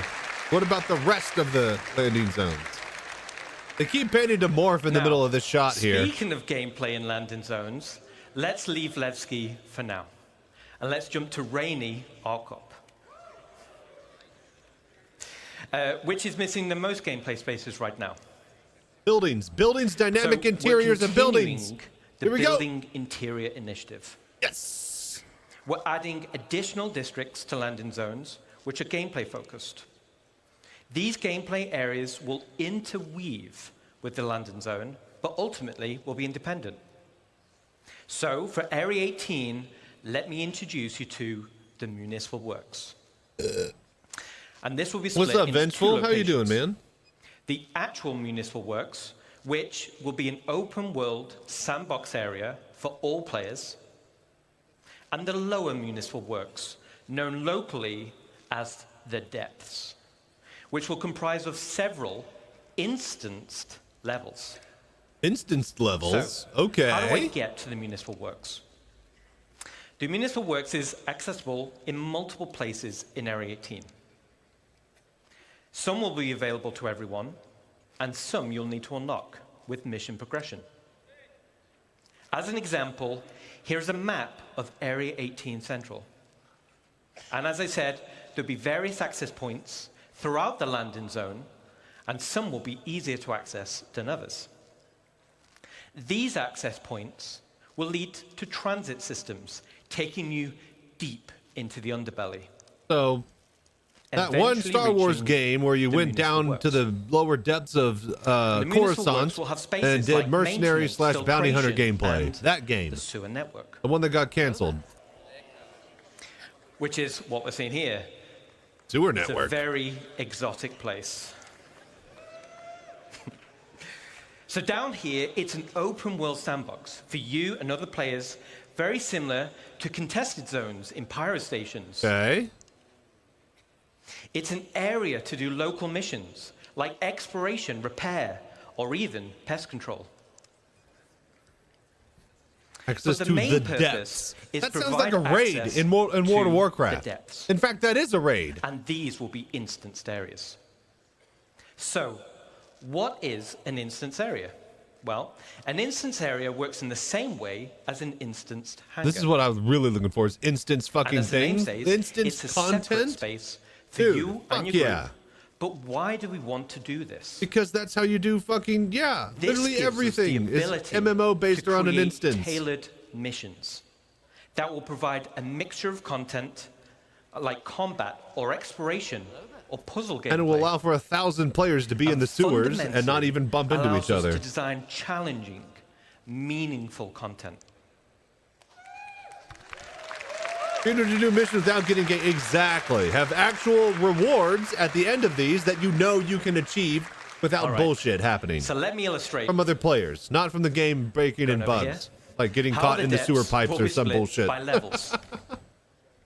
Well, some people can get fucked stay with because me they're on this. never We're going to gonna have to rattle play through with it or use it if So they don't let's want say to. This is for you're the in players that level do. B01. You're running a mission, you're having a great time with the curated content I just mentioned. But down here, you'll have to do a variety of content over a period of time and over multiple play sessions. At the end of the mission, you'll find an access point, which will bring you back to the landing zone. And you'll do this loop multiple times with different mission content. After achieving the required amount of progression, your access level will be upgraded. So this time, you head down the access point elevator. And now it takes you all the way I down like to that. level B02. And you continue This on is with a your cool journey. layout design. Then, okay. Now this is your new area with different mission content, new This is rewards, cool. and a new access point back to the LZ. I like that The because it's same not as like B01 I'm so will do tired this of the. It's good, but I'm so multiple tired of it. times. The Skyrim Oblivion guessed way it. of like Eventually you'll get entrance, access to level dungeon, B03, and we exit, continue back deeper. to entrance every single fucking time. Each This level you unlock, is levels. You access new That gives you areas. tier of For access and new mission progression. loops, you'll access new, more challenging This is curated all content fascinating and stuff access that I really, better really have hoped and that they were better going to be rewards. adding and doing. And this is what will form progression-based content. I like this. This is great. This is the game I've been saying for so long. They need to start giving so as us I just game described, stuff. was a very condensed version of an actual play session. Yeah, no, if this is like, But this broad still strokes, then describes I'm the loving it. unique gameplay I don't need experience. anything specific. I'm happy with broad Landing strokes if zone they're going to areas go with this. which will offer long-term gameplay progression. You could literally just spend all, So that you could concludes spend this months section at Area on 18 gameplay mastering spaces the for Landing sewers. Zone. We're excited to show you more. All right. So we're going to head away from our It's cop for as now. deep and as crazy as they want Let's look again to make. into the stars. Similar thing based And on now we're space. gonna talk about Exactly. They solar could do that systems. anywhere. That's just, All right. Stanton system was the primary system in the game. It serves as a lawful system. Hey, they're doing the background. Protected by the UEE and What will the continue to be sky map would look evolved like, and too. updated as we balance it with other systems. Then we have Pyro system, which we've spoken about at length, and this will serve as the primary unlawful system and is the perfect contrast to Stanton. Nix. Then, as we just saw, we have Nix system. It's not a totally unsafe system like Pyro, but it depends on where you go, as it borders Vandal space. See that little bit of red? That's Odin. Vandal space right there. Odin, Magda, And the UEE Odin or Magda? does not protect this system. But we've got a little bit of space there, haven't we? Odin or Magda or Vega? Odin, Magda or Vega? All right. I thought you were saying click system then. I'm like, I'm not sure about that one. All right. But we've got a bit of room at the bottom, so it would be a shame not to fill it in with something, right? So if we get a big cheer, we'll reveal the system. You ready?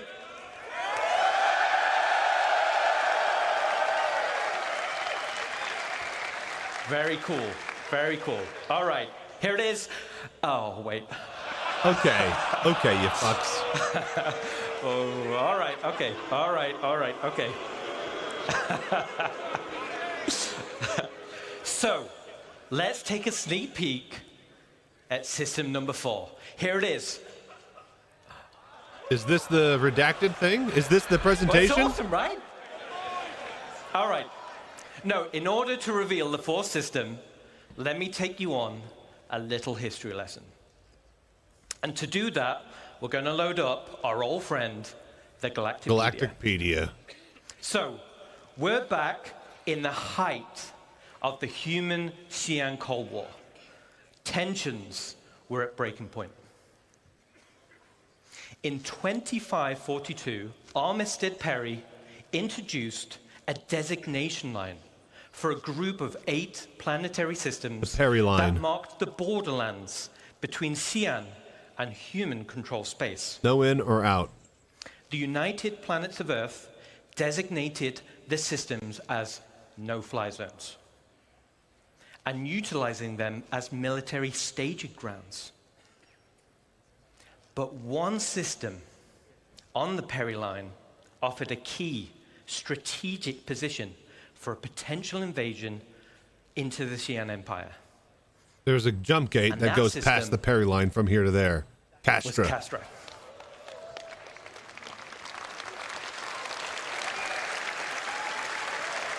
Interesting choice, Castra. Okay. But luckily for us, war was averted, the Perry Line Pact was signed, which was a peace treaty between the now UEE and the Xi'an Empire, so the Cold War ended. The systems of the Perry Line were divided up between humans and Xi'an, and fast forward back to present day, humans and the Xi'an enjoy a more prosperous relations, and everyone's cool. Yeah, sure. So, the fourth system will be Castra. Very cool. Very cool. Twin star? Is that a binary? One weaker light source over on the left. History No? lessons Okay, over, never mind. so let's jump in and find out a little bit more. First we have Castra 1. Here it is. Castra 1 is a dead, coreless planet because it's too close to the sun to be terraformed for human habitation. So instead, the UEE Navy used Castra 1 for target practice, giving it the nickname of Bullseye. Hello there. Okay. So weapons All the weapon testing. testing throughout the Mesa era has left Bullseye covered in craters. And as you can see, it's super toxic, meaning ground exploration will require high-end environment suits.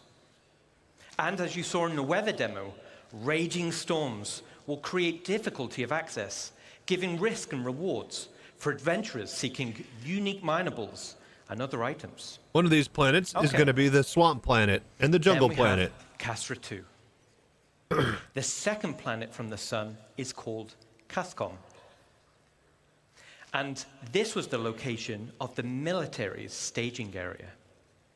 Look at that shadow from the Since ring system there. was opened up to non-military settlement, it has since become a center of trade and tourism, but is still considered an Earth-centric traditionalist system.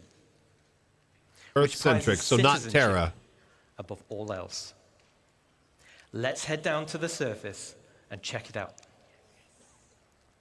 Breaking through the clouds, you'll find a landscape full of Great Lakes and lush crimson forests. Swamp and as planet. you saw in the CTG presentation, you can see That's how about we're going to exactly. make these worlds with the new The technology. elevation mapping that can create that type of texture High difference. up on the mountain range, here at the highest peak, we can just make out the landing zone called Sherman. Well, now this is fucking cool.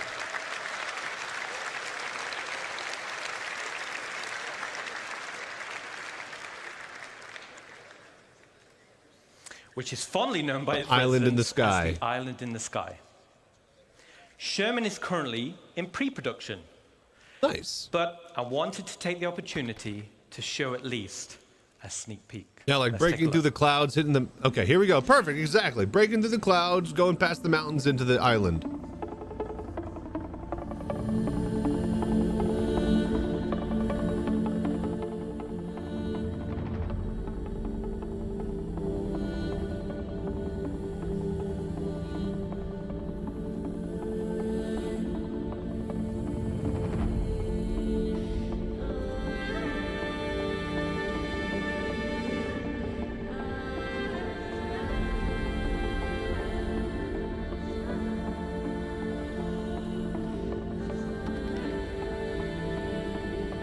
This would be a good home spot.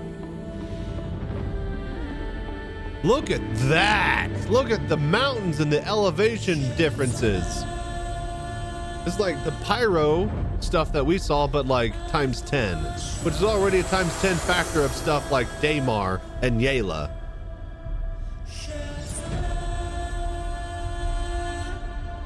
Holy shit! Yeah, if they keep on nailing this type of aesthetic with every single landing zone, there's never going to be enough to explore with Star Citizen.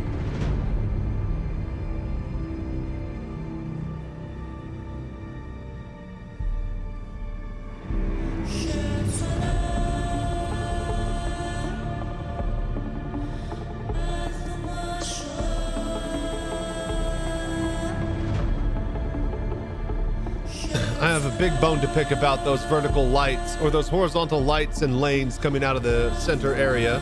Unless we actually warp and have to, you know, be forced to use those, not a single player is going to actually fly in between these lanes. If they like pop us out of quantum way over here on the left, guess what? We're going to fly straight to the station. If they pop us out of quantum at the very end of this lane, guess what we're going to do?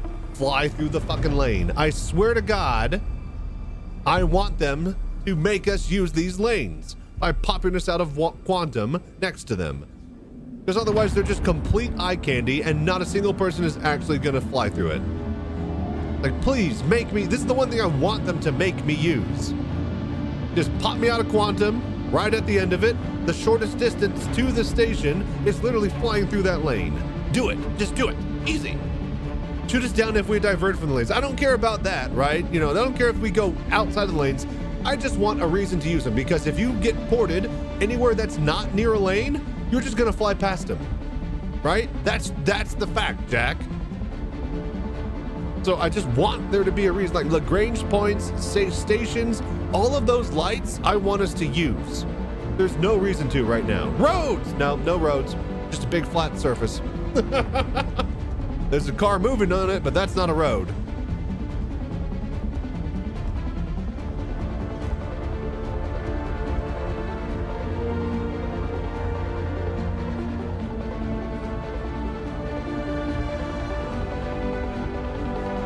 Welcome to Sherman, if you're flying in from this direction.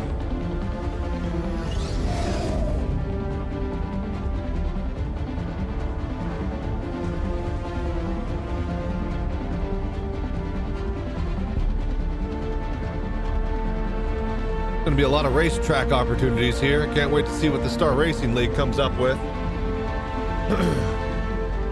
This is gorgeous. Look at the fucking mountains in the background, the clouds in the vista. Like, opium levels increasing. I'm about to pledge so hard. Look at that. And then we got big giant point defense cannons that'll miss your targets because of desync. I swear to God, defenses on stations, landing zones, and places that there should be no PvP at, because there's no way to. If you're PvPing for this, you're not going to take over this objective. You can't just take over a landing zone. I don't care how big your org is, right? So therefore, any PvP that's here should be punished. If they're making, like, you know, no PvPable landing zones and, you know, punishing people who start to do shit there, those guns need to destroy the ships they're targeting instantly. Hit scan, anti-fucking bullshit technology, right? I don't want them to be able to miss some asshole because desync. That's stupid. This is a game. This is where they staged the bombers that were on active rotation, waiting on any sign of any aggression. But now it's mostly a commercial space. So slim pickings and what do you call it? But it's a great place to see some big ships of the UEE. The movie Dr. Strangelove. The main trench. And even though this is a converted from a naval base, it still has an impressive military flavor. And speaking of military I swear to God, if these guns are fucking useless. The AOV-9s, anti-orbital cannons, are still present around the defensive walls. That'll totally miss targets because players have desync. Once it became a civilian city. Turrets need to fucking work. To the left of the Jesus Christ. Is the Sparrows Industrial Park, home to the sprawling cargo yards and manufacturing plants. The Sparrows has evolved from its days as a military supply and munitions depot into a bustling and modern industrial park. To the right side of the spaceport is Fort Riggs, which originally used to house the army when Sherman was used Fort as a staging Reeds. point Very cool. for a potential ground It looks a assault lot more like a of the fort Xi'an instead of Empire. like an actual landing city zone, because Since look at the how much area space was there is to walk in decommissioned, between it has buildings. now been turned into a business park and is the governmental center of CASCOM. with the Governor's Council headquarters located here. As this base was built during the Mesa era, as humans were expanding their borders, this introduces a new architectural style for humans. Between the First Travarian War on one front and the Xi'an War on the other, a new style called Henoism arose. Cannibalism? With an emphasis on prefabrication and fortification, the designs were robust, durable against warfare and harsh enemies and harsh environments. And from all the locations we just saw, high up on the upper wall, It really does. It really does. Like he's talking about the architecture design. Shopping complex. Situated high It really above looks the sprawling part main base of below, what they're saying it was Ansel built area for. Originally served as the command center to Sherman's military operations. Inside this building, you'll find key areas like Those two giant the edge of orbital Oblivion guns. Bar, which was converted from the old officers' lounge. You'll also find Eckhart Security Headquarters, and you'll find the Mercenary Guild Headquarters. Ooh, Mesmer Guild Other areas in the headquarters. commercial district include the OPA towers for habitation. That's the building on the left. Real And on life the right port is the battleship. Imperial Sherman Infirmary. There's also the Reeves Military Museum, where you can experience the history Ooh, of military humanity's museum. military and the Very role cool. that Castra has played in keeping the Empire safe. And finally, we have Overlook Point, which is the name of the vantage point and park situated in front of Central Command, which has the best view overlooking the landing zone. So that's a quick overview of some of the key areas of Sherman. Very cool. I Very think cool. it's devastatingly beautiful, with a rich history and unique mood and vibe.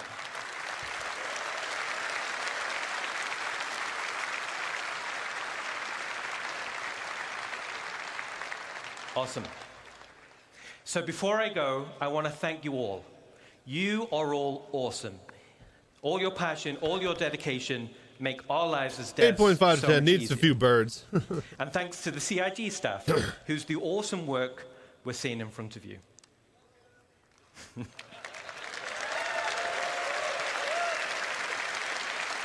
Very cool. That's a good looking landing zone. So thanks again. You are all amazing, passionate, and enabling us to dream big. Enjoy the rest of your show. Very cool. Very cool. I'll just do that. All right. That was awkward. Okay. That was awkward. We're just about at that time. Before we Here get it there, is. you have a couple announcements. Redacted, you Now, this guys. time last year, I did a couple announcements and it made a couple people upset. I used this opportunity to call out a couple people who bothered me. Mostly, I just want to say the ground floor and the first floor can be the same floor. I was about to say, most importantly, holy fuck, floor Now, number one we is actually do 0. have some actual, honest-to-goodness announcements. One of Second our two floor, of our partners, second Scan story. Like, Computer what the and fuck, VKB man? How is this so Joysticks, hard? Are doing giveaways for the people here No, floor exclusively. one starts, this is Now, ground there are floor, and then numbers floor on the one. challenge No, coin that was no, in that's your the second swag story, bag. second floor. Fuck you. I'm getting this data as I'm here, so bear with me. So everybody should pull out your coins. Oh, the coin giveaway for day one. Yeah. And I'm going to call out some numbers. And if your coin matches this number, you're going to find Dan. He's that guy over there with the bouncing thing. There we go. Oh, yeah, for and sure. And he's going to give you your prize. So I know about the first that. prize is for a set of VKB joysticks. The number we're looking for is 2272. All right, I'm going to be right back while they're doing all the giveaways. 2272. Anybody? Good luck to them. All right, well, pass it along if you find 2272 VKB joysticks. A second set of VKB joysticks, 3404. 3404, you can head on over there and pick up your VKB joysticks. And the grand prize is a computer from Scan Computer, they're a vendor here, built into a Kovalex shipping box. So I'm going to give you 2 more seconds to pull out your challenge coins here. The winner of a Kovalex computer is Challenge coin 413. 413? What? You get it? All right. Find Dan over there. If you don't claim your coins, hey, I'm just doing the thing. It just says the thing 30 right there. minutes, everybody. I'm just reading the thing.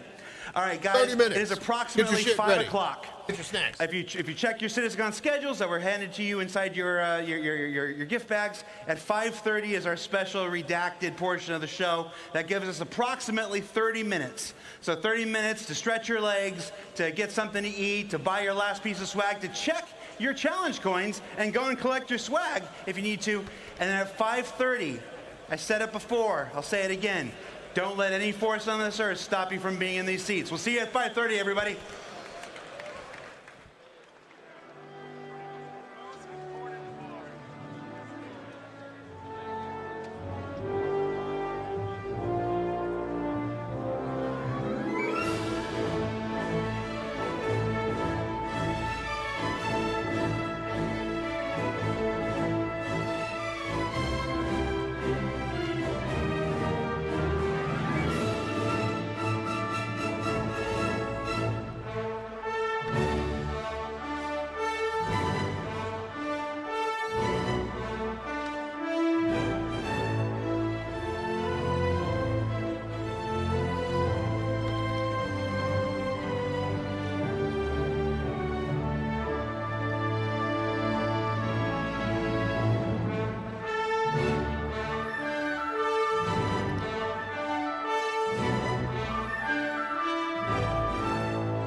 They are a marketing machine. So there's no way it isn't Squadron 42 in some way. That's what I say. And to that end, yeah, reasonable. Not sure why they would keep it a secret though. Easy. Hype and money, right? Yeah, marketing, exactly. They are a marketing machine. What's funny though is that they're a marketing machine, but they don't do any advertising. When's the last time you saw Star Citizen on a can of Coca-Cola or on a Pepsi drink or on a Pringles can or on a Doritos chip bag? You haven't. They're not. They don't do any actual advertising, but they are incredibly good at marketing. So, exactly, it advertises itself. They don't need to. It's crazy. But the marketing they do for it, insane.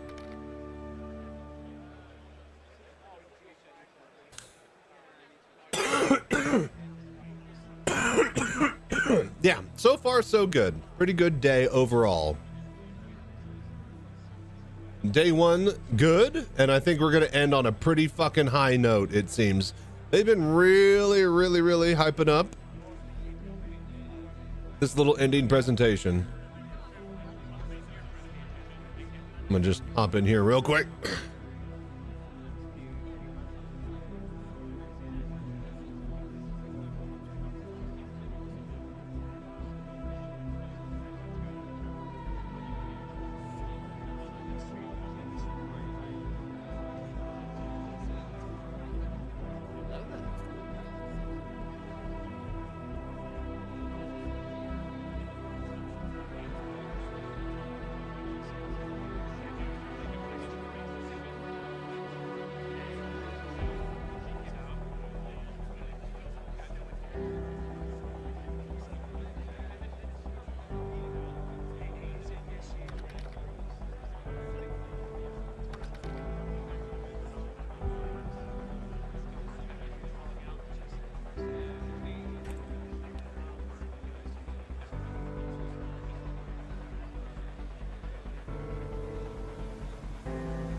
Alrighty.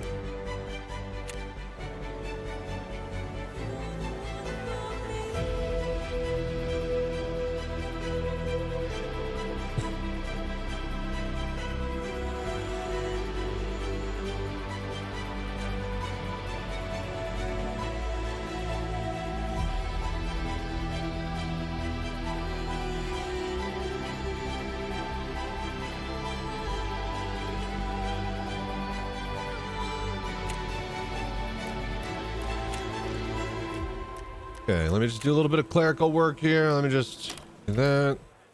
That's good. That's good.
Okay, this is a good helmet.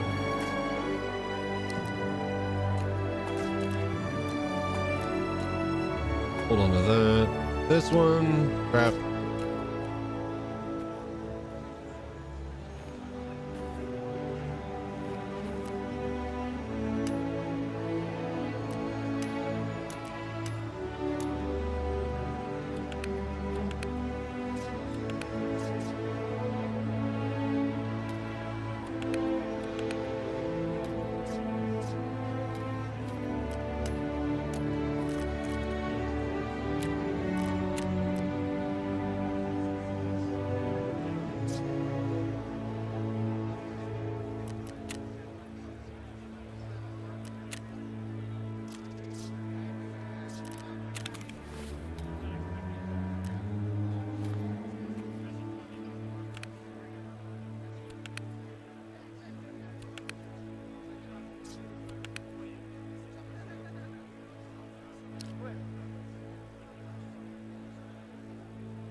Tramadol, Propitol. I need a Zag, and a Mule, and a 6.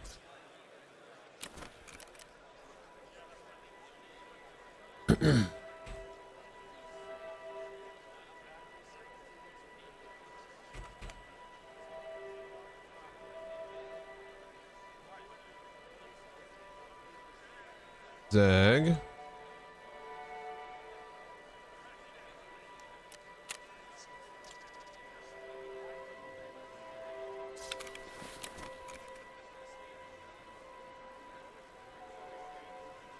And then we need SJ6.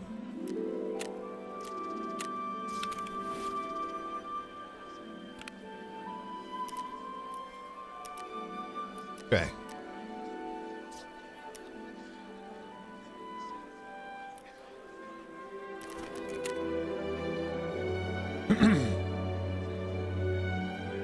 Here. Remember those YouTube ads, 3.18, play now, but nobody could log in? I actually installed Twitch on your big screen for this. Oh, how is Twitch on your big screen? I always access Twitch on my TV through a web browser through a second computer. Never really messed with the Twitch TV app. I guess you can't, can you type things through that? How does that even work? Plus, there hasn't been a chance to part with your money yet. That's day 2. They woo you in on day 1, and then day 2, they sucker you for all your money.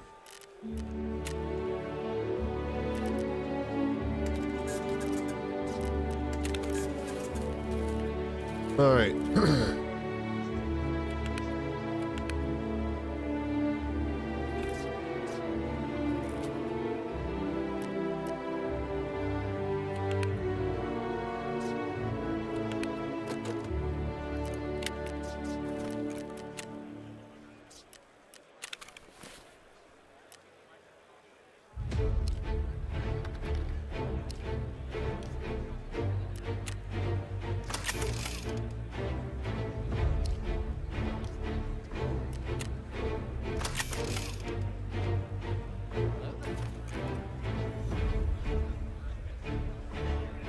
Oof. Not able to get new of those plates kind of sucks.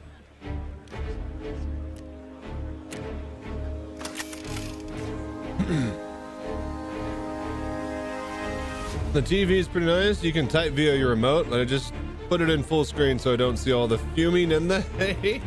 Oh, the fawning and the hate. Hey, that's part of the whole experience. Okay, I think I'm ready to do this. Check our time. 15 minutes. All right, let's get in there. Cheeky Scab? No, we'll go fact first.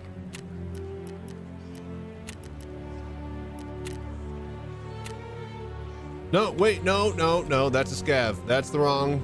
You are bad. I often have Twitch on my TV in full screen and take my smartphone to chat. Yeah, that's a pretty good way of doing that. Makes sense. Smart.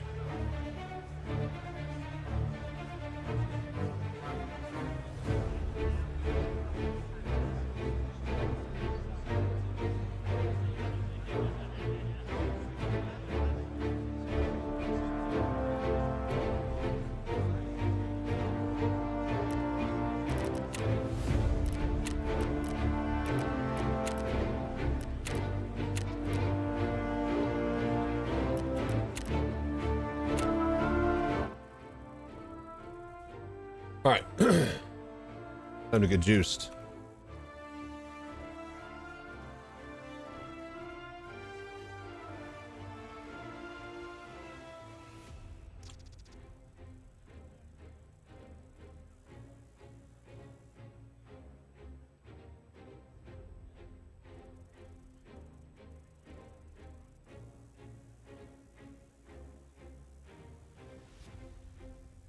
And go.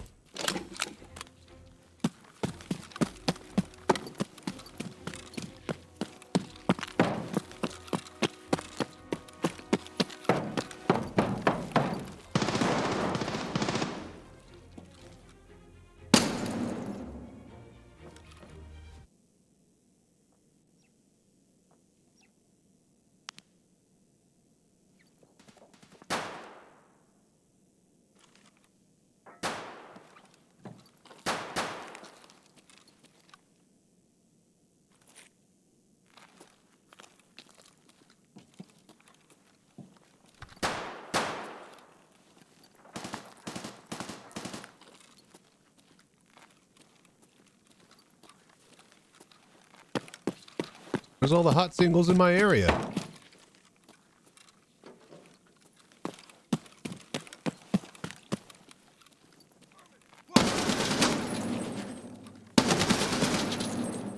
There's one.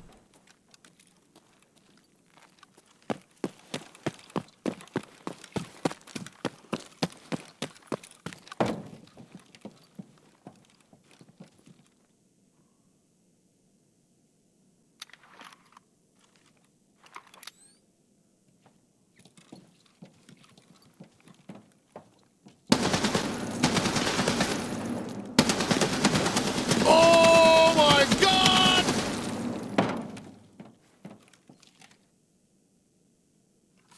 We got to kill her again.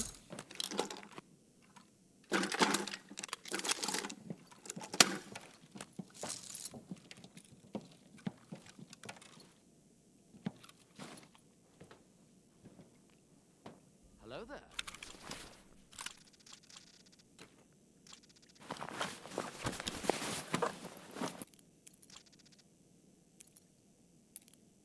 The fuck is that key?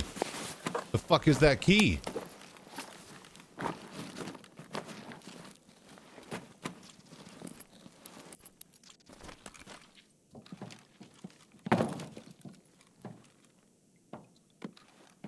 I guess we get out of here. I mean, I'm fucking done here.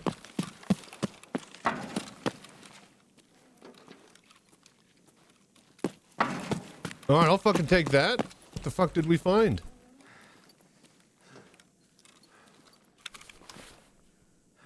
Get ya noodle. Dude, no, that's a boss. That's why. That was fucking Tagilla. He was the boss of the factory. We got him dead to rights, and we got his hat. So go us. No, that was... You don't understand how much damage that was. This is fucking 7.62 by 5.1 rounds, all right? Full metal jackets that we put in this fucking thing. We dumped like 60 of them into him. Watch. There was like 2 bullets for that other guy. Maybe like 5 to 10. I'd give him a good spray, but we're going to see how many hits we have on target. I wonder if there's music in the game files that is there but not even used in game right now. Would be interesting to know. That's what I'm wondering. There's a lot of 4.0 pyro stuff that we should be pulling from the game files, you know? Okay, Tagilla, boss. Hit count 31 fucking bullets. We literally did 1,300 damage was absorbed by his armor, and we did over 1,000 to his body. Absolutely insane. Night Factory gets pumped.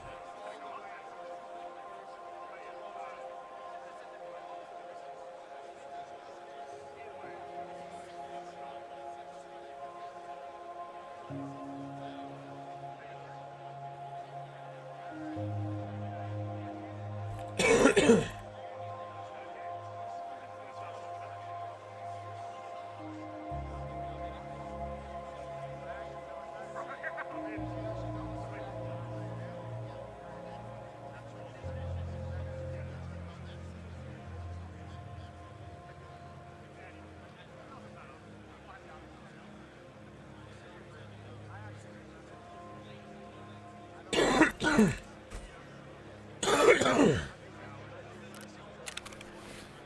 right, what'd we get?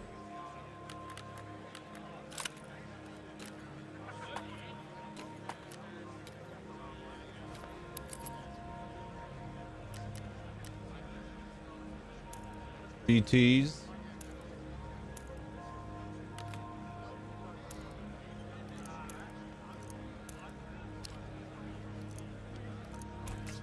Take that.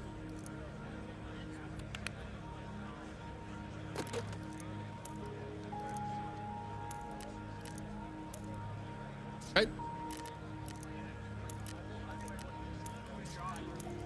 Oof.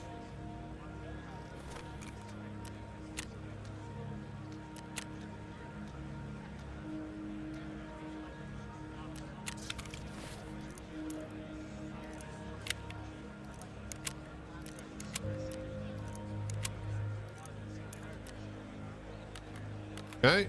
Mm-hmm.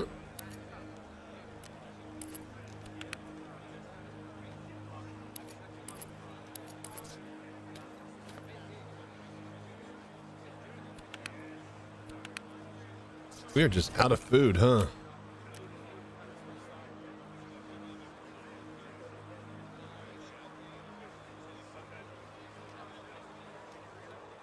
Hello there. Get some tashonka.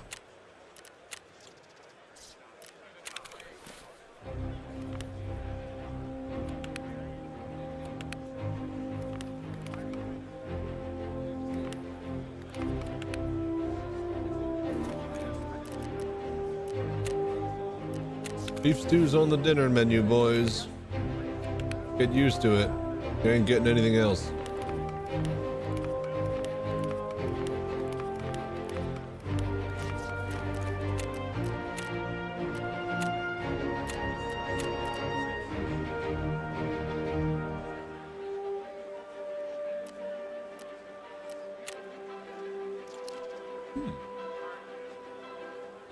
Okay.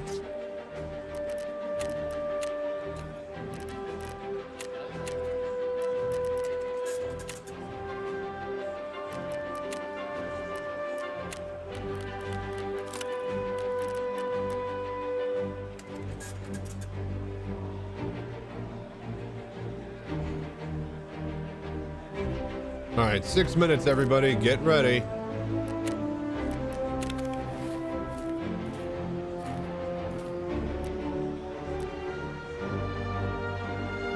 All right, what do we find?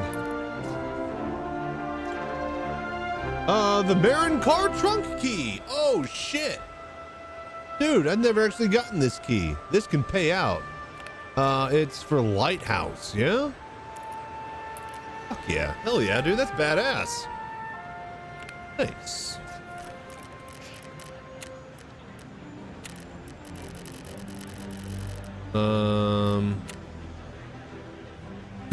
Okay. 6 minutes, everybody. 6 minutes.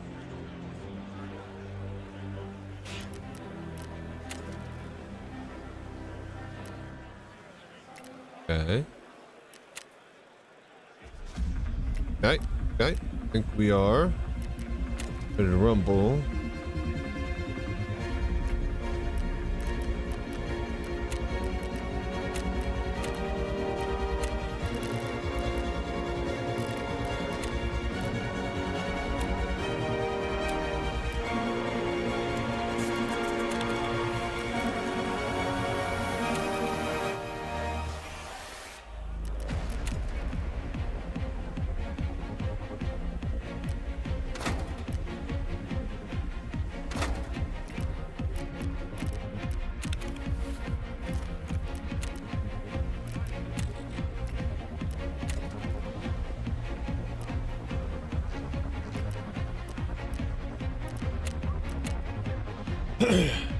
Five minutes.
All right, let me refresh my browser here and make sure we're caught up.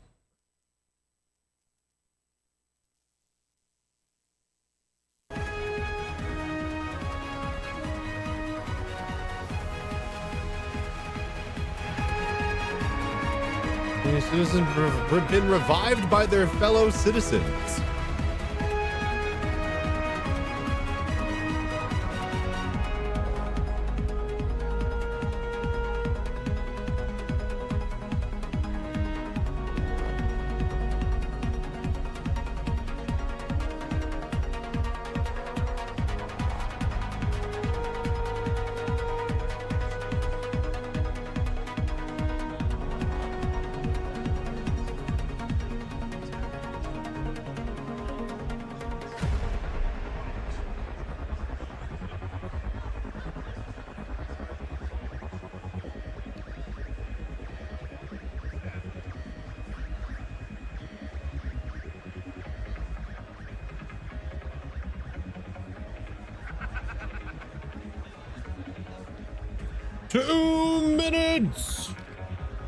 And to fail to remember what button combination is heal other for the pens. I believe it's like right click.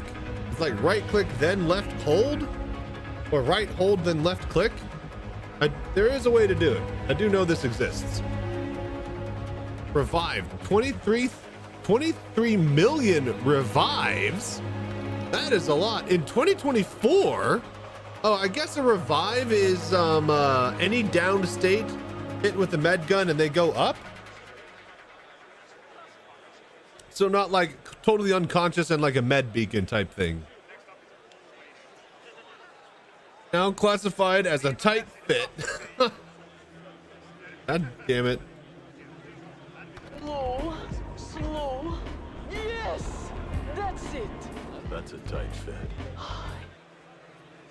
That's a tight fit.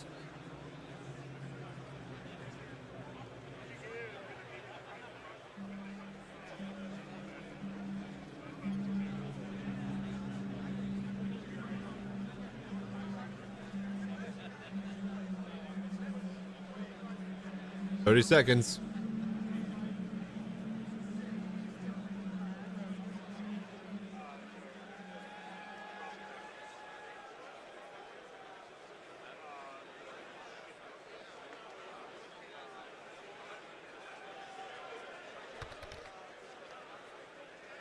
Fly my Aurora through left ski.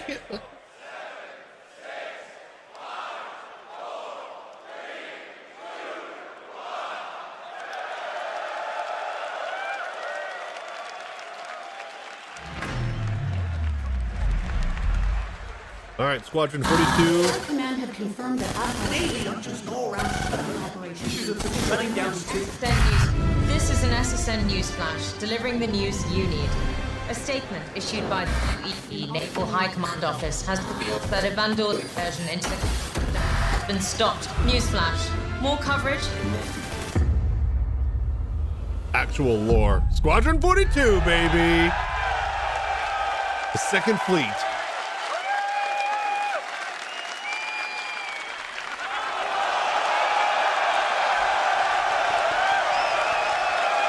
Give the man a hand. His dream, his vision has brought you all here today. All right. I hope you like what you've seen so far in day one.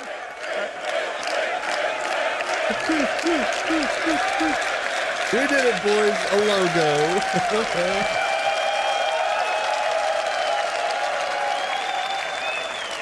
Thank you very much. Anyway, so I hope you have liked what you've seen so far at day one of CitizenCon 2954. I think the future of Star Citizen is incredibly bright. We have a few more things to show and tell you about tomorrow. But let's talk about the Hornet in the room. Last year, we announced that Squadron 42 is feature complete. So what has the team been doing since? Given the scale and ambition of Squadron, our teams have been focused on polishing and optimizing to ensure the game meets the high standards that I have, the team has, and you guys have. Mostly him. This level of quality does take time, and we're committed to delivering an experience worthy of the journey. So I'm not sure if we've officially talked about gameplay time, but the story on a regular playthrough is anywhere to 30 to 40 hours in length. 30 to 40 hours, not bad. Not inconsequential. So what does that look like? To show you, we thought it would be best to boot up the game and start at the beginning. Now, quite a few people want us to play a pre-recorded video where we played it safely offline, but that's not our style. So we're going to do it live. We are going to play this live. I've played it through many times, flawlessly not crashed, sorry. Flawlessly crashed. Occasionally, we've had a few, so if something happens, it happens. But fingers crossed. But what you're about to see is the prologue of Squadron 42's and you, the player's origin story. And you can think of it sort of like the opening of Gladiator, but even more epic. And I want to remind everyone that we are still polishing and optimizing. So what you're about to see in here is still work in progress and will continue to be improved. But I hope you agree it is shaping up to be something special. Come on, they're going to announce so to take a date, us on this and they're going to put it on the web store I would like after to bring this. Richard Tyra, Senior Game Director, to the stage to play the game. Okay. All right, Rich. No, not soon. Absolutely. Probably next year. Christmas Hello, next year, which CitizenCon. means Mark Hamill and Henry Cavill will be in Texas. That's what that My means. name's Rich Tyra. If they're and I'm the releasing Senior it. Game Director for Squadron 42 in Star Citizen. And I think we've got a little bit to play. So who wants to start? Should we go? So this is why they're doing so much mouse keyboard parody shit, because they want the So as Chris experience says, to work. this is going to be playing it as a natural playthrough. Okay, we got with- menus here. hopefully we don't run into any Galactopedia, access issues. in the menus. But we'll go from there. Quit on the bottom right. That's a bold choice. And this, what you're seeing here, is the combat pilot training application form that we're going to submit for your application. But once we get into the game, I'll kind of be quiet and just let the game speak for itself. Squadron 42. This is what this is. It is not about piloting the most cutting-edge ships. Traveling is the farthest. Hey, what I called Henry Cavill. I called it. Wanting to protect your home and loved ones, even learning what you're truly capable of. Those are just the perks. I'm Commander Ryan Enright. I fly Navy. What's up, Alpha? Yeah, he's flying in the F-8. He's the leader of the F-8 squadron.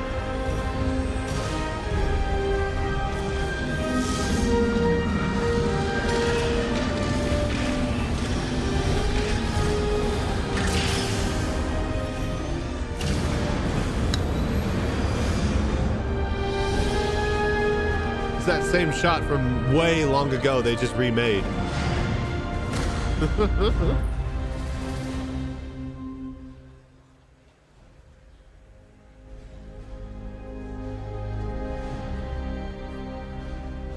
Psychological profile test. Teams of flight. All right, so apply to the academy. So should we go rookie? No, Legatus. Tron. Yeah, let's do it. Oh, sweet! You can check your home world, Earth. The space Texas known as Mars. I will be from. Clean, good-looking UI for fucking once in our lives. Emergency contact!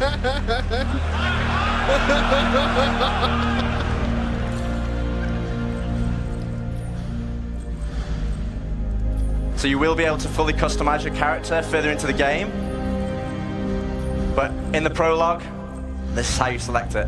I assumed you talked to all rookies that way. I assumed you talked to all the rookies that way. Very all basic stuff, but this is all good.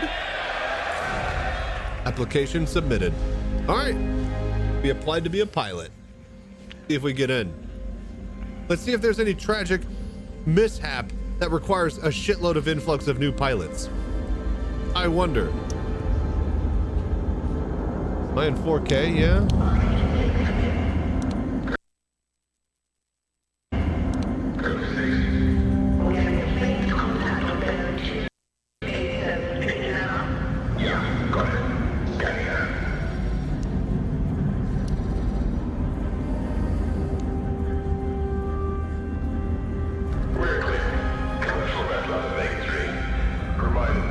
New Vox on top of the thing. Copy that. Archangel, this is Kugeri. Come back, Kugeri. Redirect to sector 7 Bravo Echo for immediate tasking. Copy that. On the way. Interesting to see what they've already changed.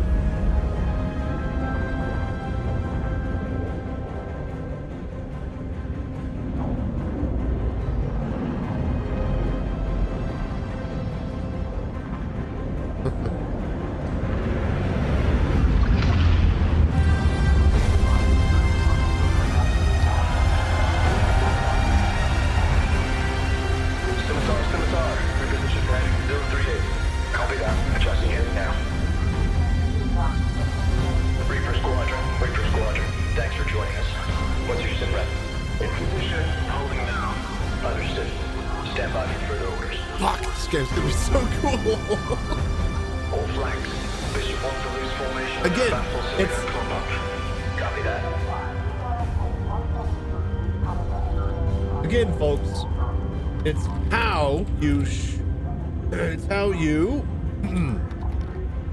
show off those 30 to 40 hours. This is gonna be a long movie.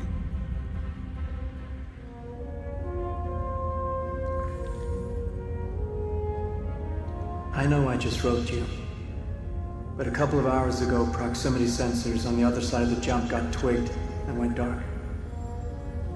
The word is it might be that clan that we've been battling with. Guess that last fight didn't scare them off quite like we all hoped it would. Honestly, we've been out here so long, I don't know what to pull for anymore. I just wanted to let you know. I'll write as soon as I can. Stay safe. Fly right. Say it! Say the line! Say the line! Dude, the big fleet is yeah, that's what gets me hard. Knowing that that's all actually there, not a skybox or a fake cinematic out the window, that every asset exists in game and will exist in universe.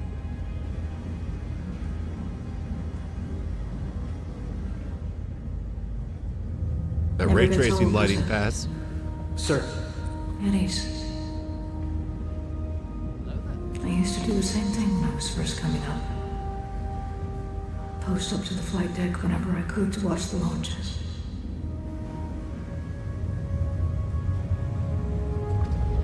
Have you seen the F-8s up close? No, sir. The thing's a beast. Nimble, too. 12 maneuvering thrusters and 3 mains. It sure sounds like it. Sir. Captain McLaren. Is she looking at the camera? Captain McLaren to the bridge.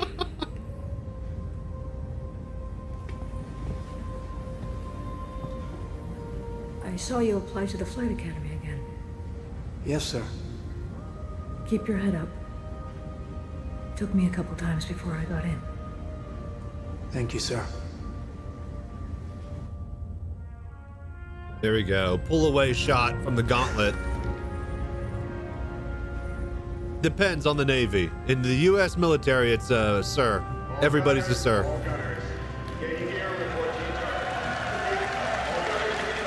Uh-oh, all gunners be advised. And before we move on, yes, this is a live demo, and no, it won't crash. Well, we hope so. All right, quick save it. Quick save it.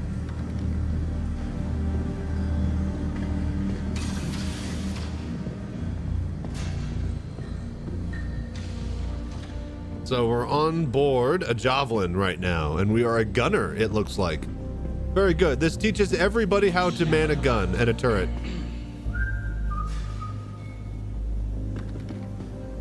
I talked to Watkins in logistics, and he said the recon team was wiped out. Really? Then why are we sitting here? Vandal aren't stupid. If they know we know, they would have hit us by now. Hey, they can take as much time as they want. The longer they wait, more of a chance for 42s to get there. Well, they can hit whenever. Hey, there you are. Hey. Where's your helmet? Can't gun without it. Yeah, go get your helmet, bitch. Rookie mistake. I gotta get to my turret. Got to go up. We're gonna need that helmet. I guarantee you there's gonna be an explosion in an EVA section that teaches us how to do that. And I haven't been able to sleep since.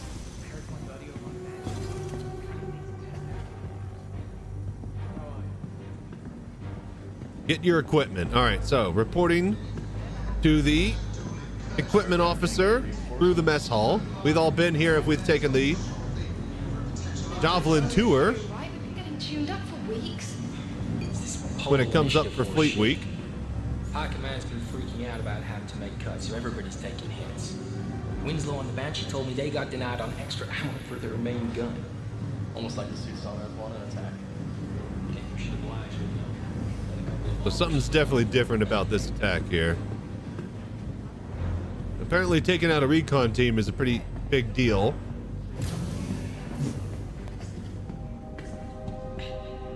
You heard about this show, Lost Squad?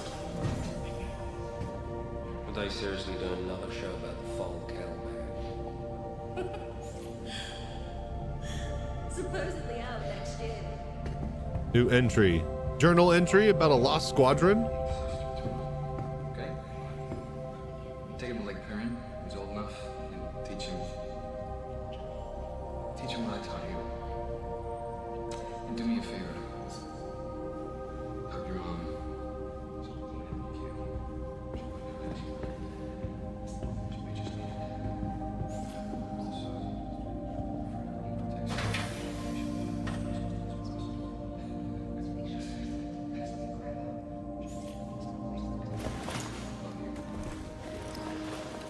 Whoa! Whoa! Whoa! So you don't just grab a cube and go and put it on? This doesn't look like an EVA ready suit. It's not EVA ready. Gunnery visor.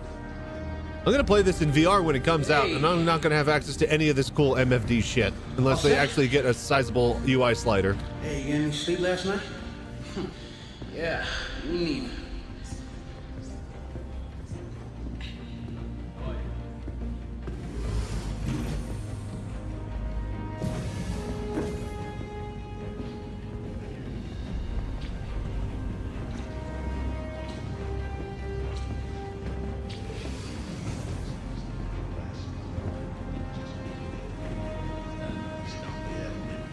Definitely having some vertical sync issues.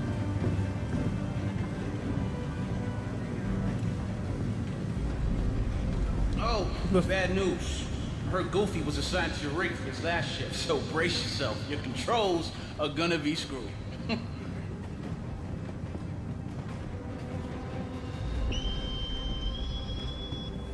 This is Captain McLaren.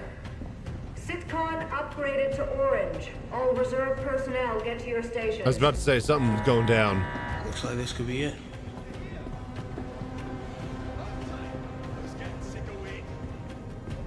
Hey, good luck. See you up there. Give him hell. You got it.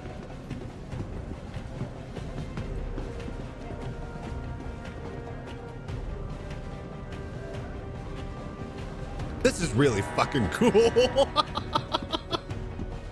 Yeah, dude, it's that ray trace lighting they got going. Excuse me, sir? God damn it, Goofy, get the hell out of there. So glad you could join us. I want you calibrated and ready to fire in 5, here? Yes, sir.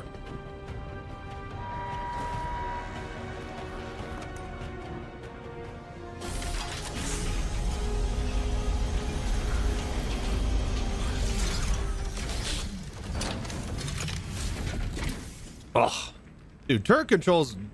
Oh, shit. Luke Skywalker targeting computer? Fuck yeah. Of course it would be. Goofy uses this thing with those settings. Oh, there it goes. It's gone. So you can get operational. Just follow the on-screen instructions for the calibration program. Stand by. We'll start with tracking. Since we're out here hunting a Vandal clan, I'll load up one of their ships for you to follow.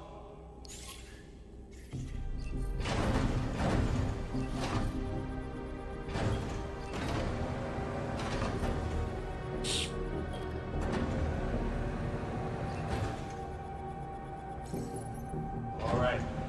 Should be all set for controlling your turret. Next up, they'll test your firing mechanics.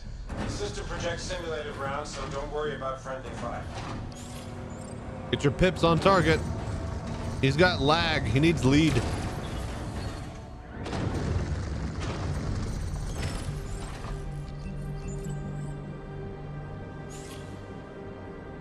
Cycle weapon groups. Or you could just, you know, give us fucking 2 buttons to fire weapons. Whichever. Sure. Last thing we need to do is Maybe one of these is way superior to the other. larger Vandal ship for you to practice targeting specific parts of the enemy. Oh, great. Precision modes. A void ship. First time we're seeing that. Not a fan of precision modes, not gonna lie. Just let us fucking lag pip onto the part and target the part. Tracking solid, so that should do it. Checking the other gunners, and they seem to be up as well. Everyone up? Marcus, test your tilt. System says it's sticky. Moving now, sir. Seems fine to me. Good. All right, people. Eyes open, mouths shut. Any idea what's happening, sir? You covering your sector and staying off comms. Shutting the fuck up is what's happening. My money's still on the drill. What'd I just say? Sorry, sir.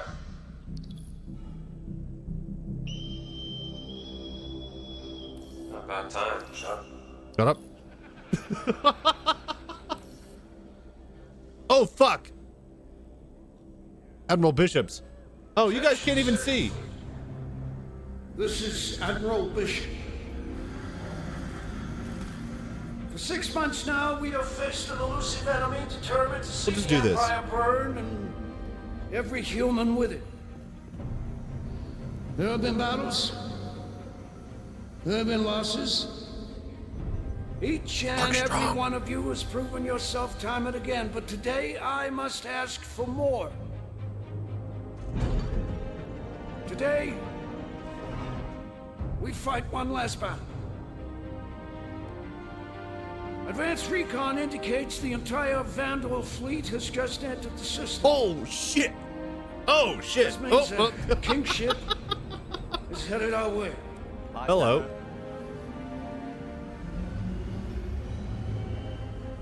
Now, some of you will not survive today, but there will be no time for sorrow. We will have to grieve for them later. Because 2 billion souls in this system hang in the balance. There should be no illusions about what we were up against. In the history of the UEE, a kingship has entered human space a handful of times. A kingship? Oh, fuck. Battle of Orion, Siege of Tiber, the fall of Caliban. But we are the Second Fleet. History will remember us differently. We will not have to worry about it being kind, because today we will define ourselves through our actions.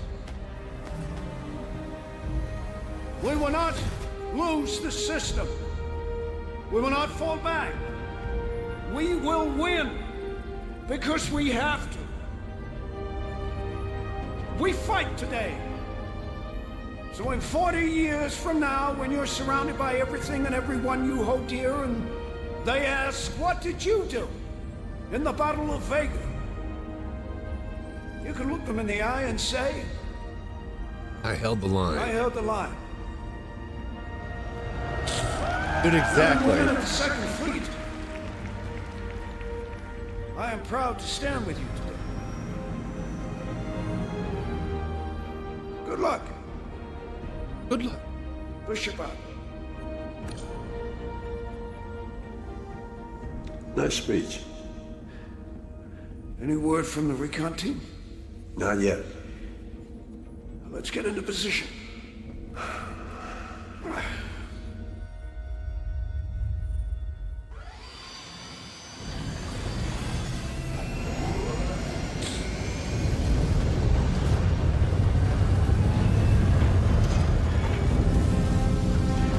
Be good hunting. Oh, look at those fucking launchers! Did you see those? Fucking catapults for those things.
Fleet, hold fire until my mark. Oh, fuck.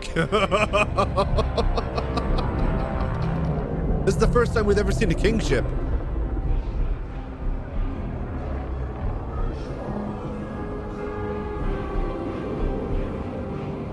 I don't think they have enough.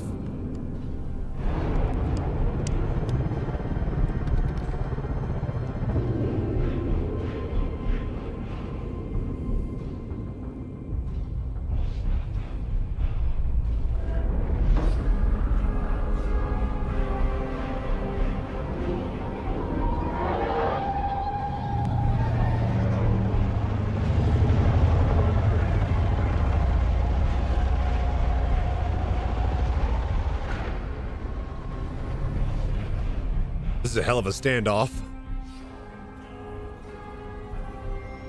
Why aren't they firing? Strip safeties from the Goliath.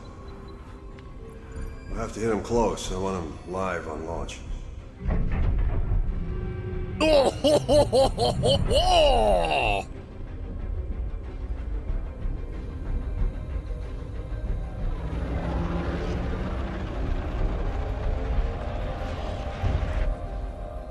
What are they waiting for?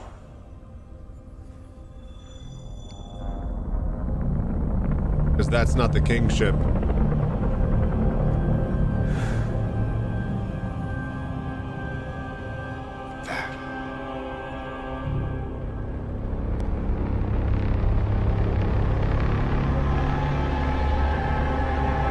That's the kingship.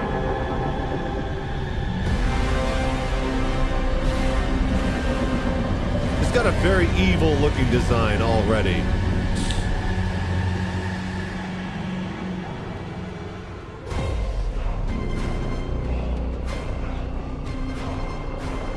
Oh my gosh, it's so huge.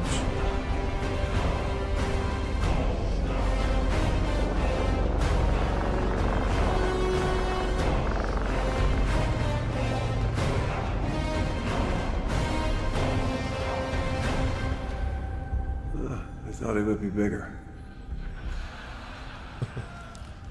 Get ready, boys. So did I.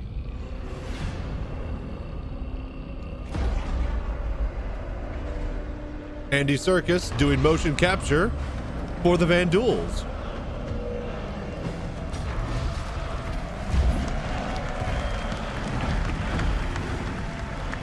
The clan. It's time. Well, they have subtitles over the work in progress logo. That's not a good look.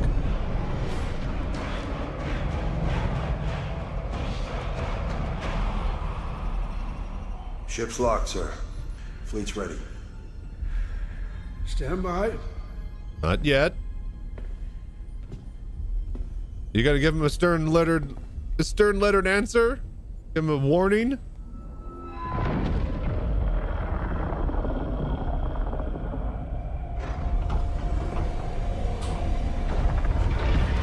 Holy shit, that's cool. Fuck, that's cool. Yep.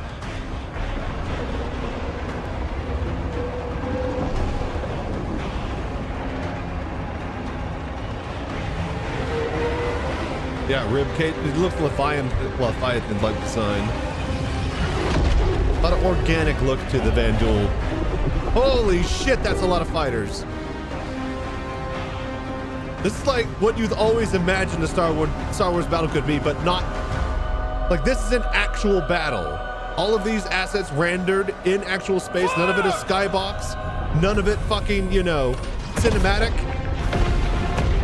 I mean, we're watching the cinematic, but we're about to go into gameplay with thousands of ships on the screen.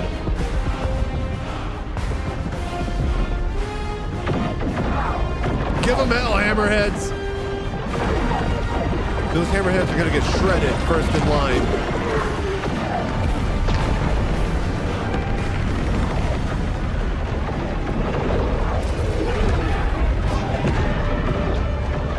And go.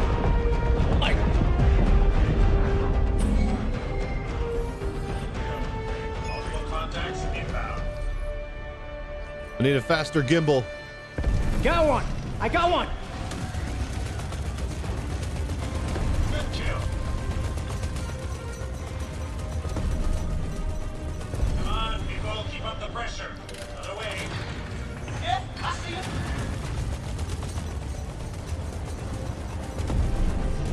This feels very, very single-player campaigny gamey. At the same time, we picked Legatus, yeah? So I don't think there's any fail condition for the opening mission, though. Surely not, even on hard mode.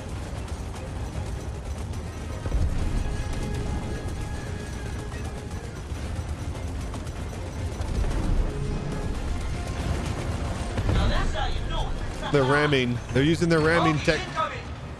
Their ships are designed to ram and tear other ships open. That's why they call the blade and the scythe.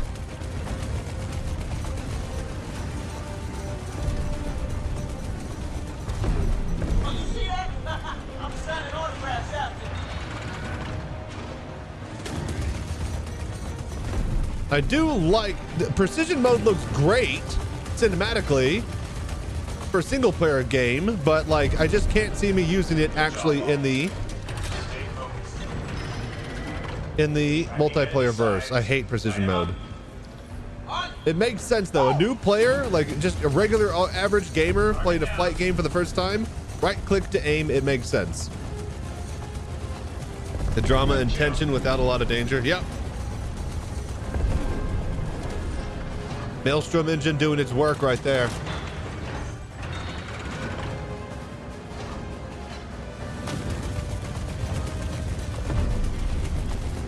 Good job, people. Gauntlet, I've got bogeys I can't shake. I need a brush off. You got your pilot. Swing them through. Protect our fighters. Tracking's on. Don't let your buddies die out there.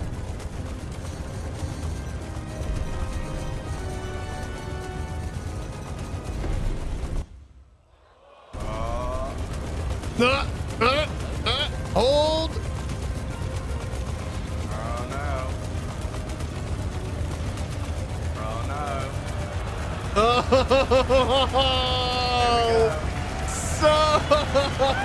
close.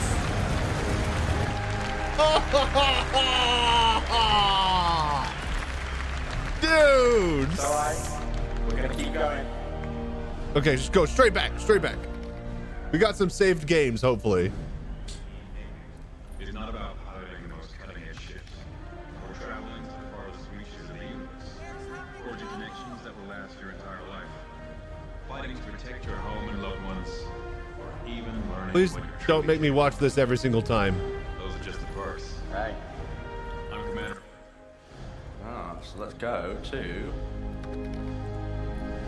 Perfect. He's Back got in the save game. games.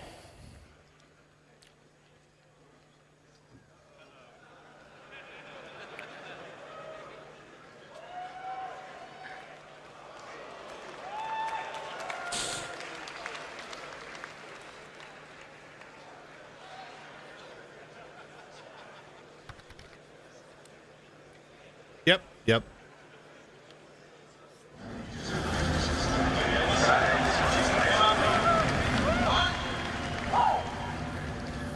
All right.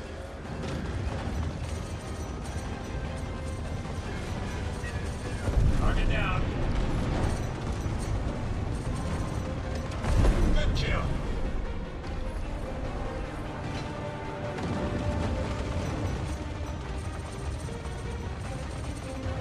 Here's the thing, though. If it's anything like the old Wing Commander games, it'll be sortie based, so you can't save mid-mission. You fail, well, you fail. You got to redo the whole thing, just like the TIE Fighter, just like Squadrons. The pulling the lever is completely unneeded, but totally amazing for reloading that gun. All right, gunners, protect our fighters. It's literally 900 years in the future. There's no reason you need to pull a lever to reload. Autosave to the rescue. Yeah, yeah. Can't hold out much longer. Damn it, gunners, take out those duel.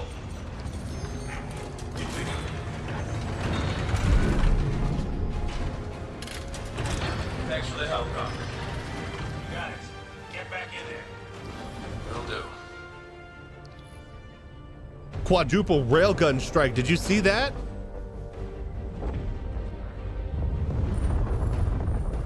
Seamlessly dynamically blending gameplay into cinematics. They showed that off last year. It was when Mark Hamill and John Rhys-Davies were walking into the admin office with your character.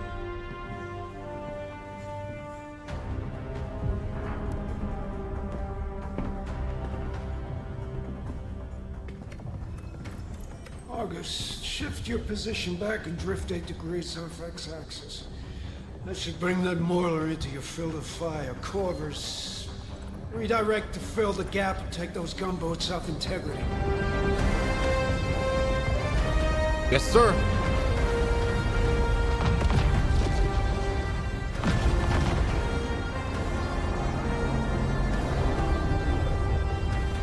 As we all know, space battles were only allowed to go at each other on a level playing field and straight head to head. Nobody's allowed to be upside down or coming in from an external plane. All right, standard Navy military fights in space, okay? I don't want no 6th degree of freedoms for my giant fleet battles.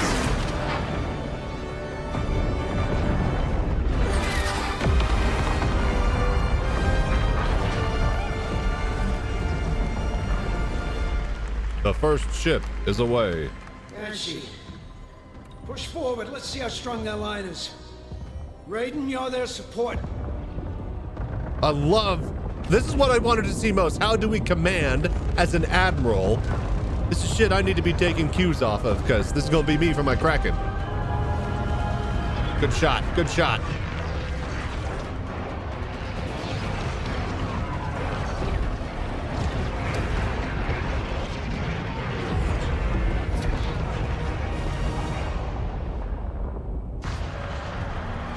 Multiple impacts, sir. Could have been capital ship fire. No, it's too focused. It's more like heavy fighters. Do we have a line on them? Turrets have been taken out, sir. Gauntlet, come in. We need you to sweep up some fighters on us. There are bombers out there. On it, sir. Get us in close. Aye, sir. You're up, turret gunners. We're guarding Bishop here. Make me proud.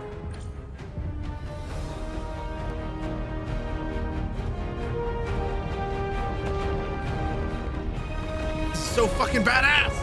You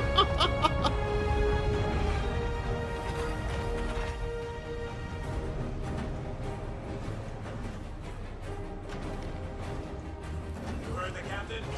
Want those dual ships fried and crispy, copy? Fried and crispy. Yes, sir. Sir. Let them have it, gunners. It's us or them. That's a lot of ships. Good kill. They're hammering the bottom of the fucking, the Bengal. Hold the line. Look at the mission objective. Hold the line. Defend the Krugeri. Krugeri is the name of the big ship. The Bengal. Those fighters knocked out Gary's shields. Enemy bombers are incoming. Take them out. Bombers are up. Get your big gun. Tracking target. Oh!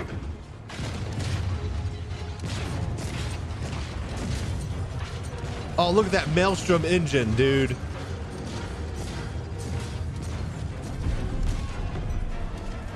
Oh, that's a lot of bombers.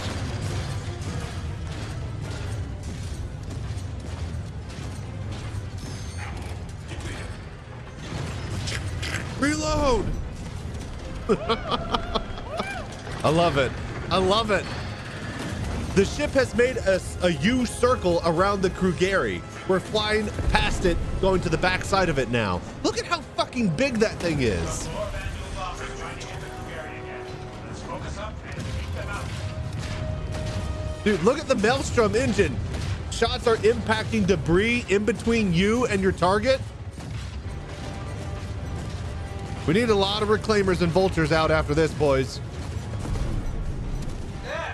I wonder, does Vandal salvage taste different? Is it more expensive? More exotic?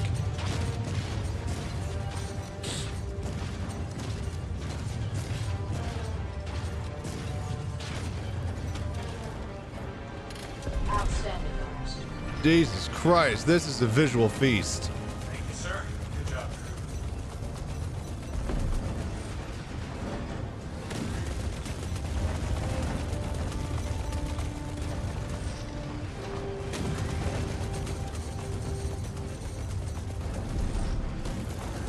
All right, we're doing okay here, but I have a feeling that this was just to soften us up and test our defenses. There's still a lot of ships, and we haven't even started with that king ship.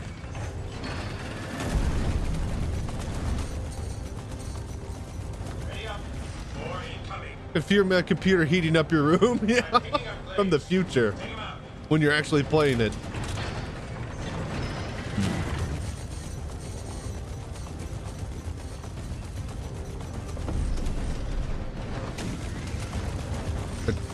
Here we go. Target down. They're hitting that fucking Idris hard from the rear. Is that the fire system propagating in like ship panels, and like part of that ship is on fire, which is why it's so bright? Oh shit! Oh! Well, it's on fire now. Holy fuck! See that? Oh god. Reload! It's just blowing past him. Oh my gosh, that's so cool. Yeah, fire the big guns. Fire the big guns. Gotta take out that 100 small turrets. Those wings are... Okay, there we go. Now we got shots. Put another turret.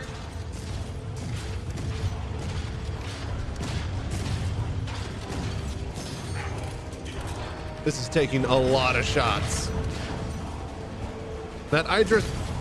The Idris is fucking... Damn cannons in the way. Oh, that's cool. That is so cool.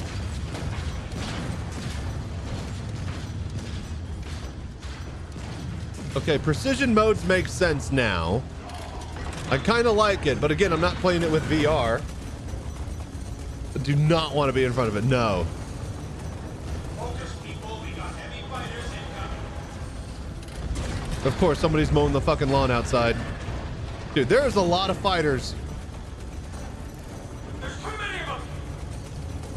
Waste them.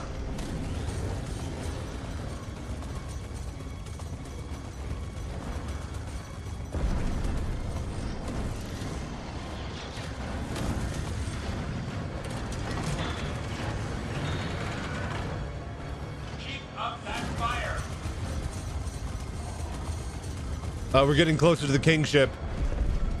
Get ready. Corvette's coming around. All gunners, get ready to target the main turret. Oh! Marcus! Is that Marcus? Can anybody see? Shut up and fire. Keep firing.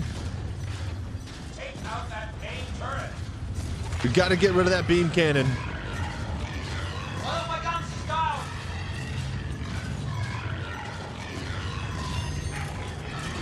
Reload. All gunners, take out that turret. It's your only target right now. We won't survive another hit. Can we have literally any other turret shooting that thing? I feel I'm the only one I'm seeing tracers hitting it. Tracking multiple inbound boarding spikes. Target and eliminate. We should get the hell out of Boarding spikes. Those are like drop ships. They like shoot into the hole and drill, and then like a bunch of Vandal will come out of there and attack and do FPS stuff. I need help.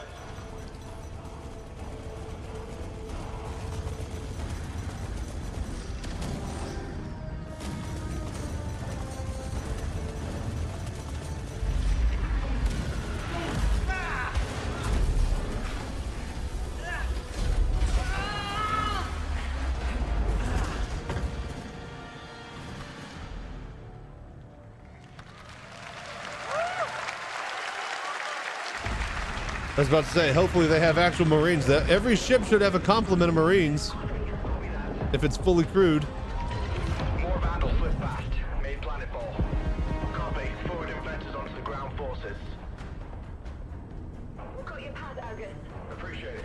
It's not looking good. Fire cleaner. We're taking multiple hits. 335. Break engagement and support. Sir, moving now.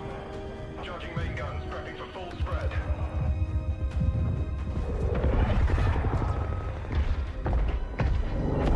I was about to say, we're not even begun. Any effect on target? Countdown. Hostile captured. Bearing down. Copy that. Radius inbound. Of course, it's got a big giant death gun on it. Because, of course, they're the big bad guys. Firing again. You give it everything you got, boys. Getting away with power spikes in the kingship. Like the mouth opens and the jaws of death swallow you whole. Break, Argus, break!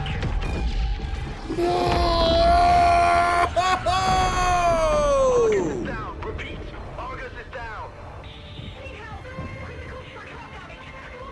Flight ops. Scramble any available support ships to pick up survivors. This thing is chewing us up, sir.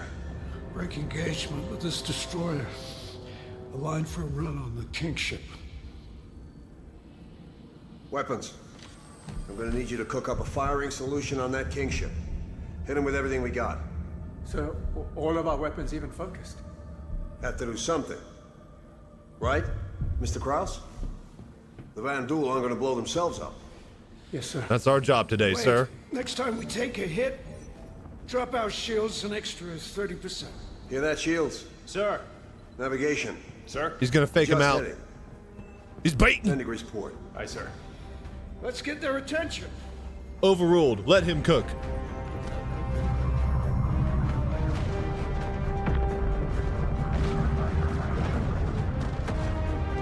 All right, crew Gary.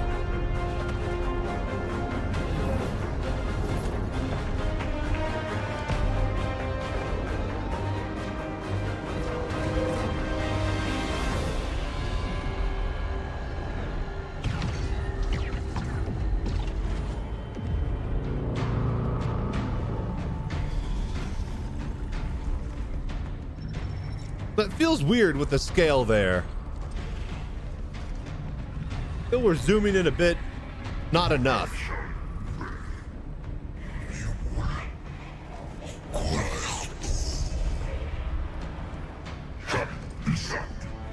You bleed, and you would hesitate?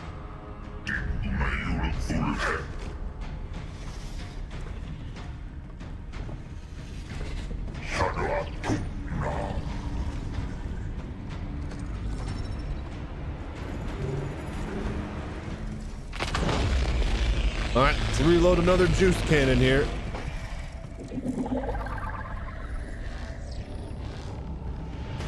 Oh, that's a different one.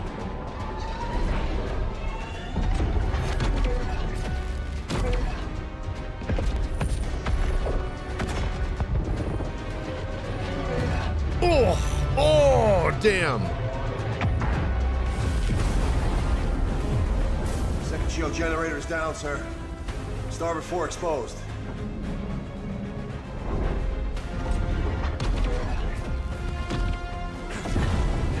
Sir.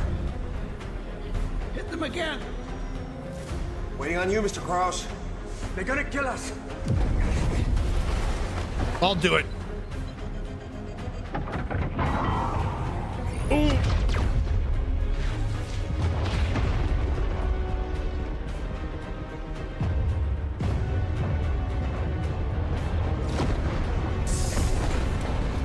Another hit, same side. Spikes. They're charging up the main gun. I guess you got their attention.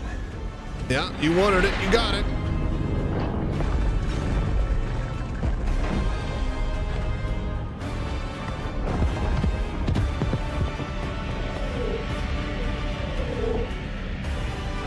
Drillers.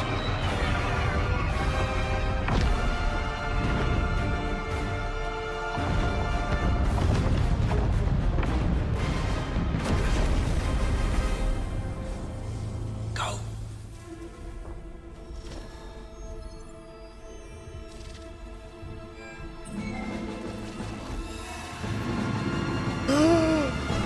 Quadrant 42! Warm up, Cal. You got point. Copy that. Tally's on me. Let's go. Tally's on me, boys. Let's bring home the bacon. Flight. Echo flight, prep for boost.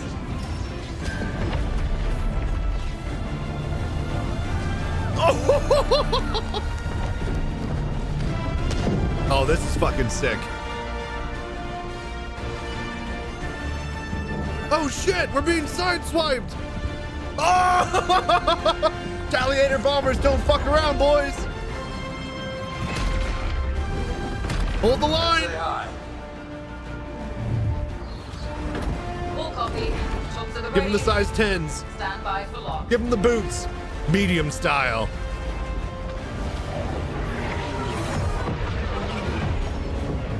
Ready up, people. Enemy vectors inbound. Copy, Doug. You can cover. I can make a run at that shield, Jenny. Copy. Penny, Roger, take Charlie and Delta and screen up those fighters. Beetle, Bug, you're in main. Then you run a double switchback. Double switchback, baby. I don't know what that is. I didn't read the manual. All echoes, stay on the ball. I'm new. I shouldn't be here. Look out.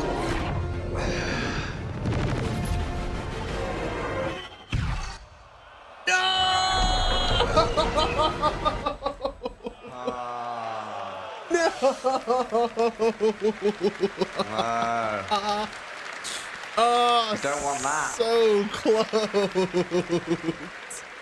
So close to greatness. Also. Oh my lord. And you too can play as this demo now. Oh my lord. Must be. I don't know, I skipped past it. Do you want me to go to the error? No, but what was the crash? I just skipped past it because I just went straight I in. just want to know, there's something wrong with this computer. It's literally, I literally played this last night full. Our QA played it, like 10 QA today played this beginning to end. Didn't have the crash. And this one is so annoying. Well, should we go to? We need to replay the battle again. You got to play Let's do it. it. You know the We're gonna story. go again. We're gonna keep going. Let's do it again. Roll it, boys. I'm not doing that again.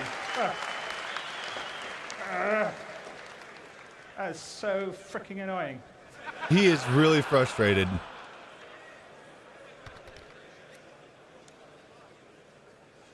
Yep. Individual computer issues are the bane of IT's existence.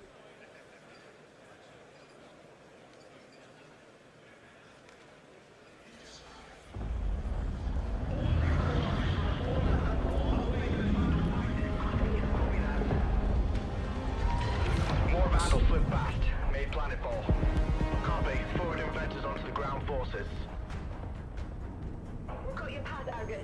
Appreciate it. Could really just doing some fire cleanup. We're taking multiple hits. 335. Doing it live. Dude, that's how can you like look at what they're doing. Has any other game actually done this? Like a playable cinematic with all assets working in the environment? No. Let alone at this scale.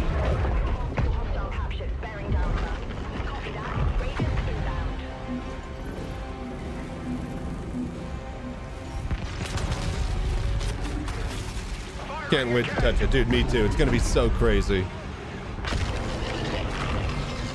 Getting away with power spike from the King ship.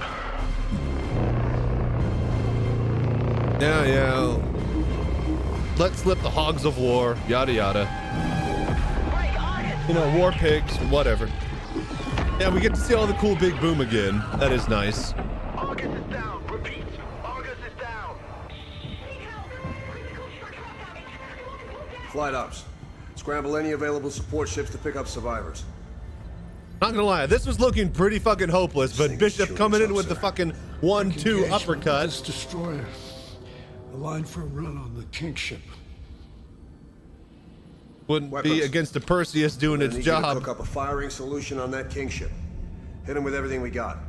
So, all of our weapons even focused? Have to do something. Right, Mr. Krause? The Van Duel aren't going to blow themselves up. Demote that man! Wait, next time we take a hit, drop our shields an extra. And that's the thing. Design of a ship is key. Having multiple power banks, reserve, the ability to actually still be combat effective while rescuing your crew and deploying life support properly to those that need it. Engineering and, you know, putting out fires. You got potential Van Duel boarding and Marines still needing to help, you know, do shit. Like, all of that actually comes into play like an actual military would have to deal with when the Star Citizen people who make Star Citizen are designing these ships.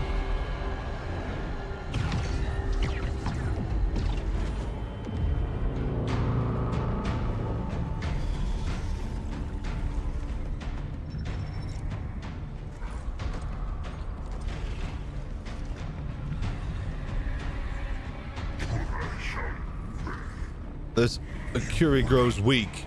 Be cautious, my Akuri. Akuri is leader, so they're calling this leader. Okay. Lead, and you would hesitate?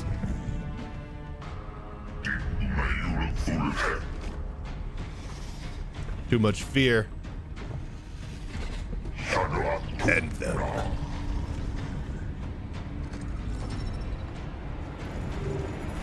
All right, he's gonna spin a really bitchin' set after this fight. Don't you worry. He's next up on Armin van Buren's A State of Trance.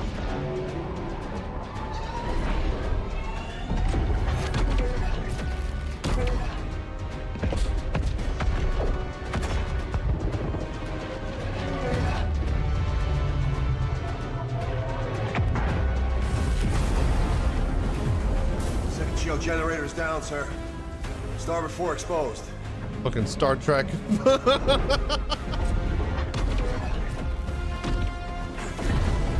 Sir. Hit them again. Waiting on you, Mr. Krause. They're gonna kill us. Get out of this seat. I'll fucking do it.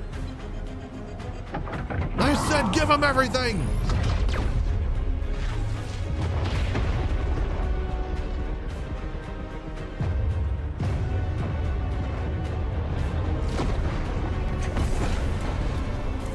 Getting power spikes. And charging up the main gun. I guess you got their attention.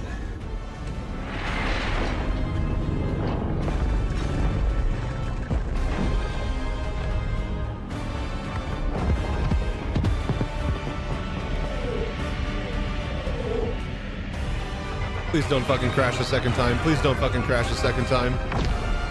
Or third time.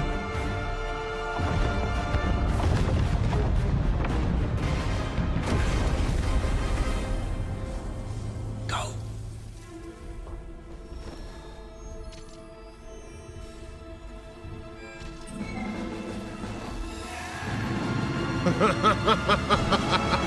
That's a good camera shot.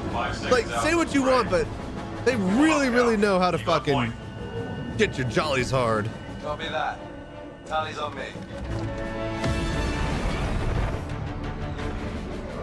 Oh yeah, no, for sure. Definitely Hollywooded up that guy. They're gonna get us. Well, what do you fucking think you're gonna do if you don't? A little mini jump, pretty bitchin'. What the fuck? Yeah, no, we're going straight.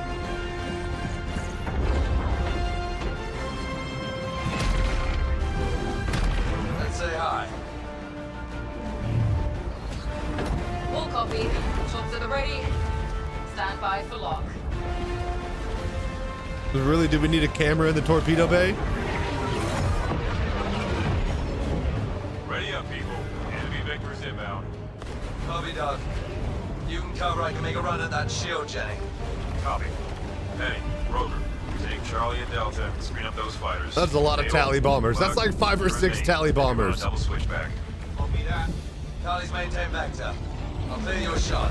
Got it. All echoes. Stay on the ball. Light him up.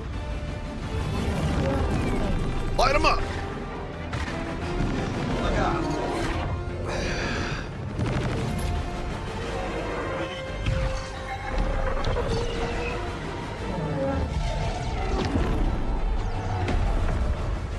Cal, I don't think your ship's got the firepower to take that emitter out. Might be right.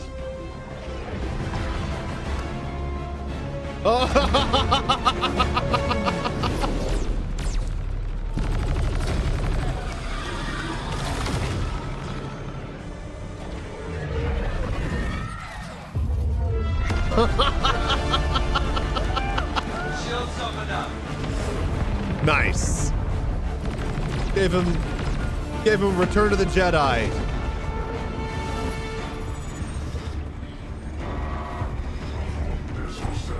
Shields are down. Warning. Shields down. Warning. He's a ball fondler. Y'all saw it. Shields up. Oh, they thought the shields, max shields. Oh, it deflected. Ooh. Holy moly. Shields are holding. Barely. Holy shit. Took out our main thrusters. No, not us, them. The kingship shields are down. Yes. We don't celebrate until they're dead. Hit them with everything we got. Where are the tallies? Hit him. Hit him. Woo-hoo-hoo-hoo!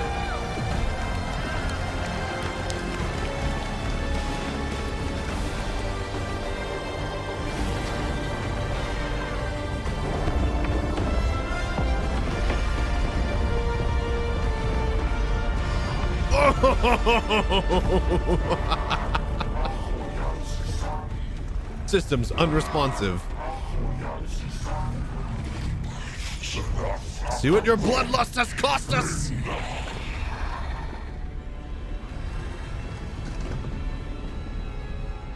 You blew it. You had it all, but you blew it. Is he gonna like Sudoku himself now? Is that their way?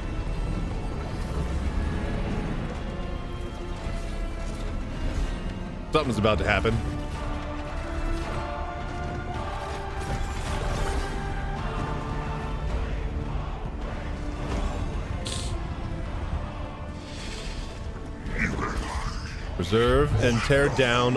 Persevere and tear down our enemies. Cup the balls. Yes, Maya Curry. I guess that's the eagle, that's the banner, that's the flag, the sigil.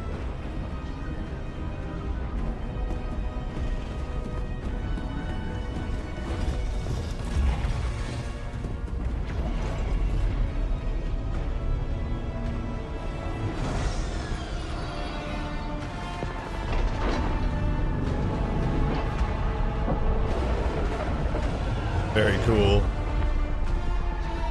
You gonna escape and come back with more?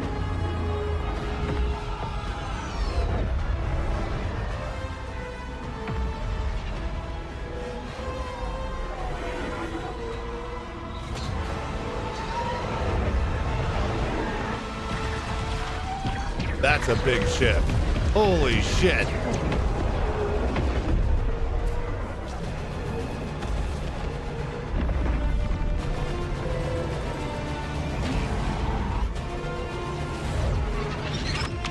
Yep, he escapes. So now, what is he gonna do? Power level's critical. No, hang on. I got a couple tricks, and there's still a battle here somewhere. Hang on. Right for us. Can we evade? Shot took out the main thruster, sir. I'm trying to get the auxiliaries online. I'm getting a rapid increase in the King ship's energy signature. Looks like they're trying to go critical. Even if we dodge, we won't get clear of the blast range on auxiliary alone. We're gonna have to jump. Attention fleet. This is Admiral Bishop. Everybody get clear. You are ordered to immediately withdraw. I repeat, withdraw. All non-essential personnel are dismissed to abandon ship. If you want to volunteer to stay, we can sure use your help. All right. Tell the gunners to concentrate all the power they've got. Maybe we can take out this King ship before it hits us. Yes, sir. Logistics. I want every ounce of juice pumped into those guns. If we don't need it to breathe or shoot, I don't want it. Turn off all non-essential life support. All power to guns. Focus shields forward. Give them hell!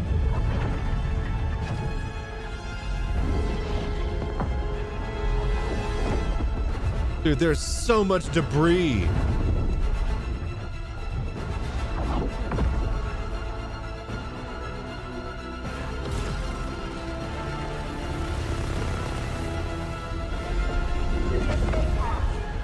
Are we still here just laying on the floor?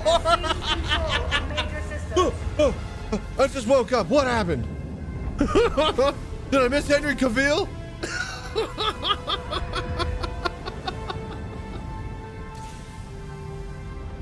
Did I miss Henry Cavill? Come on! Look at the whole area. Yeah, I was about to say. It's about to, I think. That is definitely not the zero atmosphere ready flight suit he's got.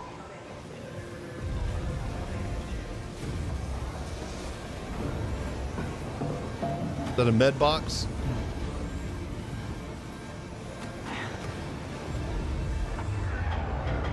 Not a fan, but okay, it's single player. If only it's in single player. Only one? Seriously, one left? What kind of a med box is this? Get medical to check the fucking, the goddamn med boxes everywhere. I want these topped off, full of stims. I think I can crouch under there. I think I can crouch under there. I better say this out loud. Is that gunshots? Oh shit!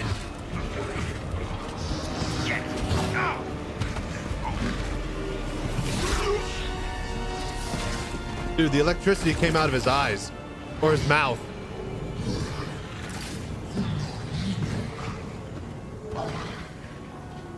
Vandal are some bad motherfuckers.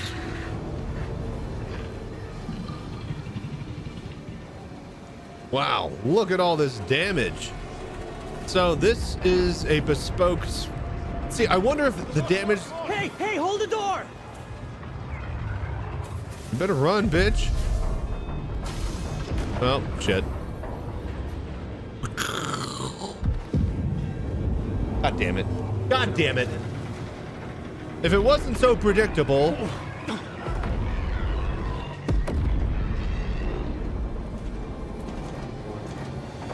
Oh, door. I'm on fire. Please help me. Sucks to be you, bro. But I'm definitely on this side of the glass and not that one, so I gotta go. I need to find another way out of here. F2 to open your Moby Glass map.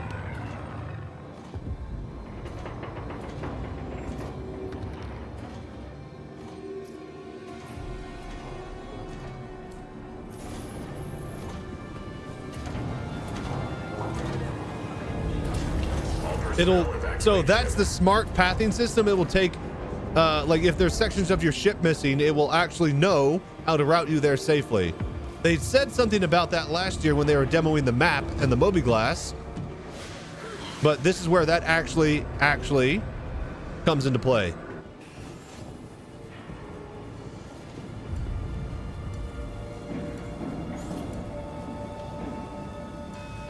Going prone.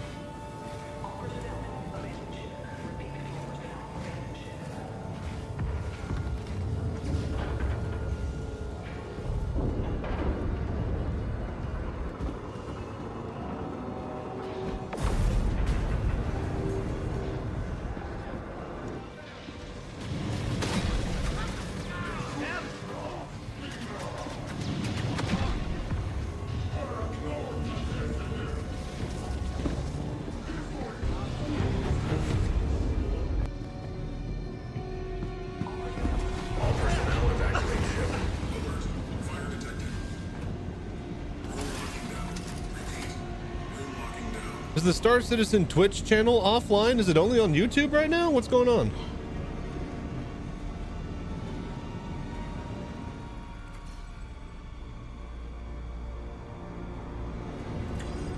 Pretty nice entry in a single player. Yep. I'm gonna wow hearts and minds.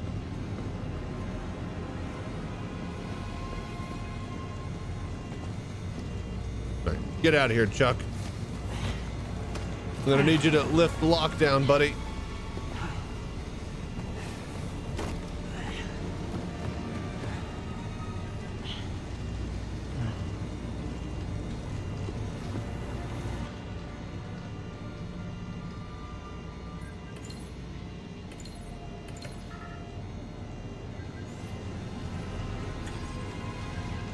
Meanwhile, the ship is burning down and exploding, but hang on.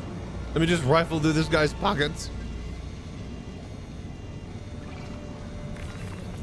There, we hacked. That's hacking gameplay. You guys saw it here first. Now, data running. Ready, go.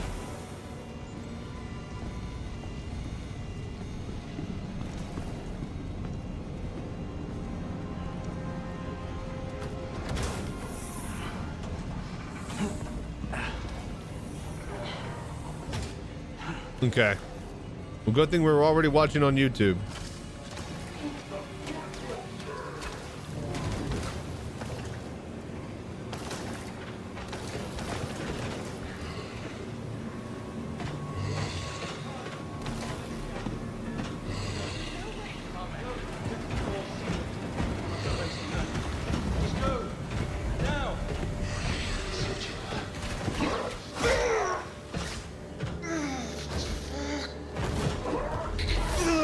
These Marines suck at their job.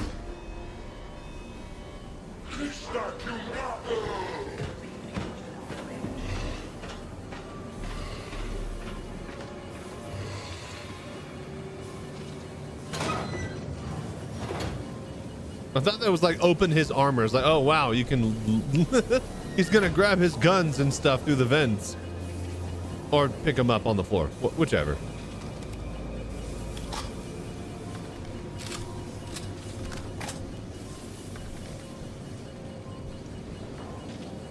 Twitch encoders were making the whole stream flicker. Ah, wonderful.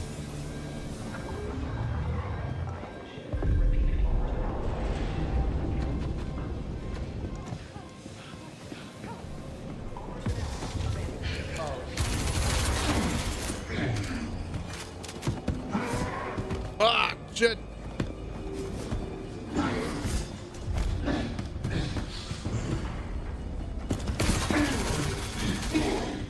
They take 2 mags from a standard P4 AR. Got it.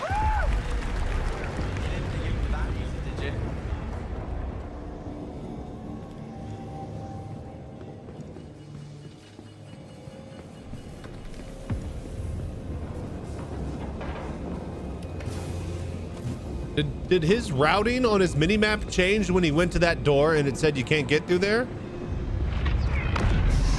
Oh. These are about to go. We need to go. Alert. Fire detected. In the fire generator. Repeat. Room locking down. No, please no. Extinguish the fire? Can't we just vent the oxygen?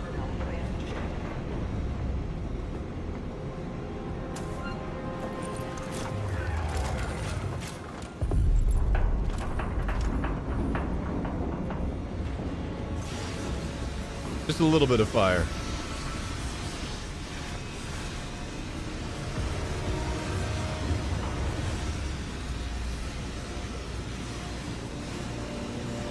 So all these little things like, oh cool, he messes with a fire extinguisher and then drops it and never uses it again.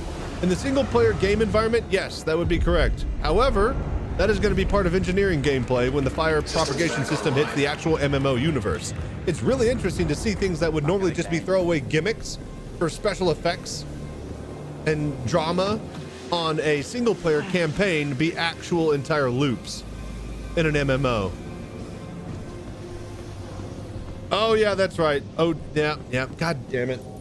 Doesn't have a actual helmet. No face mask on his uh-oh. Oh! Dodge that shit like the Matrix. Breach detected. Depressurizing.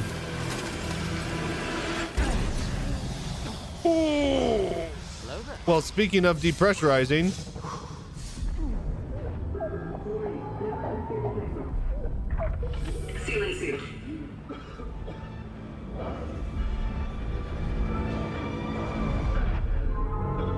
he's a very, very, very dead man. Wait, how did he? I guess his mask can turn into.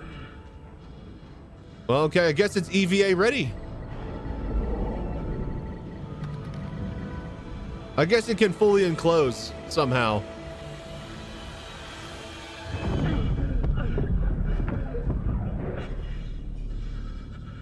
Get those magnetic gloves. All right. Oh, that's cool. Like a jumping. Oh, this is the push-pull. 0G, spacebar to launch yourself. Dude, this is push-pull EVA 3.0.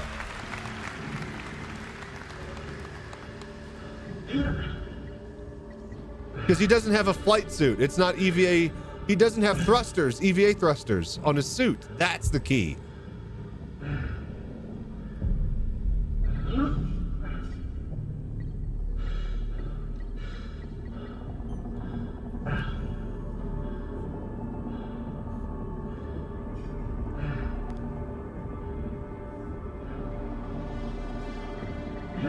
This is pretty cool.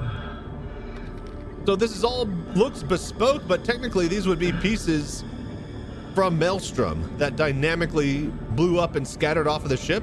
Because if this was something like, let's say, Dead Space, this would all be physicalized static set pieces in the actual game environment. Now, these are probably somewhere a mix of in between, but in theory, this should be doable in Maelstrom in the MMO.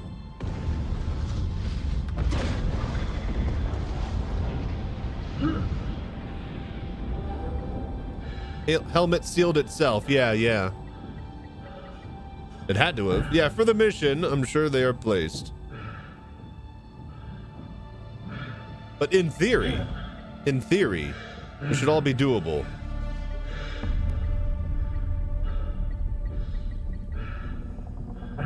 You wanted to get off the ship. You were off the ship, you know? Like, I don't know why we're coming back onto it.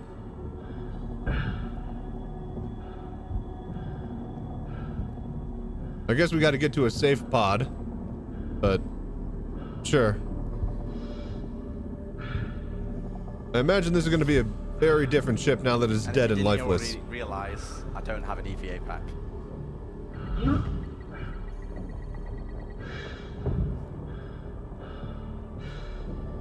Oh, so you have to go from grip to grip. Interesting.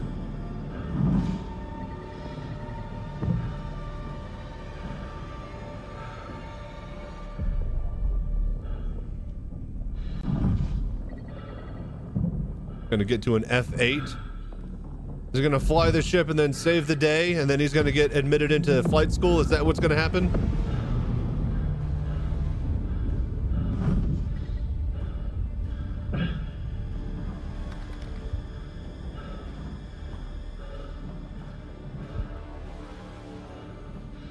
Okay, see, now this leads me to believe that maybe it's not. Like, it's definitely Maelstrom based, and they're probably bespoke pieces, but I feel that the Maelstrom engine would allow for this to crack and split in half just like this.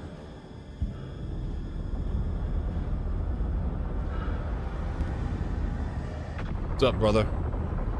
Yeah, can I launch myself onto that and take a ride?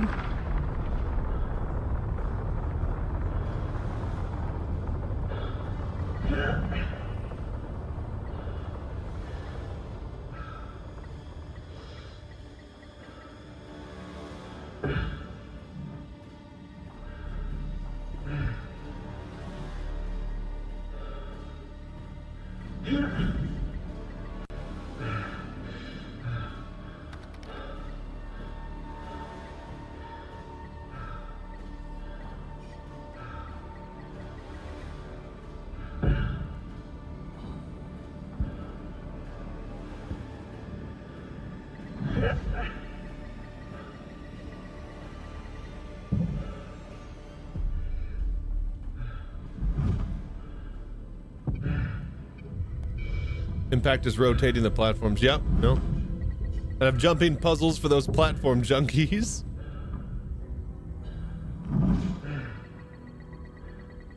What was that ball floating in the middle of the... It looked like one of the balls from the ray tracing lighting demo earlier. There, that one on the left. It was just on the left of the screen. It was like right over here. Is that just like balls of liquid water or something? Condensation? Pressurizing.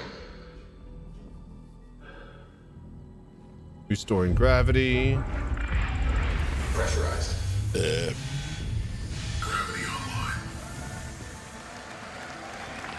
Gravity generators being able to be turned on and off. Eventually we'll get that. Look at that lighting though.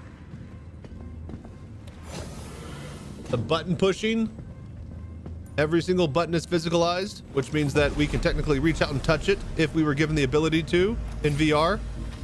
That helmet really did not look EVA ready. That helmet did not look like it's EVA ready.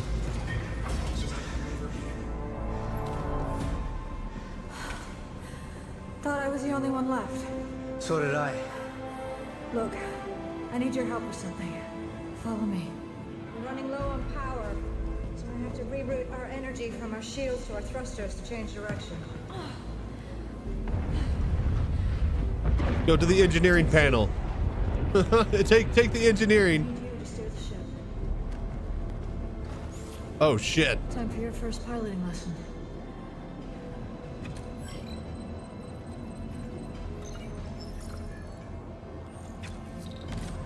We're setting a new course. Like that. Ready? Yes, ma'am. Go. Use your mouse to steer the javelin. Oh, wow. Wow, vector controlling. Now that's really cool for capital ships. I hope that it's really hard to stop. Oh, now that's fucking cool. Holy shit, that's cool.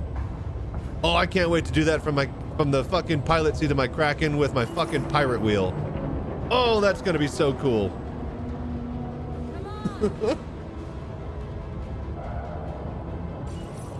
Setting course. Wait, are we gonna jump? What are we doing here, boss? Boss! Boss!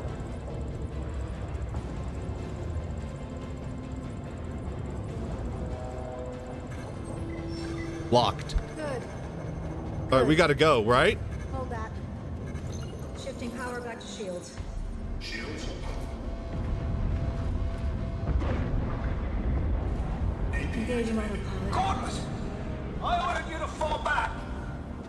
Can't do that. You're dead in the water and we can help. The situation's under control. You ordered Yeah, get out of here! You can't kill it. Not before it takes you out. We are boarded and burning. This is the only way. We are boarded and burning. Lock your course. Get off that thing. Both of you clear? There's only one seat in the F8, Cap. I will. This is where something like having a bomber would help. Damn it. I was about to say, they're onto you. Drillers.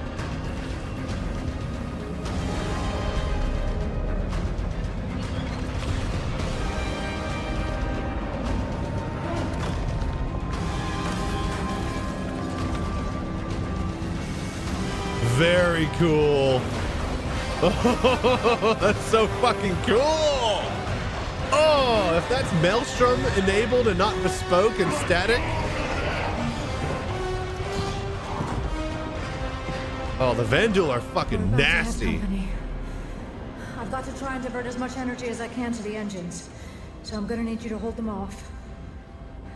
Go now. Yes, Julian Anderson, you're glitching in and out of existence. Don't worry, she's got phasing armor. Called plot armor. Yeah. Give me a couple of these. And these, like, you know, can we get these restocked, please? Disabling safeties on the reactor to boost some extra juice. Here they come!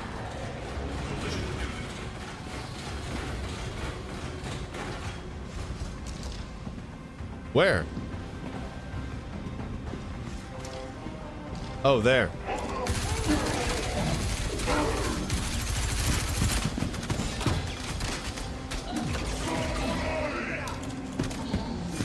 Oh.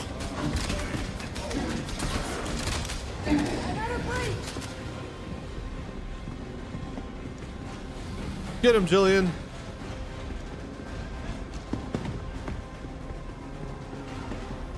Kick her ass, Jill. There we go. That was good. Yeah, I swear to God, if he has the fucking reloading bug right now.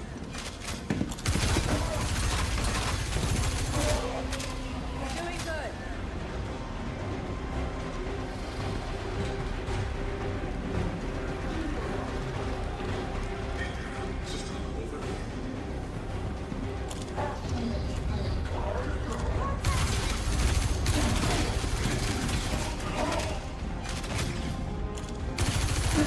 Oh, sorry, Jill.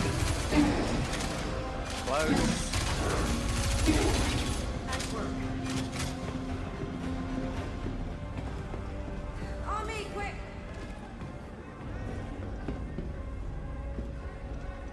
Don't worry, don't worry. I was about to say, he's getting a little low. I was about to say, they're very agile for how big they are. I need you to manually override the door.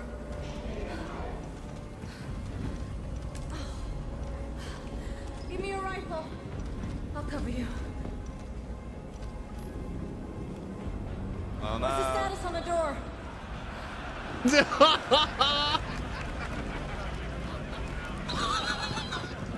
All right, sure. Jared, I think you can roll the next bit.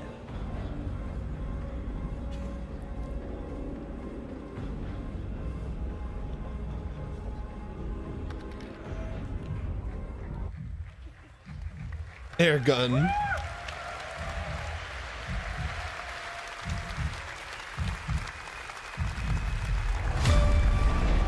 I do solemnly pledge, mind and body, I will defend the Empire with my life. Your application to the Flight Academy has been reconsidered. Captain McLaren had submitted a letter of recommendation on your behalf before the battle. Okay, it's fine. It's fine. You're safe.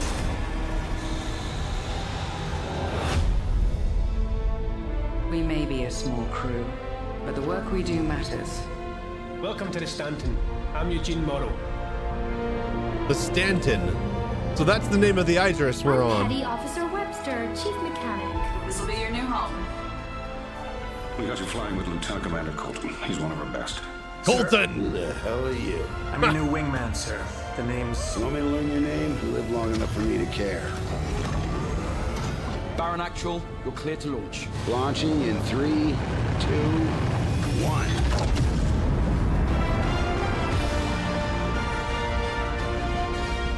Ah, there's that asset that we saw long ago. Holy shit, this looks so good.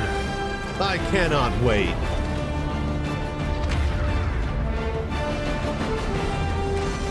Hey!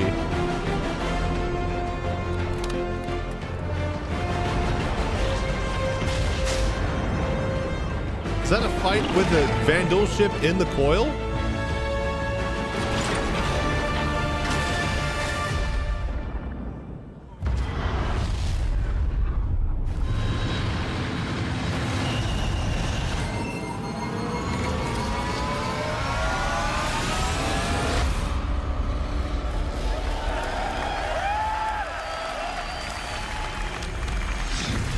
Very good.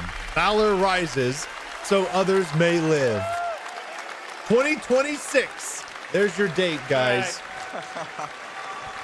It said 2026. 2 more years. We did say we were doing it live, risking the demo gods, and they brought their raft down on us.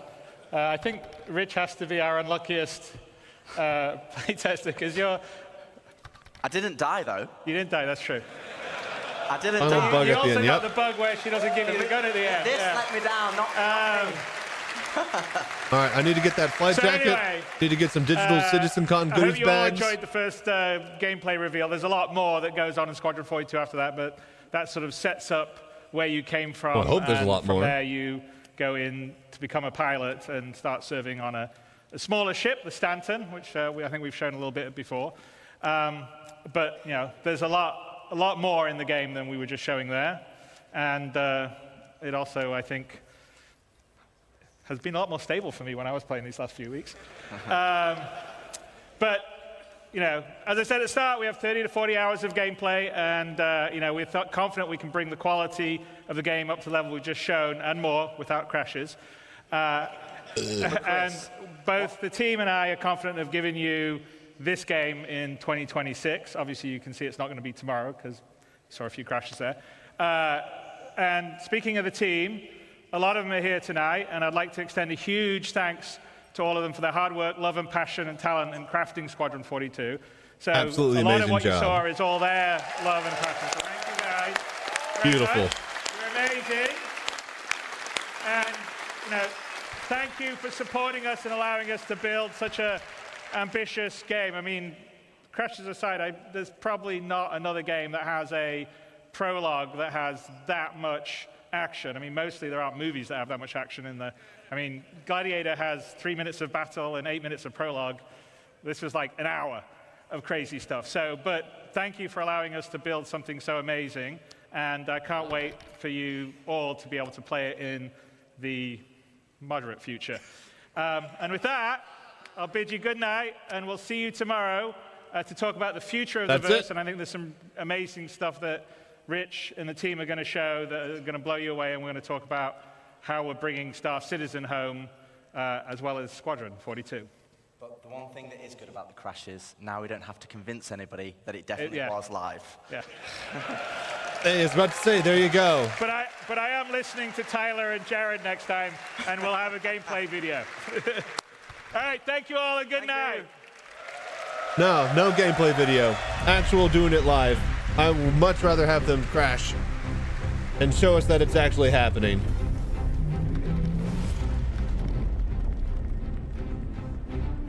$30 to 4 hours of that. If they're able to hold that quality for 30 to 40 hours, it's going to be the most detailed game ever made.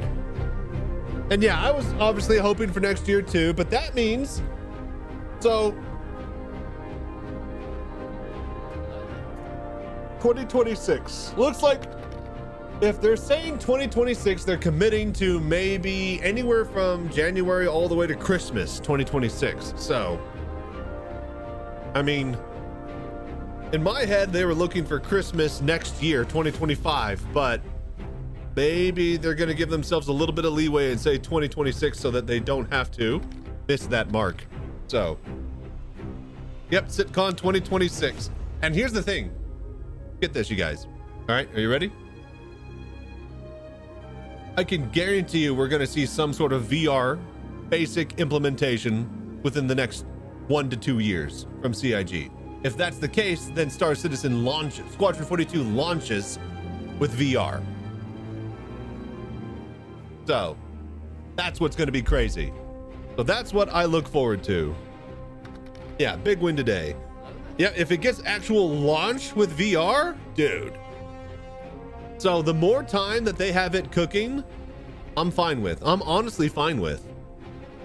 Because that means I won't have to hit it with janky third-party programs. I'll get to actually experience the UI and the HUD and be actually in this verse. So, yep, be safe. And yep, that's what I'm thinking. Smart thing would be say drop it 2026. That way you can miss the 2025 Xmas deadline, you know, or 2025 CitizenCon surprise deadline. Obviously, they got a ways to go, but like it looked so good. Like this is that. Hour and a half? How long were we watching that? That pushed the Star Engine to its max, right? We're just like picking up the Star Engine, we're like kind of faffing about with it and then throwing it in the trash, right?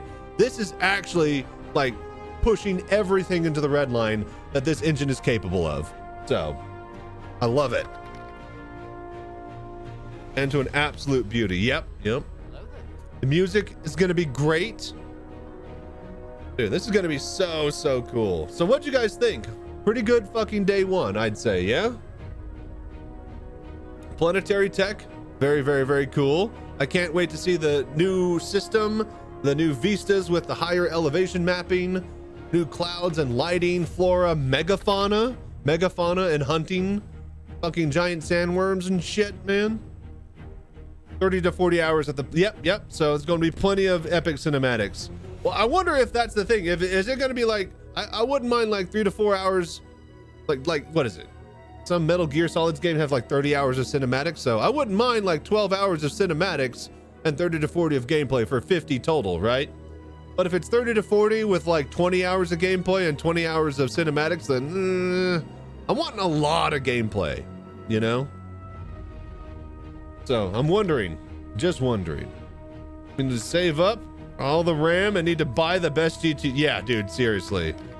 Well, okay, so technically, maybe not.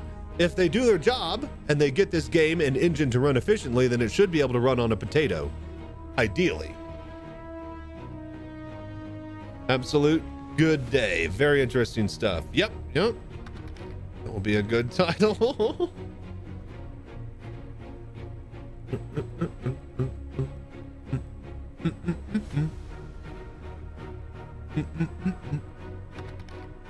Okay, potato. Okay, well, you know, if they can hit the 1080 Ti mark with 16 gigabytes of RAM, then I think that they'll be okay. But obviously, you're going to want something a little bit more. Like, here's the thing.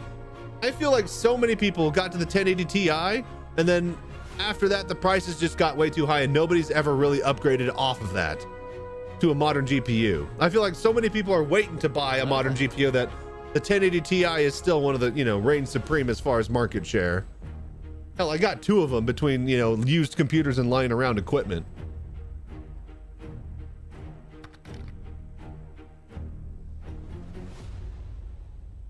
Oh yeah, no, it's like 4 years old is the thing. That doesn't mean that everybody in that time has had money and resources to buy a GPU.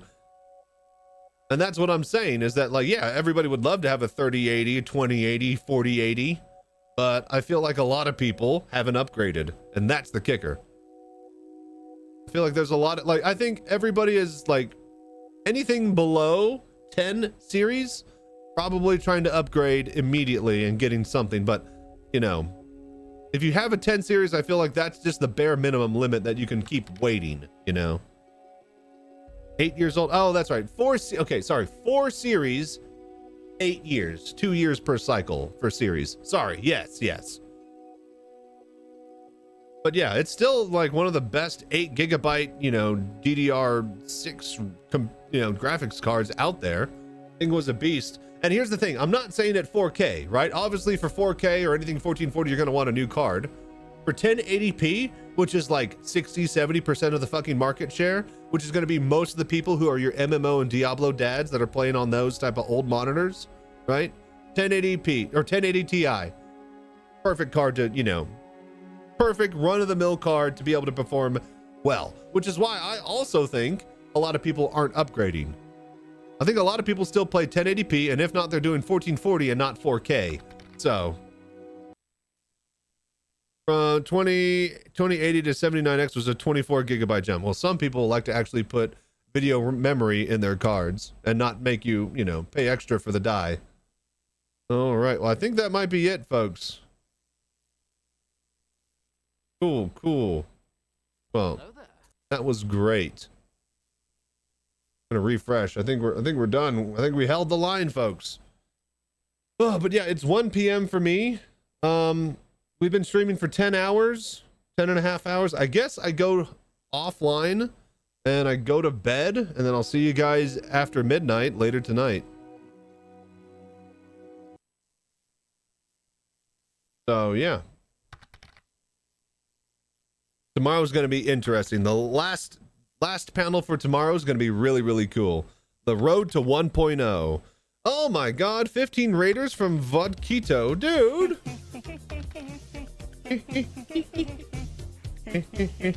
I was just about to go to bed, man. Oh, dude, thank you so much for the raid. Dude, welcome everybody. And then another. Dude, how you doing, man? So, what'd you think about CitizenCon? Were you watching, I'm assuming? And then another.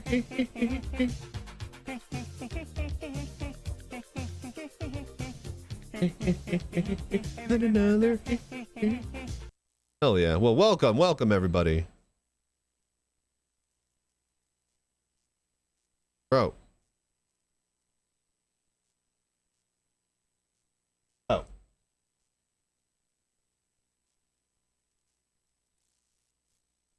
Oh.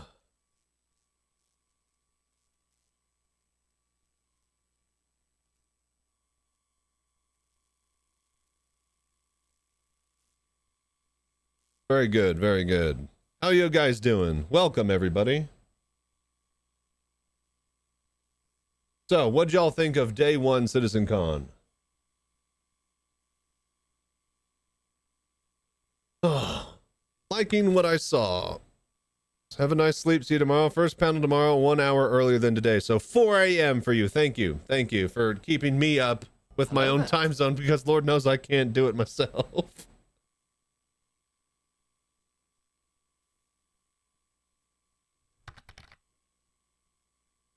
Two thumbs up and see you tomorrow. No problem, man. Yeah. I'm gonna get up out of here, I think. I think we'll go find somebody else to raid and see if they're gonna be playing all day. But I'll be back at midnight-ish. We'll probably play a little bit of the new patch.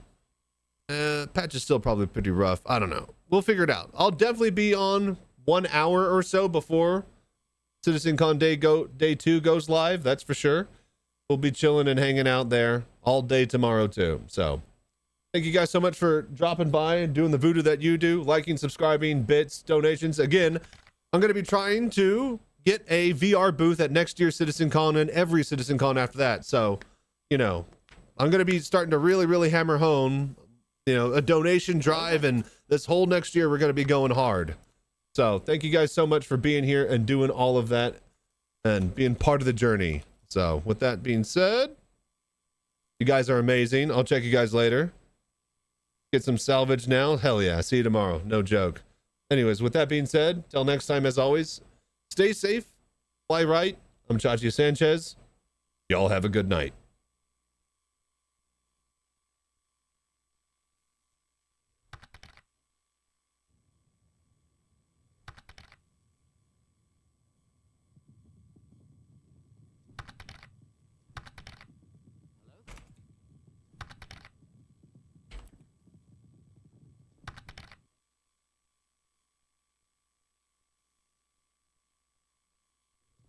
Oh, sevens to everybody. We'll see y'all tomorrow, bright and early. Peace. Let's find somebody to raid. Hello there.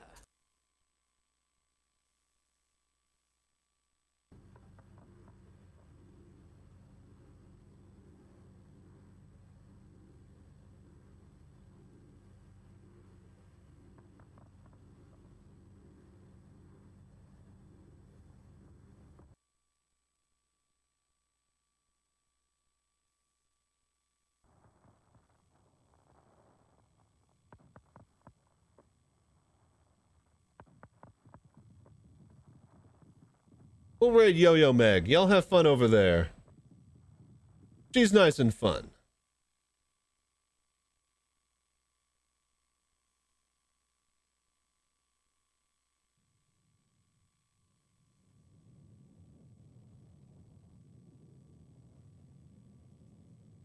Y'all take care. I'll check y'all tomorrow.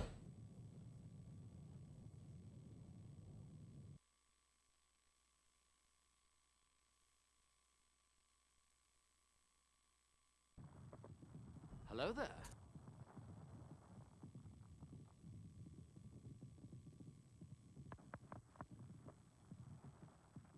Oh, is she live at the place? Dude, come on. Hang on. My goddamn browser is being a bitch. Dude, fucking Chrome, man. I swear to God.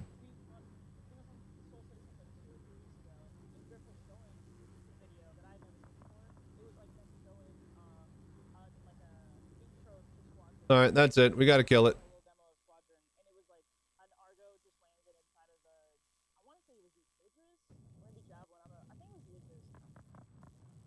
Get rid of it.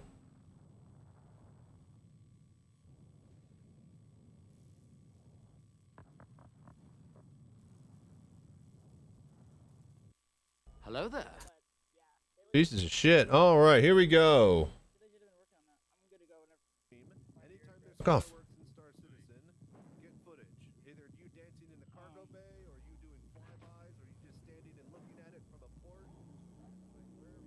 There we go. Well. Huh? You okay? Yeah, I feel like we should know where we're going. I think Britt's. Yeah, you want to pick it up? No. I don't know. Oh my frick. I'm down to eat freaking Greg's at this point. You know what I'm saying? Maybe we can grab some Greg's, go into the lobby of the hotel, eat it, and then die.